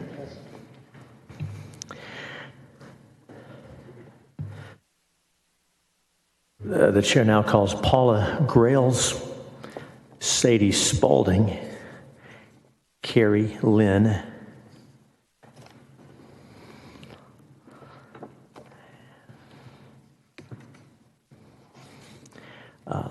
Michaela Staunch, and Megan Bien, or Bihun, B-I-H-U-N. So Paula Grales, Sadie Spalding, Carrie Lynn, Michaela Stanch, and Megan Bien, or Bien. Bahoon. I should have gone with the obvious one. I apologize. The phonetic one. All right. Thank you. Welcome. And we'll go ahead and start if you're ready on this side. Introduce yourself and give us your testimony. Sure. And get close to the mic so we can hear you. Give it a shot. It's a little bit far on this end. Okay. So my name is Megan Bahoon, and I am a Texan in Senate District 25, and I'm here to speak against Senate Bill 8 and 1601. I'm sorry, 8 was last night. It was a very long night last night, y'all. I was here until 1 o'clock in the morning. And to be frank, I'm very tired of coming down here to defend my identity.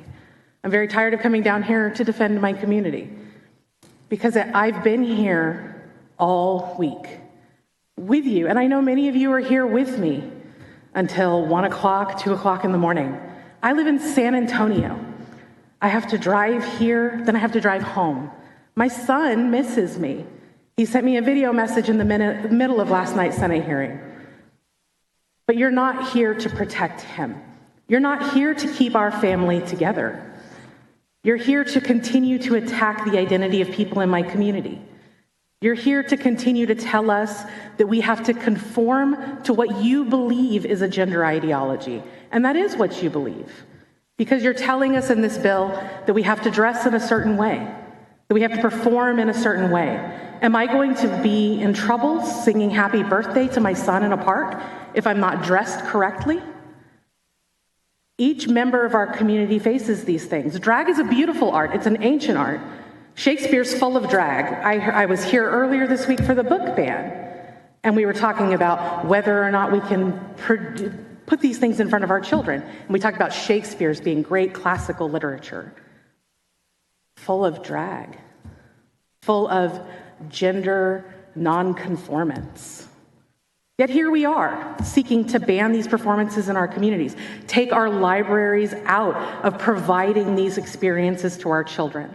This is not the Texas that I grew up in. This is not the Texas that my family can continue to live in. But we're not going anywhere. Please vote no on these bills. Thank you for your testimony. Welcome. Introduce yourself and go ahead with your testimony. Good afternoon. Can you hear me okay? Is this all right? Oh, here we go. We got you now. All right.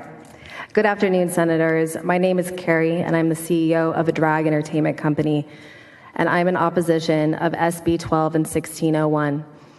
We have brought jobs, businesses, and revenue to the state, and we've never had any concern, either public or private, regarding the nature of our performances. And due to our trusted reputation for professional and family-friendly content, some of our supportive clients have included some of the largest corporations, entities, and events in the state. Please know I agree with you, as do my artists, my corporate and local partners. We don't want harmful content around children. And that is why we have policies in place to ensure this, and we follow all laws and ordinances. We often perform at gatherings at which all grade age groups are present, and for kids, seeing a drag queen is like seeing a Disney princess because they are larger than life, costume-wearing performers bringing laughter and joy, and that's it. Coming from a concerned employer, how will I have the liberty to abide by this without being discriminatory? This bill doesn't define what it means for a male performer to exhibit as a female or vice versa. And why is the Texas government interfering with my rights as a business owner when these events have been going on for years with no issue whatsoever? How is this a free state if private businesses can't provide arts and entertainment? We just ask that we are all treated the same. I ask that you please focus on your efforts on what you don't want kids to see without differentiating on who's providing the content.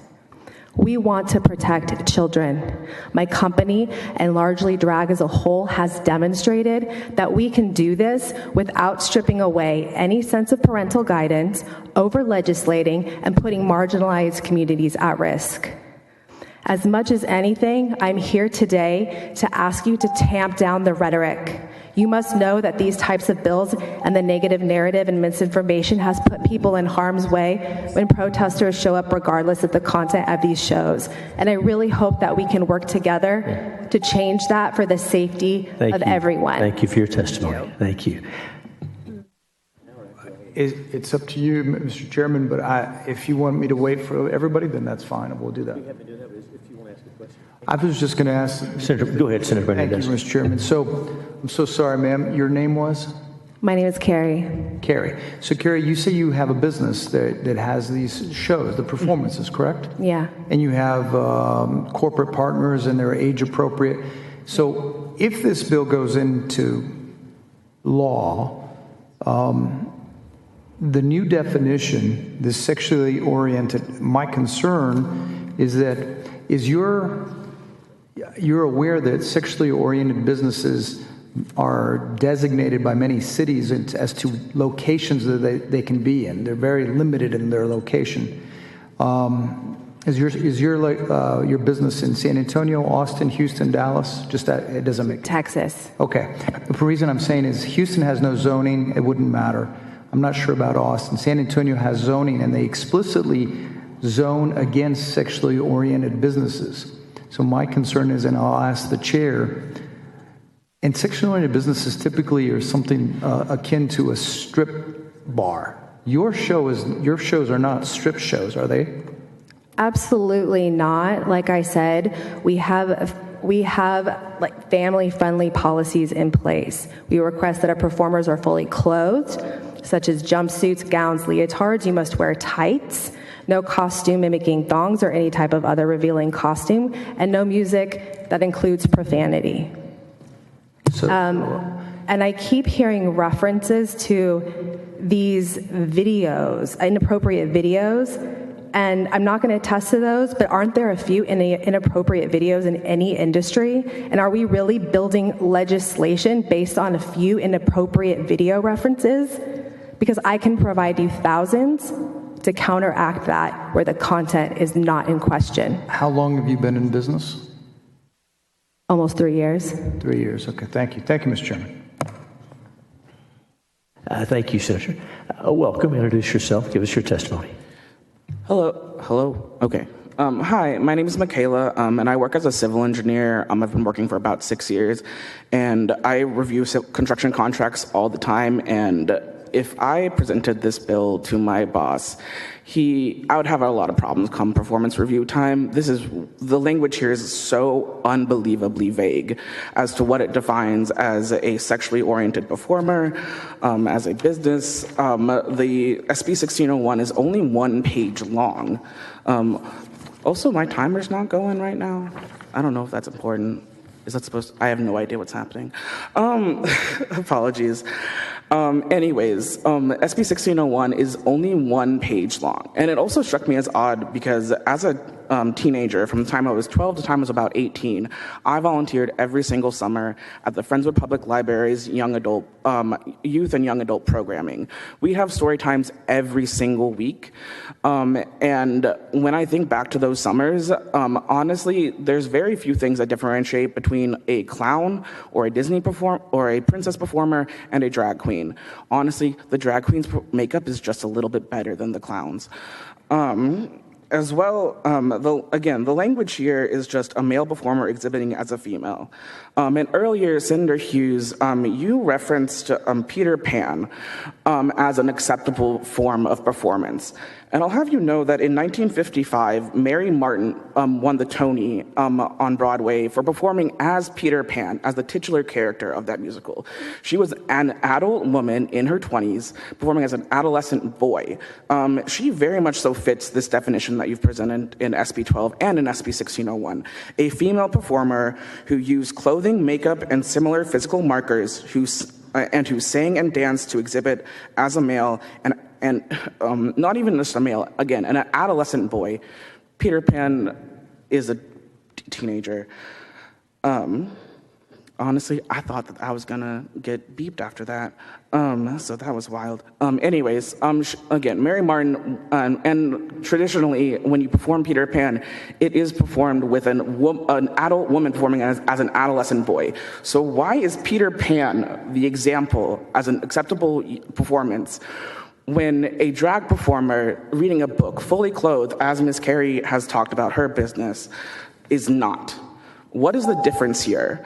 Why is a clown more acceptable than a queen? That's it. Thanks for your testimony. Welcome. Introduce yourself and give us your testimony. Good afternoon. My name is Paula Grails, and I am a concerned Austin resident, a student, and a former youth instructor in the Austin District. I am here to testify my opposition on Bill 12 and 1601 and the prohibition of artistic performances and freedom of expression, which will make it extremely difficult for a lot of members of the society to find community and dignity in their workspace.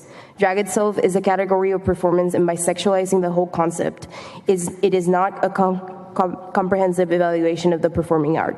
If anything, today's youth has been inspired to be themselves by being able to observe different types of individuals.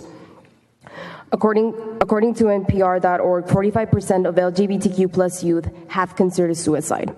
And I quote, nearly 2 in 5 LGBTQ plus youth said that they lived in a community that wasn't accepting of LGBTQ people. In 2019, I took the decision to move to Austin, Texas, and out of these 4 years, 2 of them I've spent interacting and teaching kids all around the Austin area, from Georgetown all the way to Liberty Hill. And I personally seen LGBTQ plus youth who are happy currently. And this is because now they live in a space where they can actually have a sense of community starting from a young age. Removing this from them will only incubate higher rates of LGBTQ plus youth suicide numbers. When I moved here, I had no sense of self or sense of belonging because I grew up in a place where there wasn't space to express who I was. I was isolated, depressed, and even lost in many ways. Thankfully, one of the first events that I went to here was a drag queen show. And from there on, I can testify that my life changed astronomically. The sensation of actually belonging and feeling accepted and celebrated made me feel so happy with life. It also gave me a safe space to go out and enjoy the city. People are kind and courageous, and this is a form of art that takes a lot of money, fatigue, and devotion, as well as shares inspiration to those watching. Not too long ago, I was a part of the LGBTQ plus youth community and felt like everything and everyone was scary. If only I had the chance to comprehend what seeing myself in others' expressions of art would do to my mental health as well as my development, I can firmly say that this saved me and many others from facing great loss in life. Thank you. Thank you for your testimony. Welcome. Introduce yourself and give us your testimony.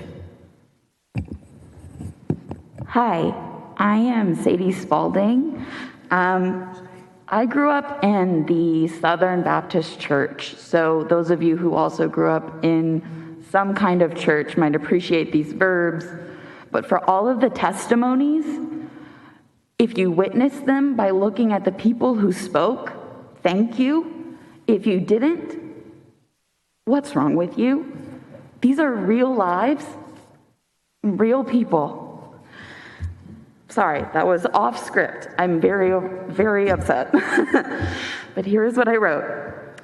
I do not know what words to say that would sway you to vote against SB 12 and SB 1601, because I do not speak in good faith. When I speak to homophobes and transphobes, as a lesbian, I often try to operate from a place of belief in humanity, that they too might be capable of empathy and kindness. I often try not to fight them. I often try to meet them where they're at, because scared people do not listen. Still, I want to understand people who choose to not understand me and the community I care so deeply about. But what you do not know is that my hands are shaking in anger and fear, because at this moment I sit in a legislative body that seeks to destroy this house brick by brick. This fearfully and wonderfully made house the LGBTQ community has built. This house that has sheltered me. I'm sorry, I'm a white woman crying right now, but sheltered me, shelters my future wife and my future children. The house that provides what the house of God I grew up in could not provide. I will not speak on the specifics of this intentionally unspecific bill, because you all know what you are truly seeking to do. I am here to tell you that we all see you, even though you do not see us. Thank you. Thank you for your testimony. Senators, any questions for any of our witnesses? Thank you each for being here. Thank you very much. The chair now calls Gabrielle Maldonado Samaripa, Denise Siebert, and Donald Garner.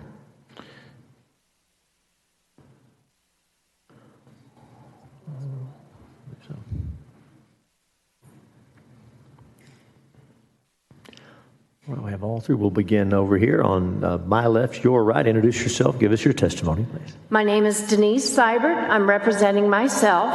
I'm in support of SB 12 and SB 1601. Thank you for letting me be heard. Training up a child in the way he should go, and when he is old, he shall not depart from it, Proverbs 22:6 says. I agree with restricting the performances of drag shows and other sexually oriented performances from being performed on public property or municipal libraries in the presence of children under 18 years of age. Movies are considered art and have ratings designed to protect children. This is not about discrimination, but about protecting the innocence of the child. These performances are to groom and sexualize and confuse our children, minors under 18 years of age. Stop the sexualizing of our children. Stop the grooming of our children. Stop the art performances, but protect children. I fought against this in the Temple Library when it was coming there. I support SB 12 and SB 1601. I apologize to Senator Morgan Lamantia. I did not recognize you when you noticed me, so thank you. And I thank you, Senator Brian Hughes, for these bills. Thank you, sir. Thank you for your testimony. Welcome. Introduce yourself and give us your Hello. My name is Gabby Maldonado Samaripa. My pronouns are she, her, and I am here to go against these bills that are in place to reject people like me, to reject my community. I am a drag queen, and I perform for anyone who is willing to love themselves and to love our community. Our community has been here long before Texas, long before Mexico. I am an indigenous woman. This is my land, and we have always been here, outside of the gender spectrum. I remember performing for a little girl like me once, bullied beyond belief by people who were trying to groom her to be straight, to be a boy, someone who she was not. And she saw me, and she saw a princess before her. She saw empowerment, and she saw self-love. That is the message Texas should be giving our children. Because if it wasn't for me finding myself, I might not be here today, just like many Texans aren't for hearing things like y'all are proposing. So take a look inside yourselves. Are you here for all Texans? Are you? Are you here for the empowerment of Texans? Because people like me, we've been here and we're not going anywhere without a fight. Thank you. Thank you for your testimony. Mr. Garner, introduce yourself. Give us your testimony. Welcome. Thank you, Mr. Chair, members. Appreciate the opportunity to be with you. My name is Don Garner. I'm the Executive Director for Texas Faith and Freedom Coalition, whose mission is to give people of faith a voice in government. And towards that end, I have the privilege of speaking in support of bills like Senate Bill 12. We're the world's largest Get Out the Vote organization, reaching hundreds of thousands of Texans in every election cycle, and our members are deeply alarmed by the inappropriate displays in front of children that have been documented in recent days. It's unfortunate that so many communities feel attacked by such a specific piece of legislation. Whatever your views may be on LGBTQ and the activities such as drag shows, this bill aims to protect children from exposure to demonstrations that are clearly inappropriate at their stage of development. It's about protecting children. It's not about attacking certain people, certain communities, certain lifestyles. It's about protecting our children. I urge you to support the passage of Senate Bill 12. Thank you for your testimony. Senators, any questions for any of our witnesses? I have a question. No, ma'am. Thanks. We heard your testimony, and thanks for being here. You're all excused. Question, though. You asked if we had questions. No, I was asking the senators if they had questions. Thank you, though. Thanks for being here. Thank you all very much. Thank you. If you would like to protect children. All right. Is there anyone else present wishing to testify on, for, or against Senate Bill 1601 or Senate Bill 12? Okay. We have two witnesses who registered, and we have two witnesses who have registered for the testify on the bill. So the chair calls Dana Janashak and Alfred Kimbrough, one of the witnesses that just registered, so I'm sorry for not being good at reading the writing, but we'll get it clarified when we get down here. All right. Okay, welcome. Introduce yourself and give us your testimony. Whoever Hi. wants to go first, that's fine. Go ahead. Hi, I'm Dana Yanishak, and I just wanted to say I'm opposing Senate Bill 12 and Senate Bill 1601. I'm a Texan. I went to Westlake High School, where we won several state dramatic competitions, which is amazing. But guess what? We were also in drag. And also, too, one of the most proficient dramatic performances that I've seen in Texas was right down the street at the Paramount Theater. There are 2 stars right in front of it for 2 men from a Greater Tuna. And guess what? They also were in drag. And I mean, if we continue to look at all the groundbreaking performances that have come out of the great state of Texas, it would be a shame to just rip that apart and away from what we have the potential to do. I mean, that's where I love being a Texan. I want to represent Texas, and these bills, they're going to stop that. And what are we going to show for that? Again, I am also a performer in Austin. I'm also a drag king. I do predominantly country men performances because I think they're kind of funny. But I want to represent that there is range, especially in Texas, and that the range is also too about every one of us, and that we all need to live and be respected. So how do we do that? And that's what I've learned too in the education that I've had in this great state. So we can't have this bill pass. Thank you. And thank you for your testimony. Welcome, and I apologize for having a hard time reading the card, but introduce yourself and give us your testimony. Yes, thank you. My name is Alfred Kimbrough. Yes, you got it right. Thought I had a hard time. Many don't. You got it right. Thank you. I do want to say thank you for taking the time to hear me out today. I know it's been a long day, and yesterday was a long day for you all as well, so thank you for your time. I do oppose Senate Bill 12 and Senate Bill 1601. I think at its core, we all can agree that we want to protect children, and children should be something that we value and that we help to protect and preserve. I think where I have a problem with the, specifically SB 12, is the language isn't very clear. So just looking at the language of that bill, I'm not really sure what we're defining as a sexual-oriented performance. I think that would help to give clarity in what we're actually trying to do with protecting children.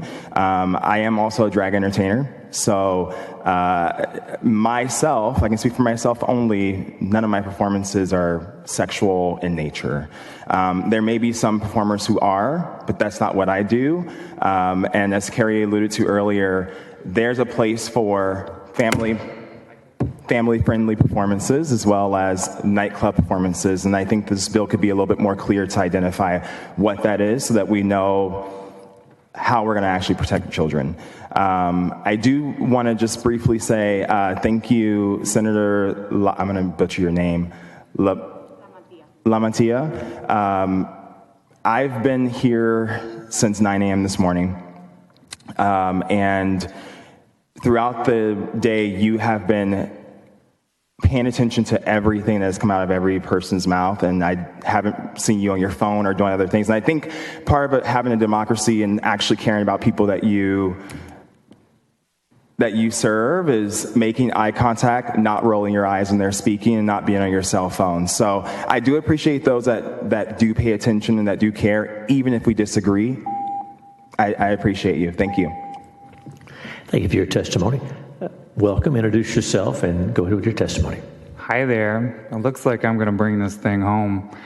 I'm Caleb DeCasper, and I've been a resident of Austin for 7 years. I am opposed to both of the bills, SB 12 and the reading to kids, drag queens reading to kids bill. I'm a well-known and successful musician across Central Texas, and I wear both male and female clothing on and off stage. I hope that me talking to you today will show you that drag encompasses more than you think. First off, as a citizen, I'm deeply concerned with the amount of anti-LGBTQ plus bills making their way through this legislative session. When issues of homelessness and mental illness beleaguer our state, and we seem to have a problem with keeping the lights on in the winter, it doesn't feel appropriate to be concerned with drag queens at this time.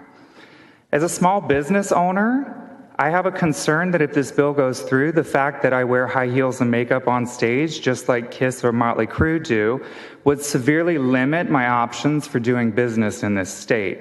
I wouldn't be booked for festivals such as ACL, or I could be arrested if there are children in the audience at music festivals, it reads to me like. South by happened a couple weeks ago, and I was booked at storefronts, and I was booked at corporate events. If there were children there, I could have been arrested for making art because I wear high heels and lipstick when I perform with my band. My final concern to share with you all today is as a teacher. In addition to being a rock star, I've also been a music teacher for the past 7 years.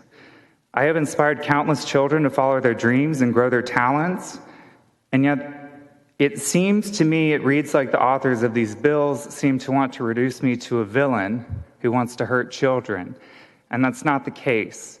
These stereotypes that these bills reinforce are tired, untrue, and disrespectful. Could you not just require background checks of individuals instead of reading to kids? I don't understand why we have to take it there. Thanks for your testimony. Senators, any questions for our witnesses? Thank you each for being here. And the chair calls Jason Guidangan or Guidangan.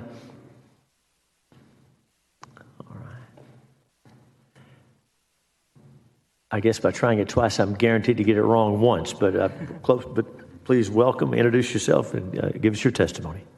Hello there. My name is Jason Guidangan. I'm here representing myself, and I oppose SB 12 and SB 1601. I am a lifelong Texan from South Texas, and I want to recognize my hometown Senator Morgan Lamantilla for her work here in the Senate and on this committee. Drag is not inherently sexual. It is art, it is theater, it is camp, it is dressing up, and it's acting.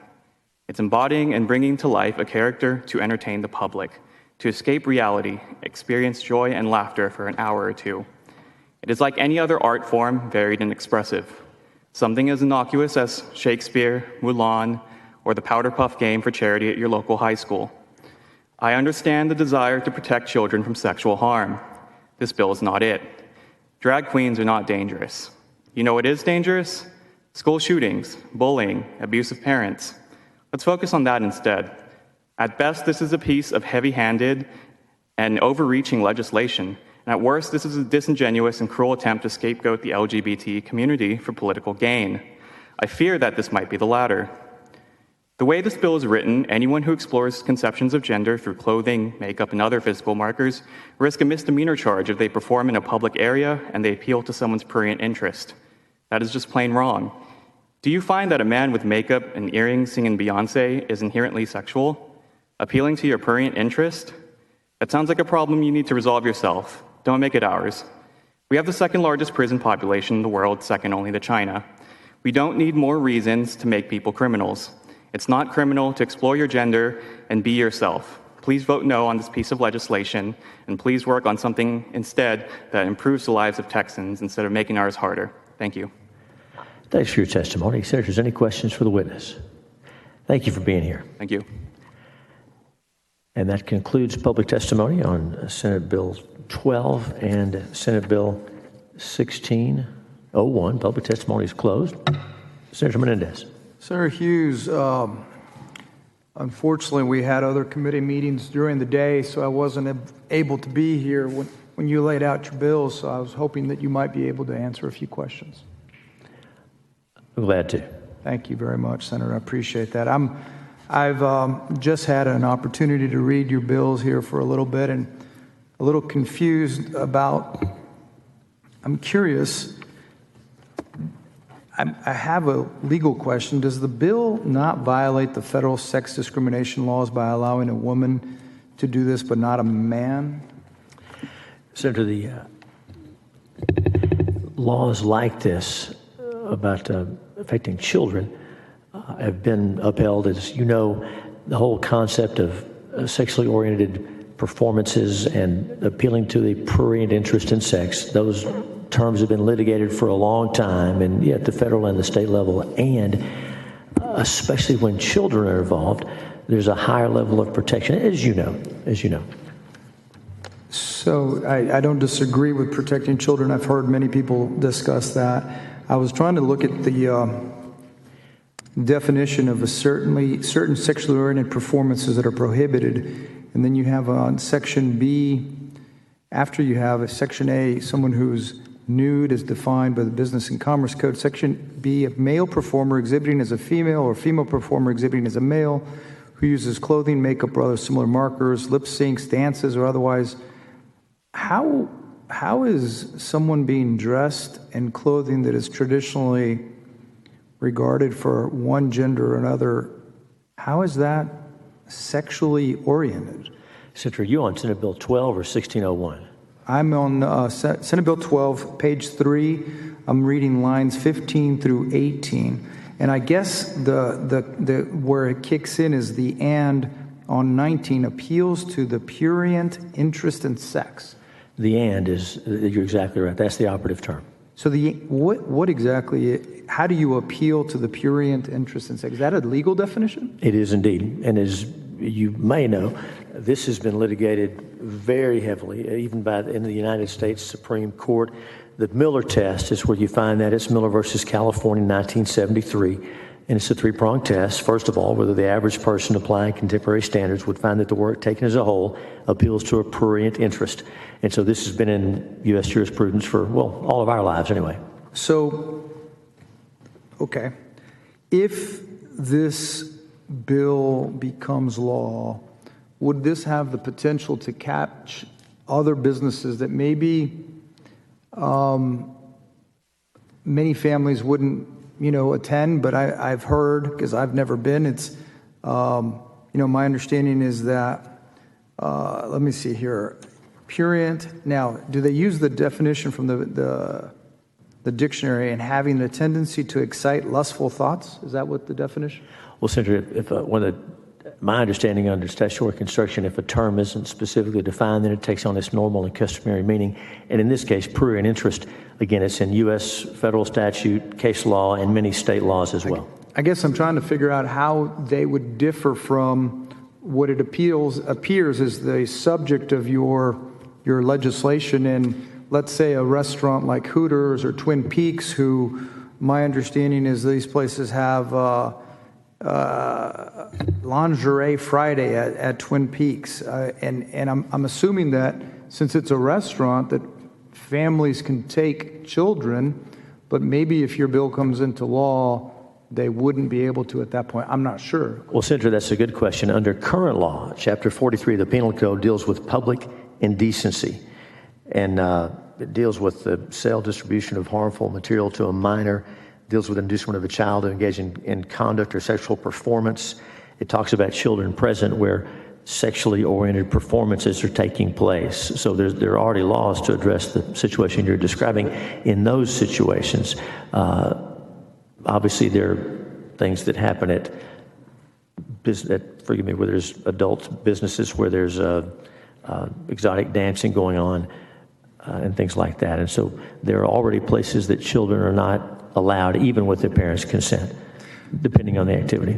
So do you have a concern? One of the witnesses testified what I believe to be a very real scenario where he may be or she may be contracted to perform at a music show, at a music festival. It's a public venue. So the first part, I guess, Section B here, where they would be in the clothing that would be opposite of what the gender they were born as. Who would make the decision as to whether they were appealing to the prurient interest in sex? I mean, are we not opening up a Pandora's box here potentially? Well, Senator, the box has been open for a long time because the Supreme Court at the federal level and federal courts and state courts have been defining obscenity and what is protected speech and what is not for a long time. So this is not a new area of the law. So what is the enforcement mechanism if your bill becomes law? How would someone enforce it? Say they become offended or they feel that the law has been broken. How does it operate? So on the first page, line 21, a person who violates this section is liable to this state for a civil penalty not more than $10,000 for each violation. The Attorney General may bring an action to recover the civil penalty, obtain a temporary restraining order or permanent injunction to restrain the violation. So, and I have a concern that we're attacking a specific group of people for what has long been recognized as their expression, a form of expression that doesn't hurt anybody, and their democratic ideals. And so what happens to their freedom of speech or expression? Do we just ignore that? Well, Senator, where children are involved especially, the freedom of speech is often abridged. And obviously, we understand that obscenity is not protected speech. I mean, I don't think anybody, well, some folks may differ on that. I don't think you and I differ about that. So all speech is not protected speech under the First Amendment. So who gets to decide? We heard witnesses tell us that some of their shows are very much, in their words, PG, family friendly. There are people just singing and dancing. They're in drag. Who's the arbiter of whether or not something is sexually oriented or prurient? Who would decide that? Well, just like applying any other statute about sexually oriented businesses or sexual performance or sexual material, a court is going to make those decisions. Okay. I'm concerned that what this is going to do is just put a target on the backs of certain people and certain businesses, whether or not. I agree that we protect children. There's no disagreement with protecting children. I just don't agree that this legislation, whether I can understand what you're going to in terms of what you think you're trying to do, but I'm not sure that this legislation actually hits the mark. Thank you for answering my question. Well, thank you, Senator, of course. Senator, is any other business to come before the Senate Committee on State Affairs? Very well. In that case, I thank the committee and the members and your staffs and our excellent committee staff. I thank each of the witnesses and, my goodness, the sergeant's office and their team and the DPS and everyone involved in this process. This is important, so we're thankful everyone's here. And with that, the Senate Committee on State Affairs stands in recess up to the call of the chair. Good evening.